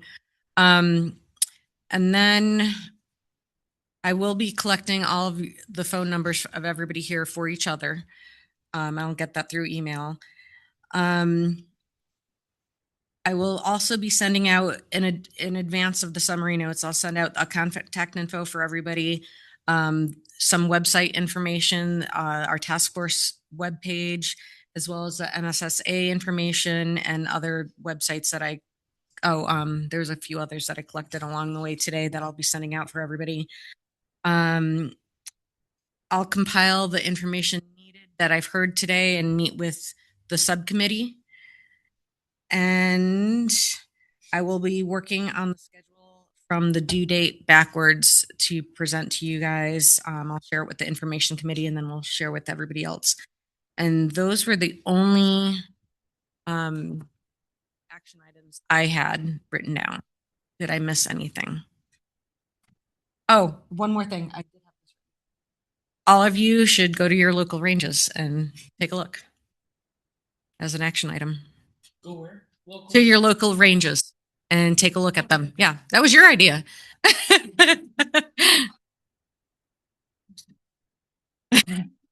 Well, and I mean, I go to my local range and shoot, but I think we need to be a little bit more broad on that. Go to the local range. Like when Nephi and I were down in Mississippi, of course I was shooting, but I actually took the time to talk to their CFO as well and say, tell me about your company. Do you guys get, just kind of reaching out, but that go on more of a fact-finding mission. Having the conversations. I know that Jason, I guess he was here for a little bit. I missed him. You might have seen him from Mako, but having that conversation, I'm going to, reach out to him, reach out to Mako, reach out to county commissioners. If you could do that for your local areas as well, that helps us. It helps you. And just that fact finding as we go forward with all of this as well. Mm-hmm. Yeah, talking to your county commissioners is a great idea. I'll be attending the Mako Midwinter Conference in February. It's in Billings. So, I'll be talking to commissioners there as well. Okay. I don't have that on my schedule yet. They might have done that on purpose. I'm not sure. Any other questions at this time? Yes, go ahead, Courtney. Madam Chair, as my first act as PR committee chair, I'd like to ask everybody to meet outside if we need a photo. That's perfect. Anything else for the good of the order? Go ahead, Willis. Oh, paperwork. Yes. Oh, yes. Thank you. I forgot to hand it out at lunchtime. Before the photo, I want to get paperwork from all of you. And I will hand this out as soon as the chair adjourns. And if you have any feedback, please let me know. Did we give enough time to cover things as much as we needed to cover them? What other questions do we need to have answered? Anything else? Please do not hesitate to contact me. Most of you have my phone number. If you don't, I'll give you my card. Thank you. And with that, we're adjourned. I need to get you a gavel. Okay, thank you. And I'm going to hand out this paperwork now.